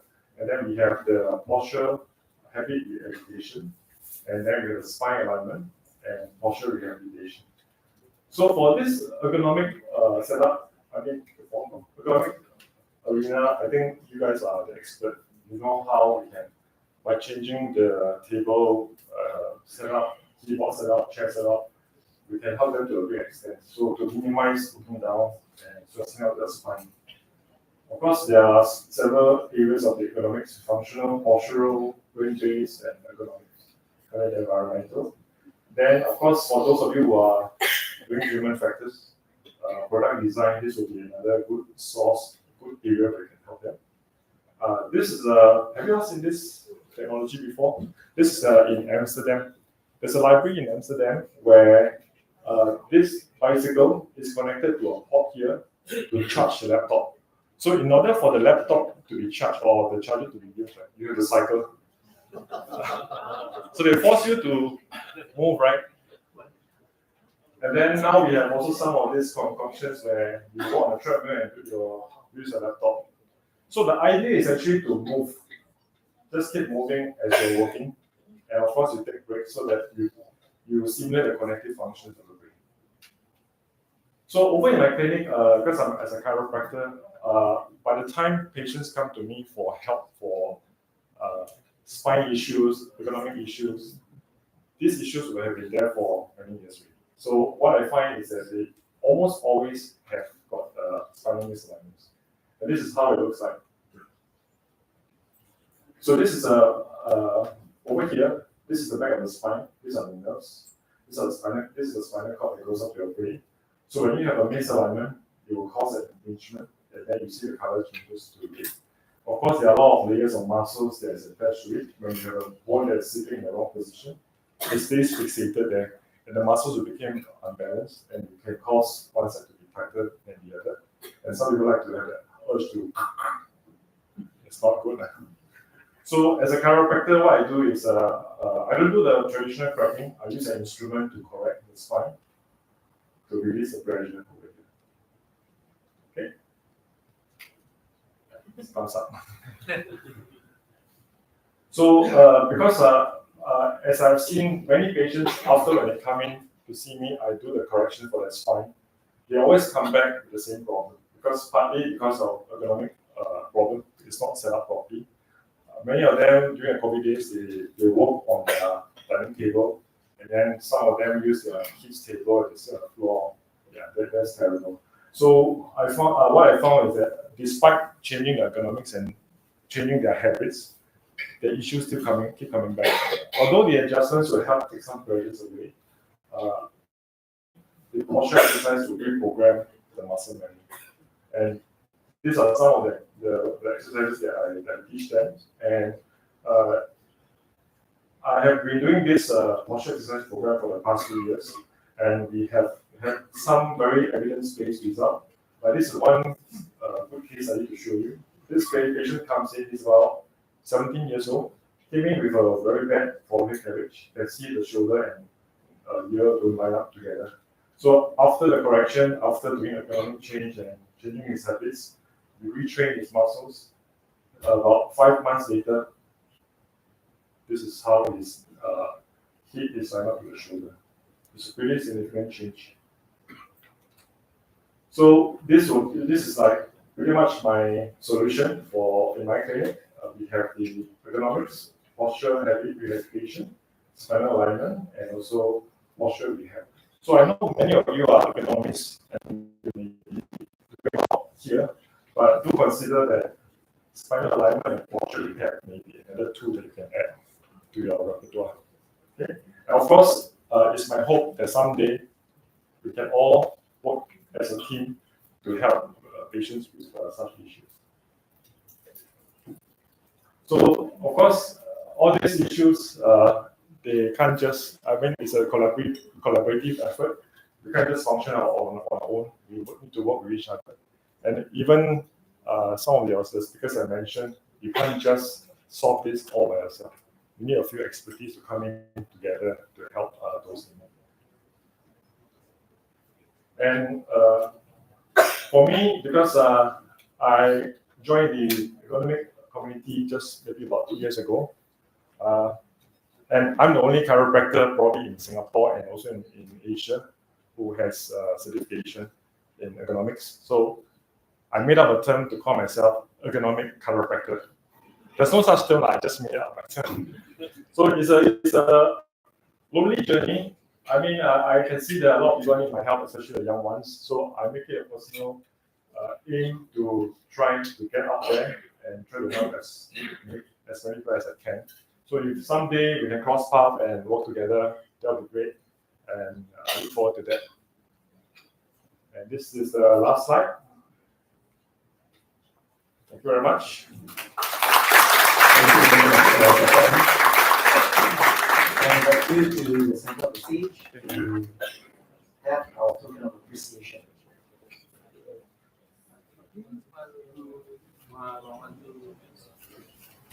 Oh, thank you. All right. Thank you, Dr. Right. So, Dr. Your name is probably not the most mispronounced name. My name is actually one of the more mispronounced names. I've been called Venom. I've been called Veron. And in a certain country in Southeast Asia, I'm always called Vernon. So yeah, that's me as well. No, but thank you very much for the insightful sharing. We, as a stage is being set up for our panel discussion, I would like to invite the moderator, who is a director in IEH based in Hong Kong. The panel discussion is going to be based on the topic of beyond the conference, what technology will truly transform workplace health and safety. Dr. Alex, please. We can also we would like to invite our panelists to come up.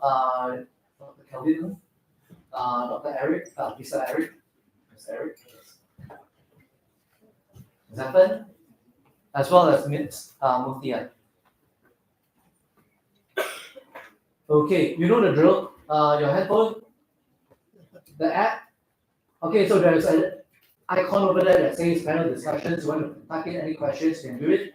We've also got mics that we can pass around. If you want to type, just prefer to talk, just to make it a bit clearer. You know, sometimes words can be misinterpreted. We've also got 2 standing mics that are in along the walkway. Feel free to raise your hand, walk over there, pose a question. So with that, I will hand the time over to Dr. Alex to moderate the panel. Dr. Alex.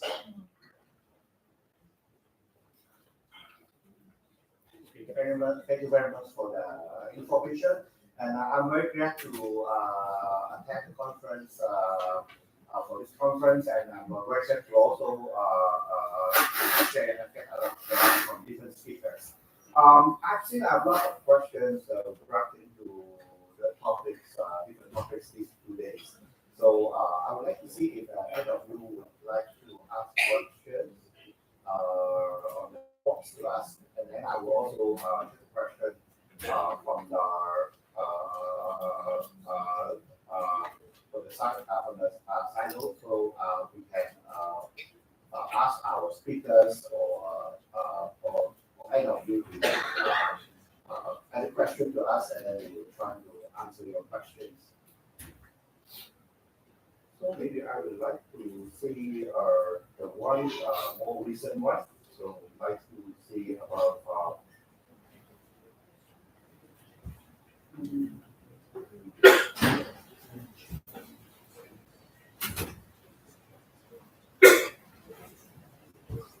So towards the end, the Wi-Fi don't want to work well. Yeah. try to do it first because we need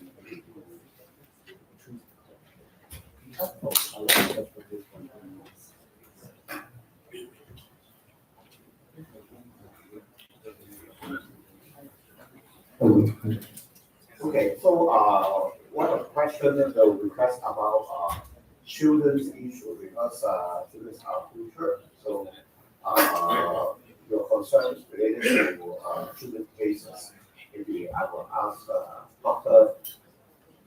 Yeah, I correct. That's the question. Yeah. Is it the last one? Yeah, the one for children. Yeah, because of we have yeah. How can we stop children from using device? This is a very difficult question. I don't think there's a perfect solution for this. Of course, we have the rewards and punishment style. But what I usually would do is I recommend that my clients have set aside a timer probably about 20 minutes, they should take a break. And we have a 20-20-20 rule, where if you look at a screen for 20 minutes, you should look away for 20 seconds at something 20 feet away. So if you adopt something simple where you can always maybe get them to have a habit to set a reminder, I think that would be good. Even for adults, when you are sitting at your desk, when you set a timer every hourly, you should set up, walk around, that might help to take some of the stresses. Thank you. We can accept more questions from your request in the system. So I would like to see if any of you will still include more questions while we are answering questions.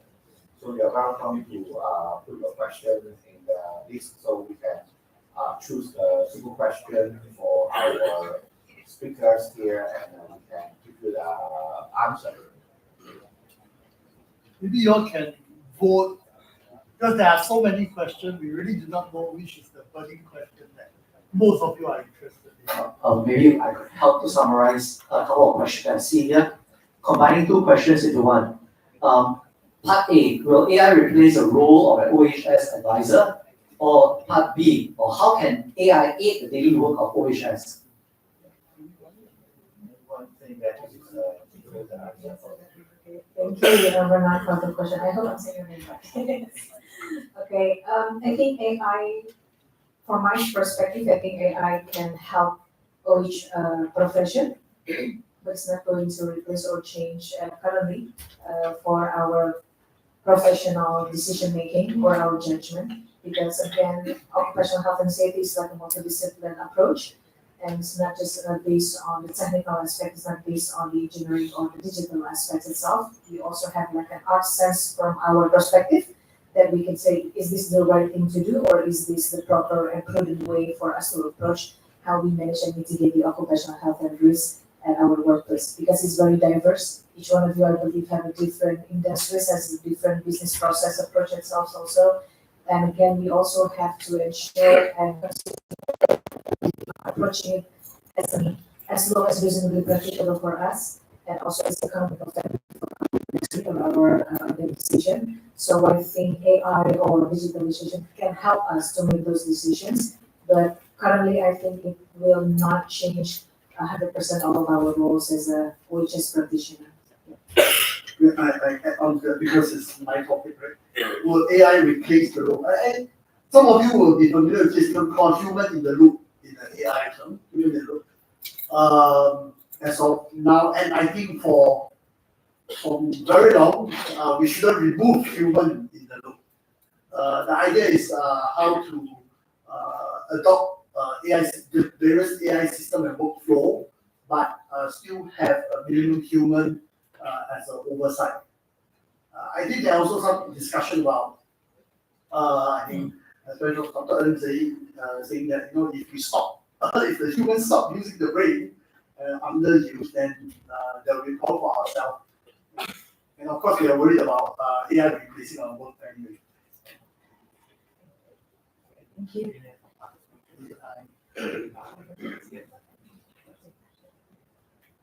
My opinion is that I think I use AI. I think most of us, if not all, have tried it, using it, and we don't accept everything that the AI throws to us. But there are some things that are more heavy lifting that I think AI can help. For example, that going back to my presentation earlier with regards to heat stress. When I look at the HSI, the heat stress index, there's an equation there that takes some brain power to work on. And if you spend some time on it, I'm sure you can overcome it. But sometimes if you are in a rush and you need to have a quick calculator like the C1T, right? So if an AI can be trained to do that calculation quickly, I think those are the heavy lifting that we can rely the computing power. But I think we, at the same time, while we rely on the calculator, we also do not want to forget how to count. So I think going forward with technology, there's no going back. We have to make use of technology to so-called like to be able to do more. I mean, even scammers are using AI, so we have to come up with strategies to overcome, forces that are not acting in our interest. So that's my. Thank you very much. Can I just add to the earlier question that someone posed about how to help keep reduce the use of smart devices? Just one idea that came about is, as parents, we set examples of our kids. If you are using your handphone for a long period of time, your kids are going to like you and say, you also. Right? So I think we as parents, we should set a good example for them and say, oh, I'm doing this, I'm reducing my screen time to maybe 20 minutes or at most last 10 minutes, and then I'll put it down. Let's do it together as a family. Or maybe during meal times, everybody put your phone somewhere and let's have a decent time, talk about our day and just leave the technology aside to catch up with each other. So thank you very much. So I think anything will have a good side and a bad side for tools, just like all of the tools that we use in the world. So let's see, we have more questions from the wall, because with the highest rate that is so to speak. With advancement in hearing protection technology, noise cancellation, earphone and earbuds, can they be used in a workplace setting? What measures or things to note? So I see if any feedback opinion from any of the speakers. Okay, this is relating to the noise cancelling earphones and earbuds. And can they be used in a workplace setting? What measures or things to note? Okay. I think it's different purpose. For earbuds that you are using for your daily activities, for example, using it for watching some movies or listening to music, and comparing with the ones that we are using in the workplace, in the working environment. Because in the working environment, we have measurement settings for each exposure, and we have what's called NRR for each ear protection, the noise reduction rate for each ear protection, whether it's a muff or it's an earplug or it's a combining both from those protection. So when we are purchasing the earplugs or earmuffs, we have to also calculate the NRR, and based on the exposure rates or based on the exposure level from the source of the exposure or source of the noise from our workplace. So it's not just like a free procurement or free buying in the markets. We have to also concern about the NRR itself. So I think it's different purposes. While when we are using the earbuds or the earplugs that, or I think it's called the earbuds or the noise cancelling earbuds is more of a convenient for us. It is also that it can be used for as an entertainment for us during our daily normal activities or outside our works. So I think it's a different function from the earbuds that we are using from many providers right now, compared with the ones that we are using for the purpose of our workplace or to mitigate the level of noise that we are exposed to. So we have to also concern about the NRR level and the values from each of ear protections. I'll add on to that. But there are, I think, some of the PPs, hearing device protection, do design some active noise cancelling, and they have design consideration. And for special case like imagine say helicopter landing, plane taking off, that's the plane. You need a noise cancelling, but yet you need communication. So there are some of these devices that have the active noise cancelling and other kind of technology for hearing protection in the workplace. But if we were to just buy one of the brand like AirPod and say it's noise cancelling, you not in the way we can say it might work, but the manufacturer and the designer didn't design for that purpose. Yeah, so for that we can't take the liability to say this is yes.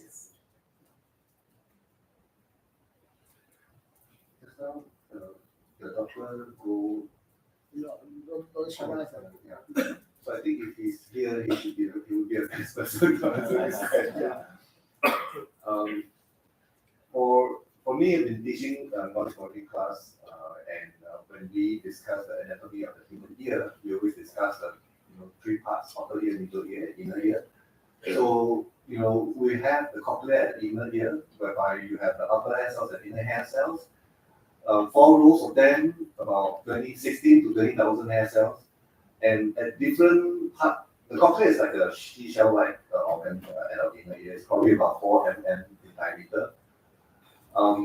So small. Imagine fitting 16,000 to 20 so-called like cells in that 4 mm diameter. And how we experience sound is when the physical sound vibration from the air, gets picked up by the eardrums, transferred through the middle ear, the tiniest bone in the human body, and goes into this vibration goes into the cochlea. It's fluid field. So the front part of the cochlea is responsible for the higher frequencies. The back part of the cochlea is more responsible for the lower frequencies. And there is this saying that why 4,000 hertz are the ones that usually are the ones that you lose when you talk about industrial hearing loss, noise-induced hearing loss. It's probably because of it's nearer to the outside. I cannot tell whether that's true or not, but I hear that. When questions comes up as in whether with regards to hearing loss, it's always the intensity as well as the duration. If we are exposed to loud sound for a long period of time, then over time the damage will occur. Sometimes we hear a loud bang, and our ear may go into a ringing tone, ringing mode. And after that, when it settle down, the things settle down, and I think sometimes I tend to oversimplify things. It's not so straightforward. So when it comes to exposure to these agents, it's always the ALARP, as low as reasonable and manageable. When we talk about hearing protection, we have tried different hearing protection. One is those disposable types, those reusable types. I always ask this question like, how many of you use earplugs? How many of you use earmuff? How many of you use both? Which do you think is most effective?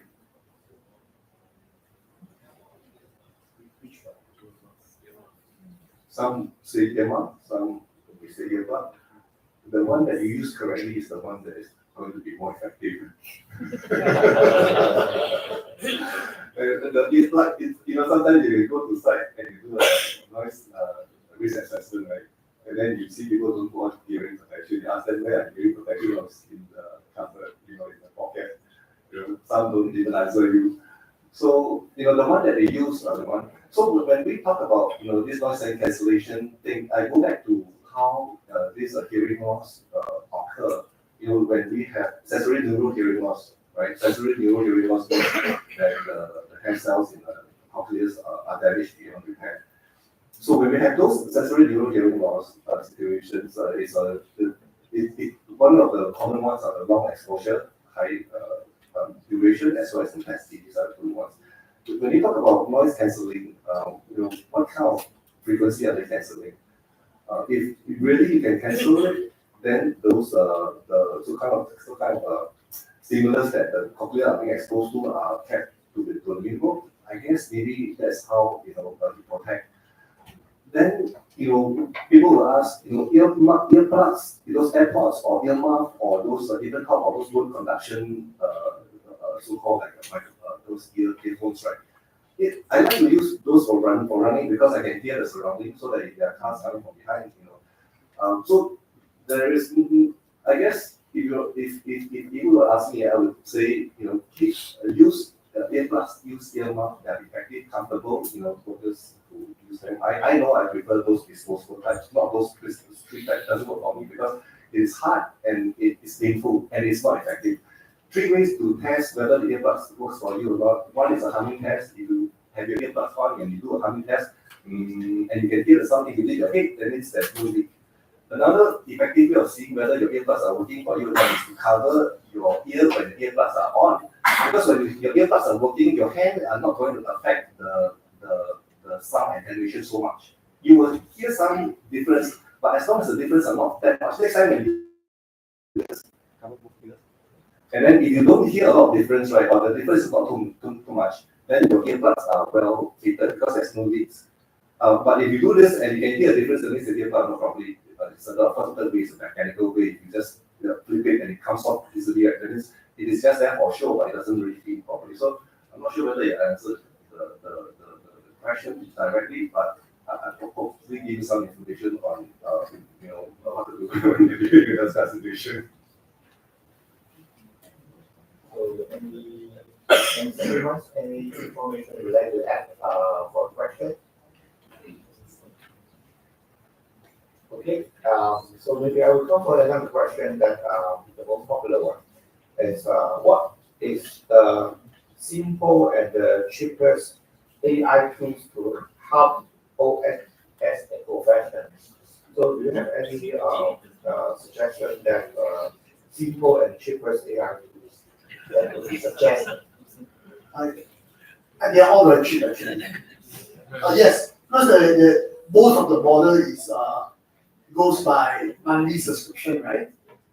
And it's something new, and all the various AI tools startup are offering it for free.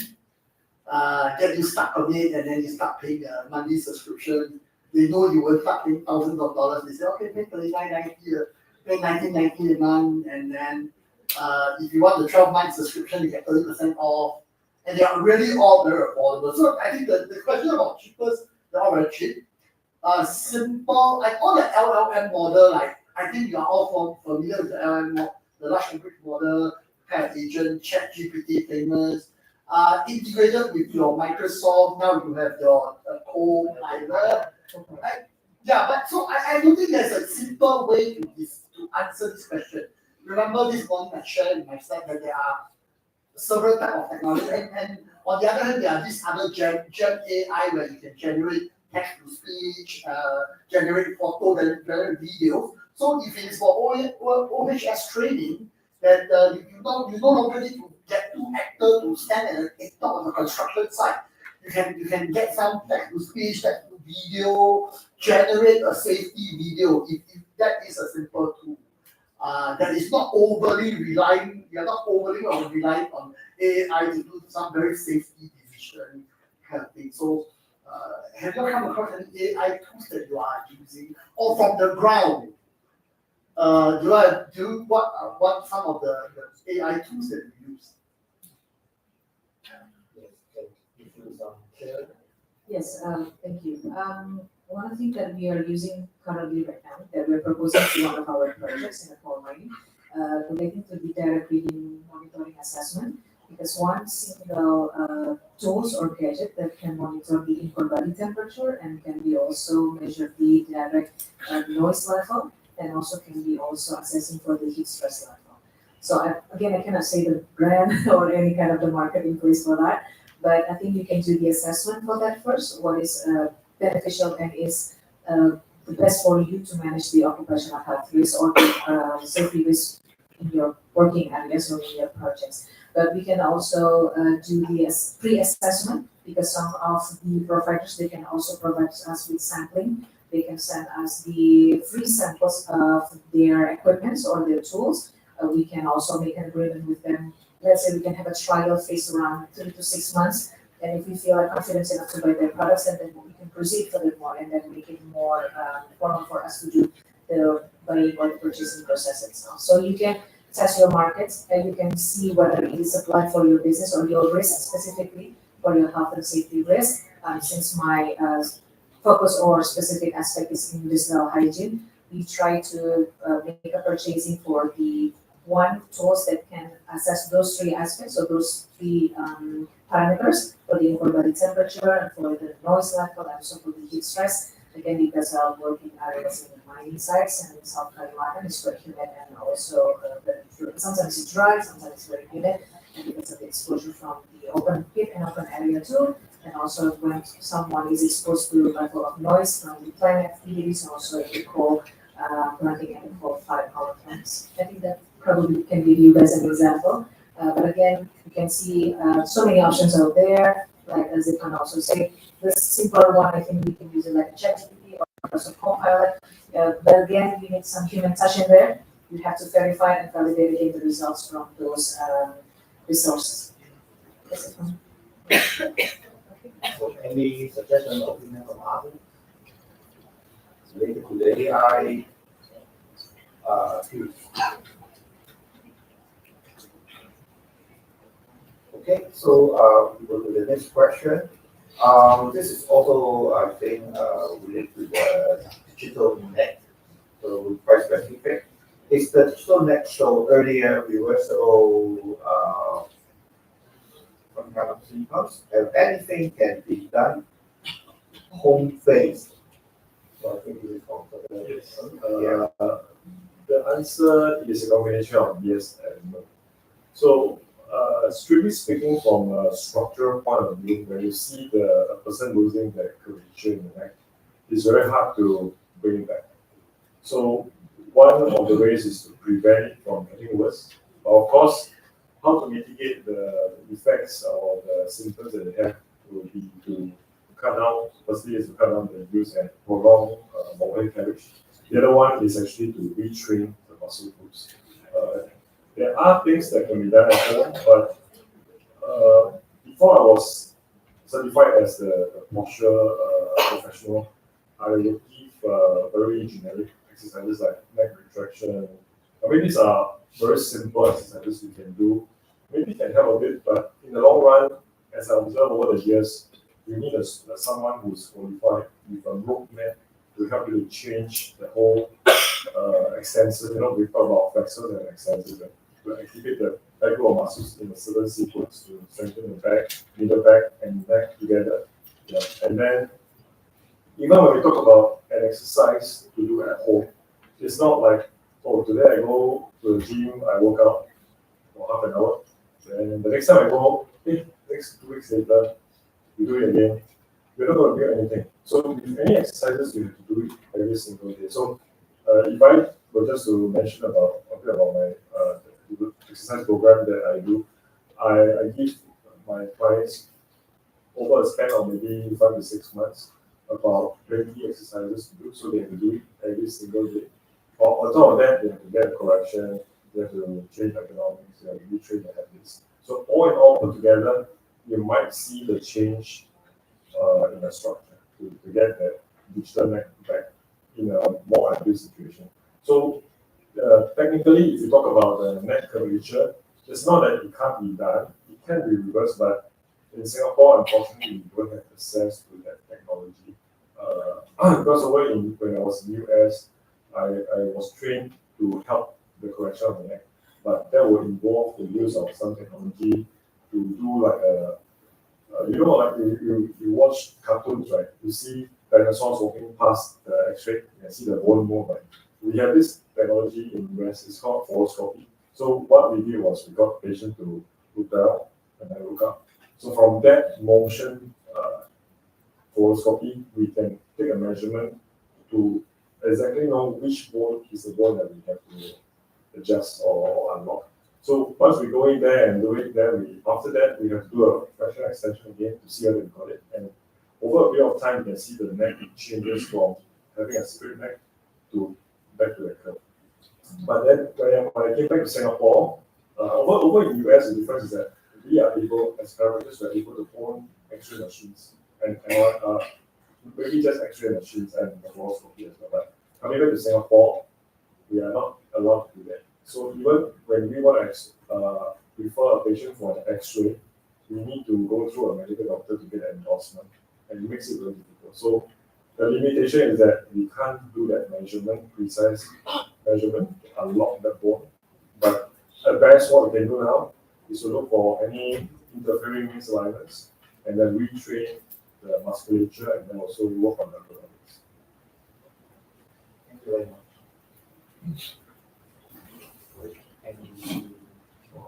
Okay, maybe we will ask another question, which is related to the use of the handphone.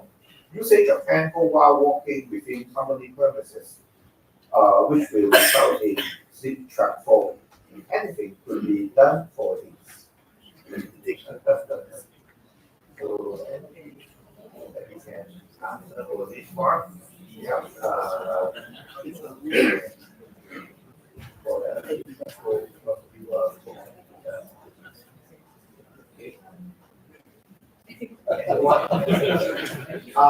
I would like to supplement accident in Hong Kong. Actually, last week we have Filipino tourists walking in a shopping mall car park area, and suddenly a taxi driver, when they are taking turn in the area, directly hit on this tourist and causing death after 2 hours. This car accident. Because when he's walking, according to the video, the CCTV, he is watching mobile phone. So when the taxi hit on, he did not notice the taxi is coming. So he died after the accident.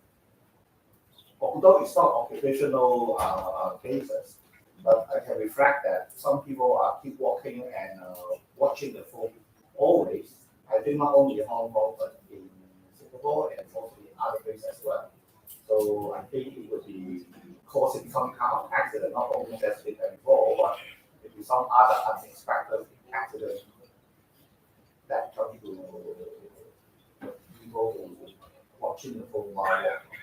Yeah. So do you have any conclusion? Yes, I think I have an opinion on this. We have a policies on site in our workplaces that when we are about to use our phone, that we have to stop. That I already practiced that quite a few times because it's very dangerous for us. And I think some data or statistics mentioned to me that one of the reasons why there's a highest number of fatalities in teenagers, I forgot is it in the United States or in another country, is due to because they're walking and crossing the street, is like what you said, and then get a hit or struck by from another vehicles. It's not usually, previously we have like the highest fatality or mortality number from the non-communicable disease, but right now there's a shift changing also that one of the highest fatalities causes in the teenagers or probably in the workers is because of their trespassing or crossing the roads while they're using their phones and they're not looking around them and then get struck by from a moving vehicles. Our operators on site are not allowed to use their phones while working, so they have to put their phones in their locker room. Again, like I mentioned before, during those commuting from one site from one mine to the coal processing aspect, they cannot use their mobile phone. So I understand it's quite monitored for them, but it's for the sake of their safety. So we try to make them understand with the policies that you cannot use your cell phone or your mobile phone. You cannot use the inside the cabins. There's a radio for them to communicate with another drivers and also with their supervisors. So whenever any situation changes or any potential or hazard or emergencies occurs, their supervisor can work with them early on. I think that one of the approach that can be done is to set a policy for that. Make sure people understand that you have to take precaution on your own safety too. And again, it's not just about when you're operating your mobile equipment or heavy equipment or your light vehicles, but even when you're walking or when you're running or when you try to make a cross path or uneven position or unreliable situation, because we have so many situations like that too in our office, not just in our plant or in our heavy risk area. But we can put like a warning system or a warning sign, put like a markers.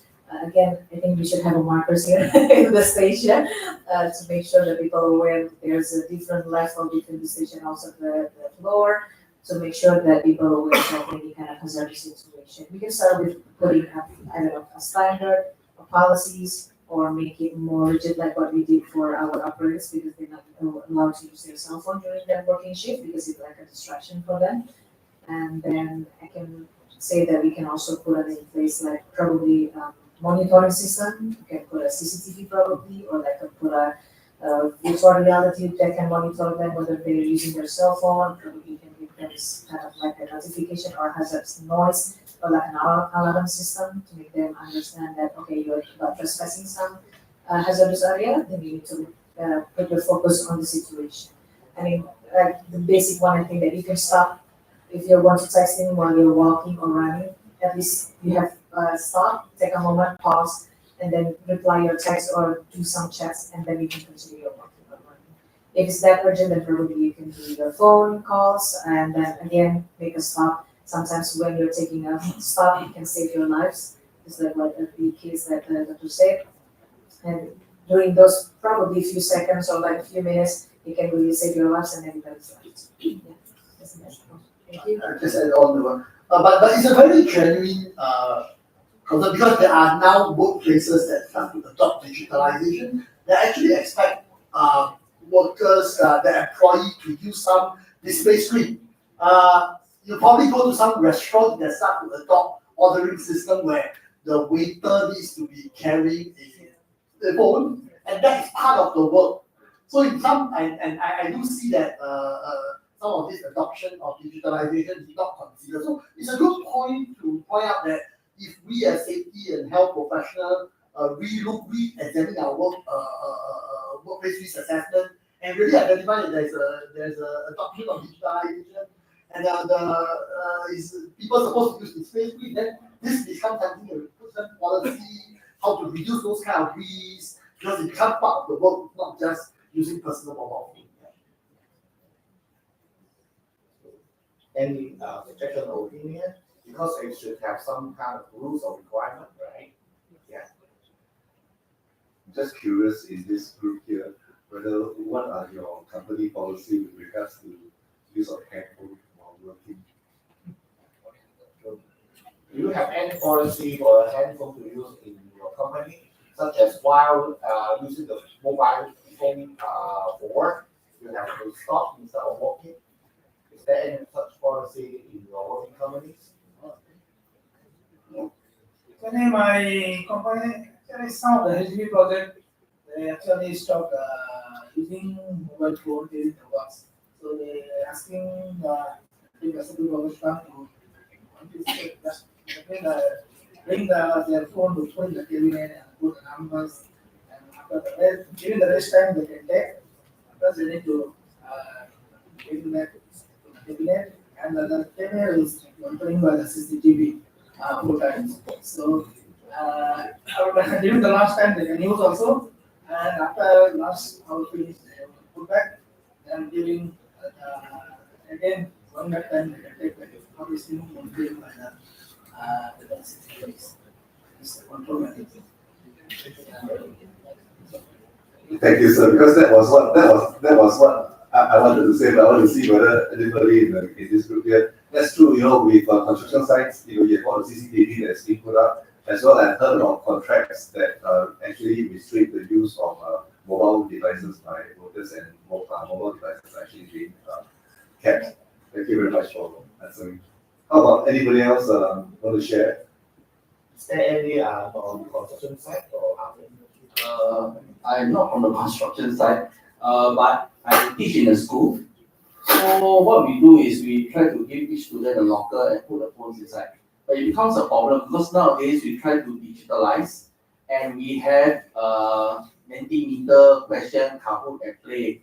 You see, but there will always be students breaking the house rule, will just slip the phone behind the skirt so that the male teacher cannot touch all this. But for us teachers, we do need the phone at all times because students travel from one place to another place. So we have a student who got disgruntled and he said he's supposed to go to the detention room, see the discipline master.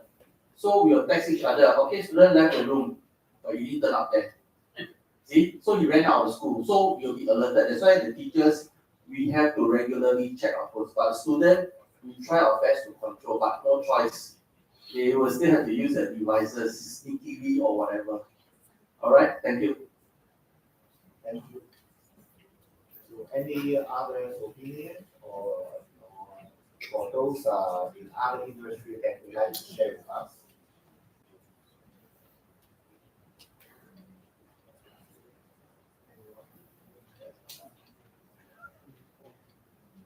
Okay.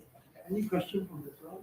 Yeah, anything from the ground or anything you'd like to concern on today's topic? And then I think we will go to another question that we would like to go forward. It's related to the manual handling. What are some technology that doesn't involve too much investment or manual handling for such as heavy lifting.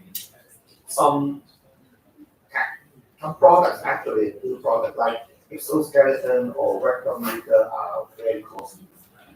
So any suggestion or any technology product which is not as costly as exoskeleton or rectum meter? So any suggestion? Yeah. I think the problem is really not about how expensive or cost, it's about proper justification or cost benefit analysis. We look at what is the amount of investment you put in and what is the benefit out of it. But yes, there is this big issue like how many of these musculoskeletal disorder you get, what is the cost of musculoskeletal disorder in the company to justify that type of investment. However, as a human factor and ergonomics consultant, a lot of times we tell our client, your benefit is not just the injury prevention, your benefit is the productivity. By investing in a vacuum lifter, you actually can get work done faster, you can sell more, you can earn more money. And that becomes like the better way to explain why should you be investing in this on top of that injury prevention. So if it is purely just injury prevention, musculoskeletal disorder, the truth is we have some challenge like under-reporting. People are not telling, people are not even realizing that they have some muscle problems, right? So as a result, you really just want to do your return on investment analysis to just consider MSD. All these investments will always be expensive. So I think to really answer the question is that to redetermine what is considered reasonable return on investment in some of these products. But of course, right now, on top of just productivity, is also about inclusive. It's also about employment protection in Singapore. We are going towards an aging population. We are talking about re-employment. We want to some of these kind of technology like lifter, hydraulic lifter, vacuum lifter, is also put in place to continue to ensure talent retention. People come of age, you need to retire them, but the truth is they can still do their job. Some of these exoskeletal, because as a doctor can confirm that, if the person continue to do labor work, he continue to move and active, continue to keep himself active, he's always still able to do those physical activity. So it is not like when you reach 60 years old, you suddenly your muscle goes, you can't do the work. We have met marathon runners in their 60s, you can clock marathon at 3 hours.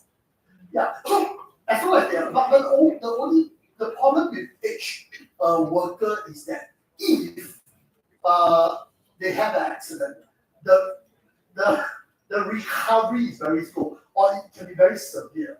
So some of the technology like exoskeletal, passive exoskeletal, are actually there to cover the residual risk to prevent that sprain in case there is like a slip and that kind of thing. We can discuss more, but the doctor will have anything about musculoskeletal disorder versus the investment of maybe not technologies like lifter, but how about like chiropractic?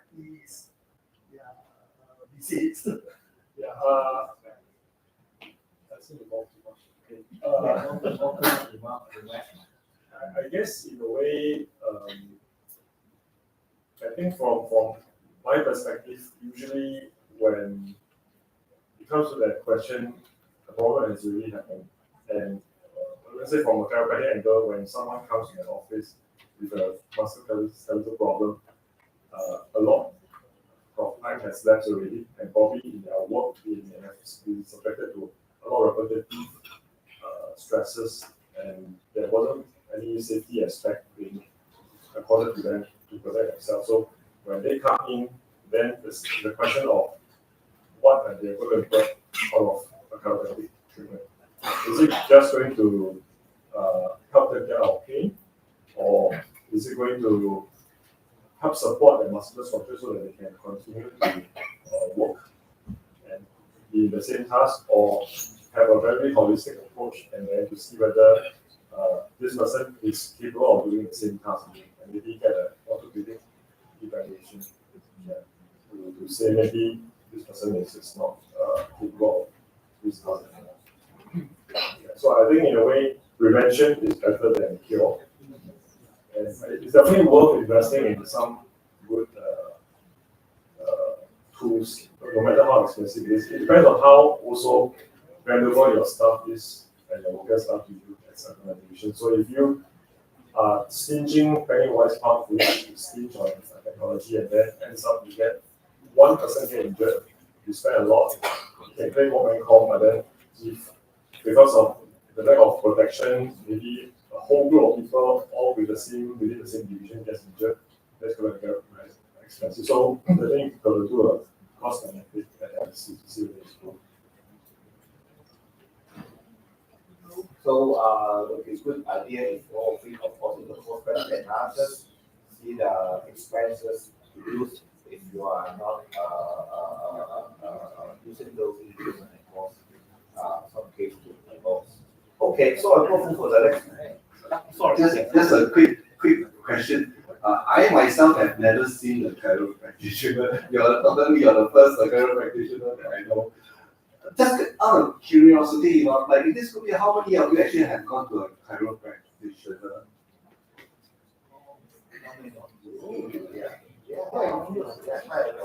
Wow. Okay. But this is not the TCM thing, right? It's not the TCM thing, right? Wow.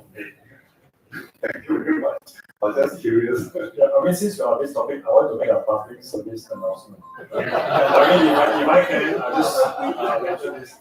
These days, it has come to the Chiropractic Association. I'm one of the board members. So this is actually a very serious matter that a lot of people are calling themselves chiropractors. Even a lot of TCM practitioners, they have this misunderstanding that chiropractic equates to bone setting. So when they are able to do the bone setting, they call themselves chiropractors or chiropractic clinic. That is one issue. So we have actually raised this Ministry of Health under the TCM division, and they have sent out circulars to this TCM practitioner. So, but it's as far-reaching as what we can see, and someone brings to our attention. This is not so much a problem because we can still control. But there are many chiropractors who want to be. They have gone to somewhere, quite popularly, they've gone to Malaysia. There's one very famous person who can train some disciples, and then they will get qualified and they call themselves chiropractors. Then they will go to their home, set up shop, and then they will Instagram, TikTok, chiropractors, and then this is very concerning because chiropractic at this point is not regulated in Singapore. We have been fighting for the past 20 years to get regulated, but Ministry of Health, they're still not very open to regulating us because currently the Chiropractic Association only has about 20 members. So we need more chiropractors to join. But then the Chiropractic Association sets up very strict rules and regulations. That means we have to check to make sure a chiropractor is qualified. We have standards like ethics. We cannot use cat ethics. We cannot push packages. We cannot do excessive X-rays to patients. So a lot of chiropractors who refuse to abide by this ethical code, they do not want to join the association. So at present, there are about maybe 100 over chiropractors in Singapore who are not members, and then they go about doing their trade. Unfortunately, we can't do anything about it, and that's why we always tell patients or prospective clients that if you want to see a chiropractor, go to the Chiropractic Association website to look for the list of qualified chiropractors, and not to end up in the wrong hands. Otherwise, we might end up having more injuries than before we start. I have a very short questions. If some of us want to become chiropractor, how long does it? How long of training? What kind of path we need to become a chiropractor? It depends on how big your pocket is. There are many pathways. In Singapore, there is no chiropractic school. The nearest one is in Malaysia, KL, IMU. They have a 5-year program. But of course, their program is quite different. Once you go into the program, you graduate with a bachelor's degree. Then of course there are countries like Australia, New Zealand, UK. They also have bachelor's degree. Australia has one also. I mean a few schools, but they can then move on to study a master's degree.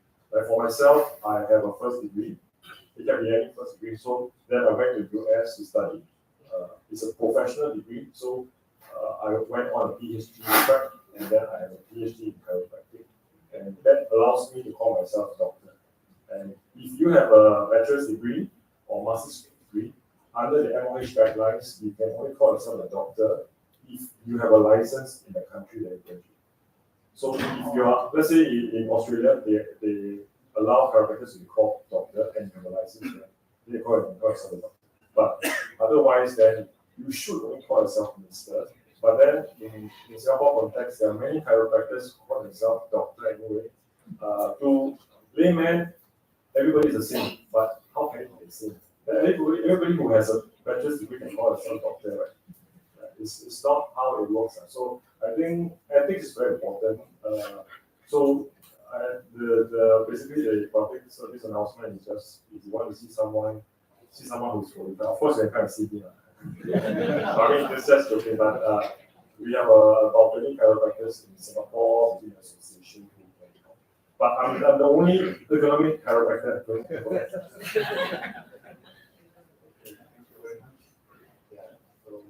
Any more questions? Maybe I share some of my views on Hong Kong as well, because in Hong Kong, before we used to have no legislation related to the legislation, but under the pressure of the medical professionals, because as mentioned, people they also have some issues for the medical doctor and the vision. So later, the government of Hong Kong passed a law that a strict requirement for those who do this career, and under certain situations, they can be registered in so-called private doctor. That's why now in Hong Kong, those clinics, if they call a person doctor, they have some legal status, and also not everyone can go there with, and they should have a formal association status. Some of my friends also work in the Hong Kong in this business, so they are now strictly have a legal protection as well as they also have economic issues here in Hong Kong. We always have issues with the medical insurance issue. So now after the legal freedom under those people who can have those clinics from the first vision, they also collect insurance from insurance companies. So that is, I think, it's very important to have protection to the people and also to the professionals. So I can also ask one more question from as well. This is related to the big axle wheel stone concern because they are not medical professionals, so they don't quite understand. So could you please explain a little bit? Yes, the EOP that you're referring to, right? So what they have seen is they consider it a concern or they call it a large EOP when it goes beyond 10 mm. So, but so far, I mean, it's not like a life-threatening thing. It's just an observation amongst the younger population and even older folks that they have this extra bone that is coming out. It has no bearing on the lifespan or anything. It's just an interesting feature because sometimes when you look down, even when we don't talk about this EOP, right, from a clinical standpoint, sometimes when I see X-rays, I do see that the ligaments at the back of the skull hardens, and then it shows on the X-ray. So you'll see like one strand of white matter coming down. So, but not to be too worried about the EOP, but just for statistical sake, what they call it an EOP and large EOP when it goes beyond 10 mm. Thank you very much. So I think our time is going to end soon. So let me get some conclusion from our discussion. Actually, our today's conference we are talking about a lot of topic related to the technology used in our ergonomics and also the hygiene issue, different hygiene issues. And we also have concern of our questions here to ask about different issues related to our presentation topic. As you know, all we are facing the challenge of AI. In our coming years, we cannot afford to use the AI. That's why we have a lot of concern of using the AI about the good and the bad of the use in our future. So thank you so much for your questions, and also thank you for our speakers today to answer our questions. And can you give a big hand to all of them? And thank you everyone here to attend the two-day conference. And also say thank you to your home, because it's not easy to stay here for 2 days to have a lot of sharing ideas to talk to. So hope we can bring the knowledge, updated knowledge to your work, and thank you everyone. Thank you everyone. Thank you, Dr. Alex, and panelists. Right. So I think panelists, you can actually fix it. Dr. Alex, we will need to give you a token of appreciation for moderating the panel discussion. Yeah.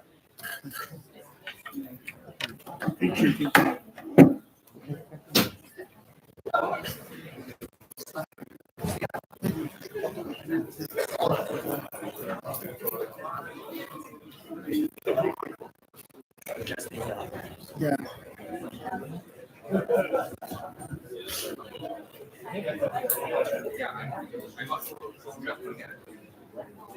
Right.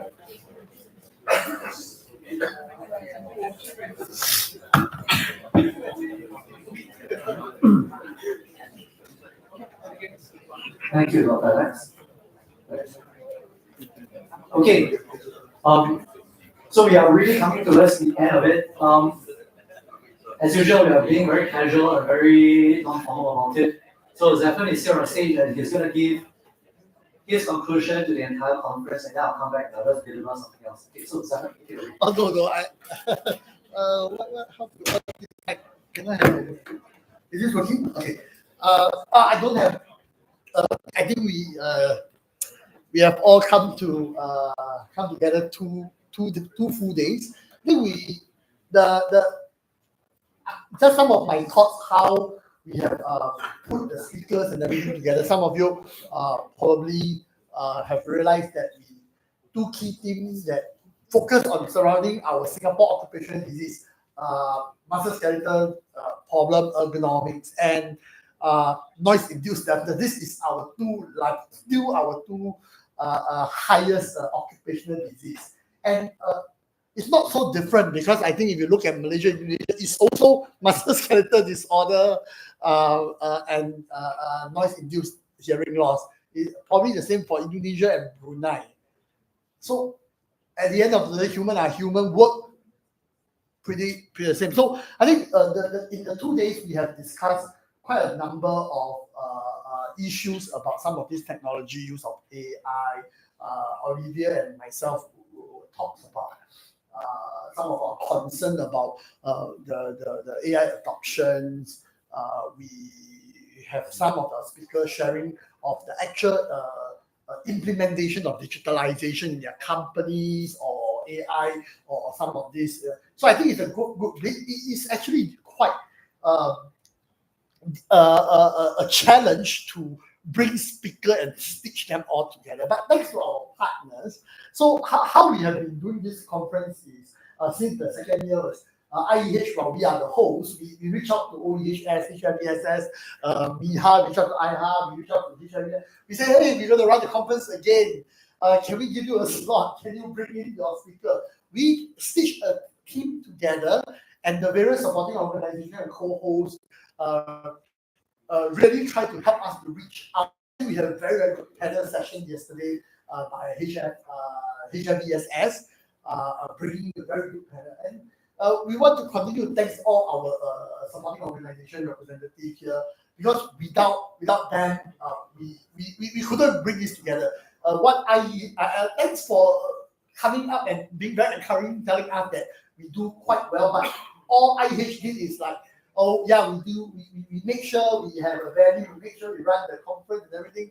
But actually, without all the speakers, without the connection that you all bring in, we don't have a conference.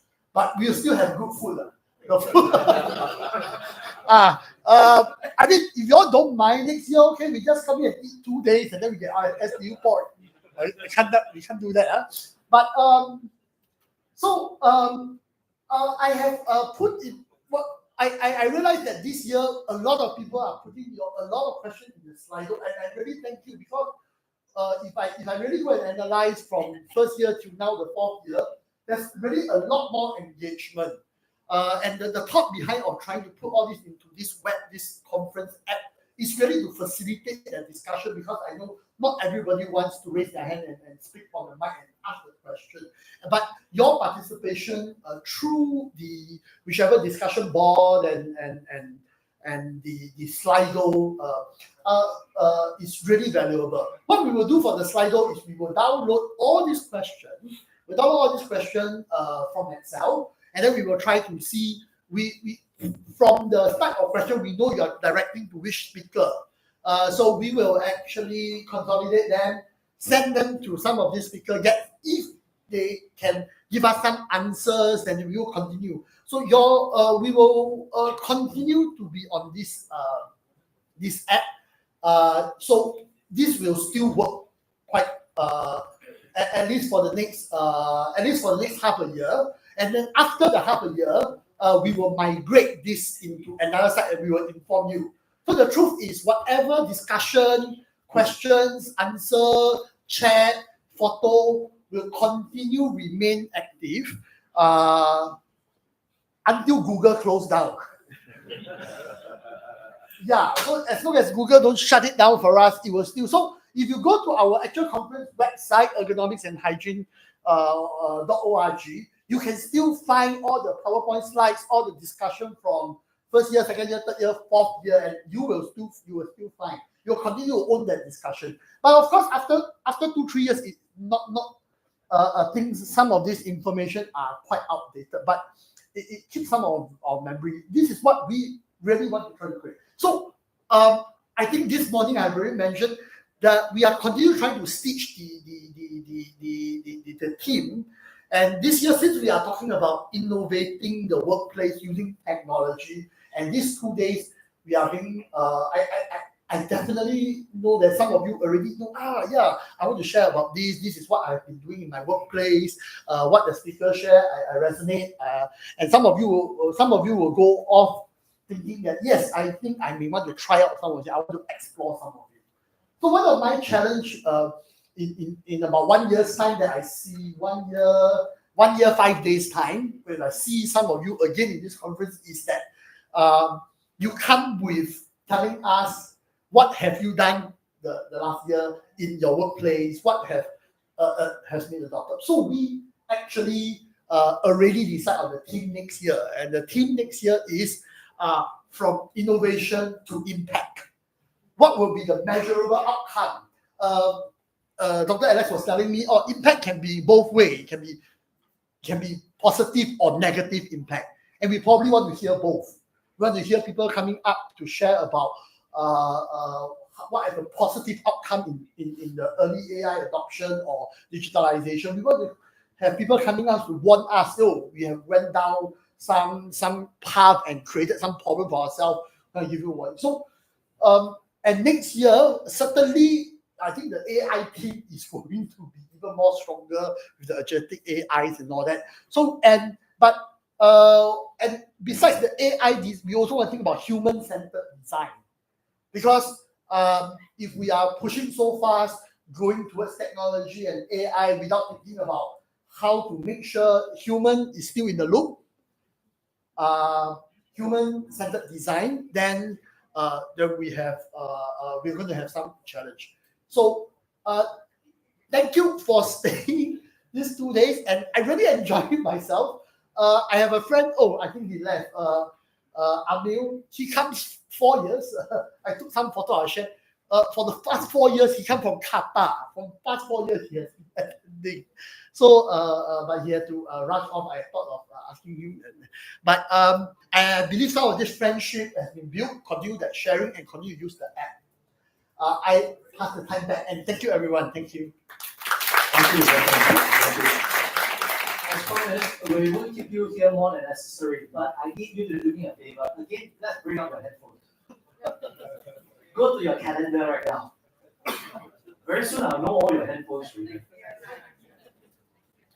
Scroll to August 2026.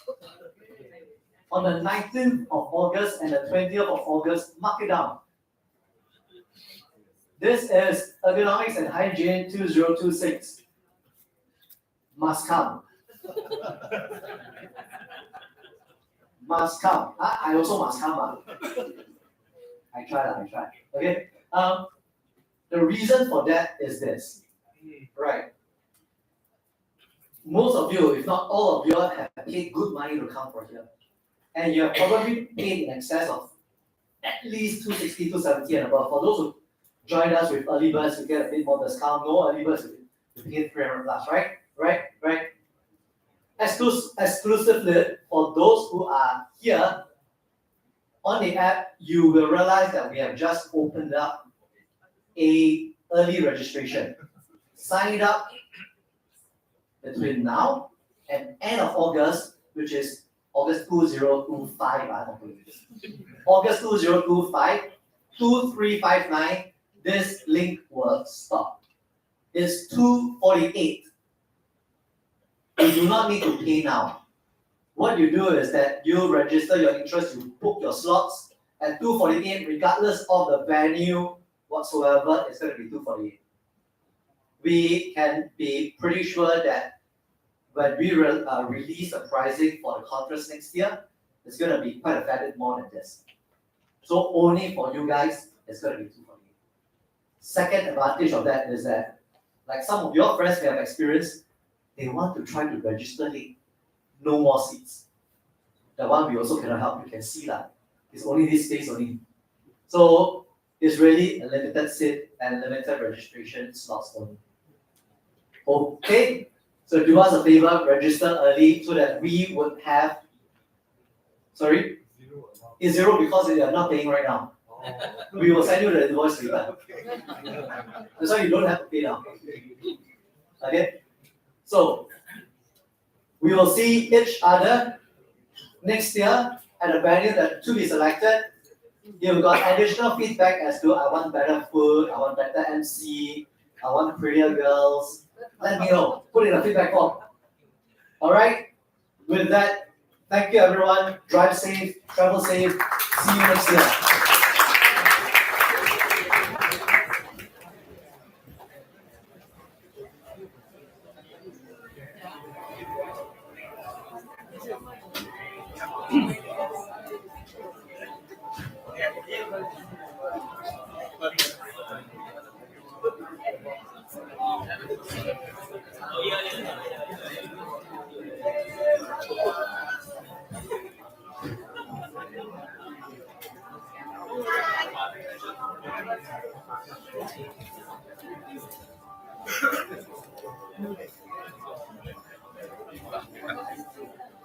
And then from those goodie bag. How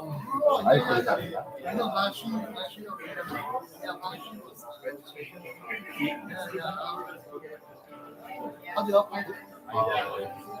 Was saying that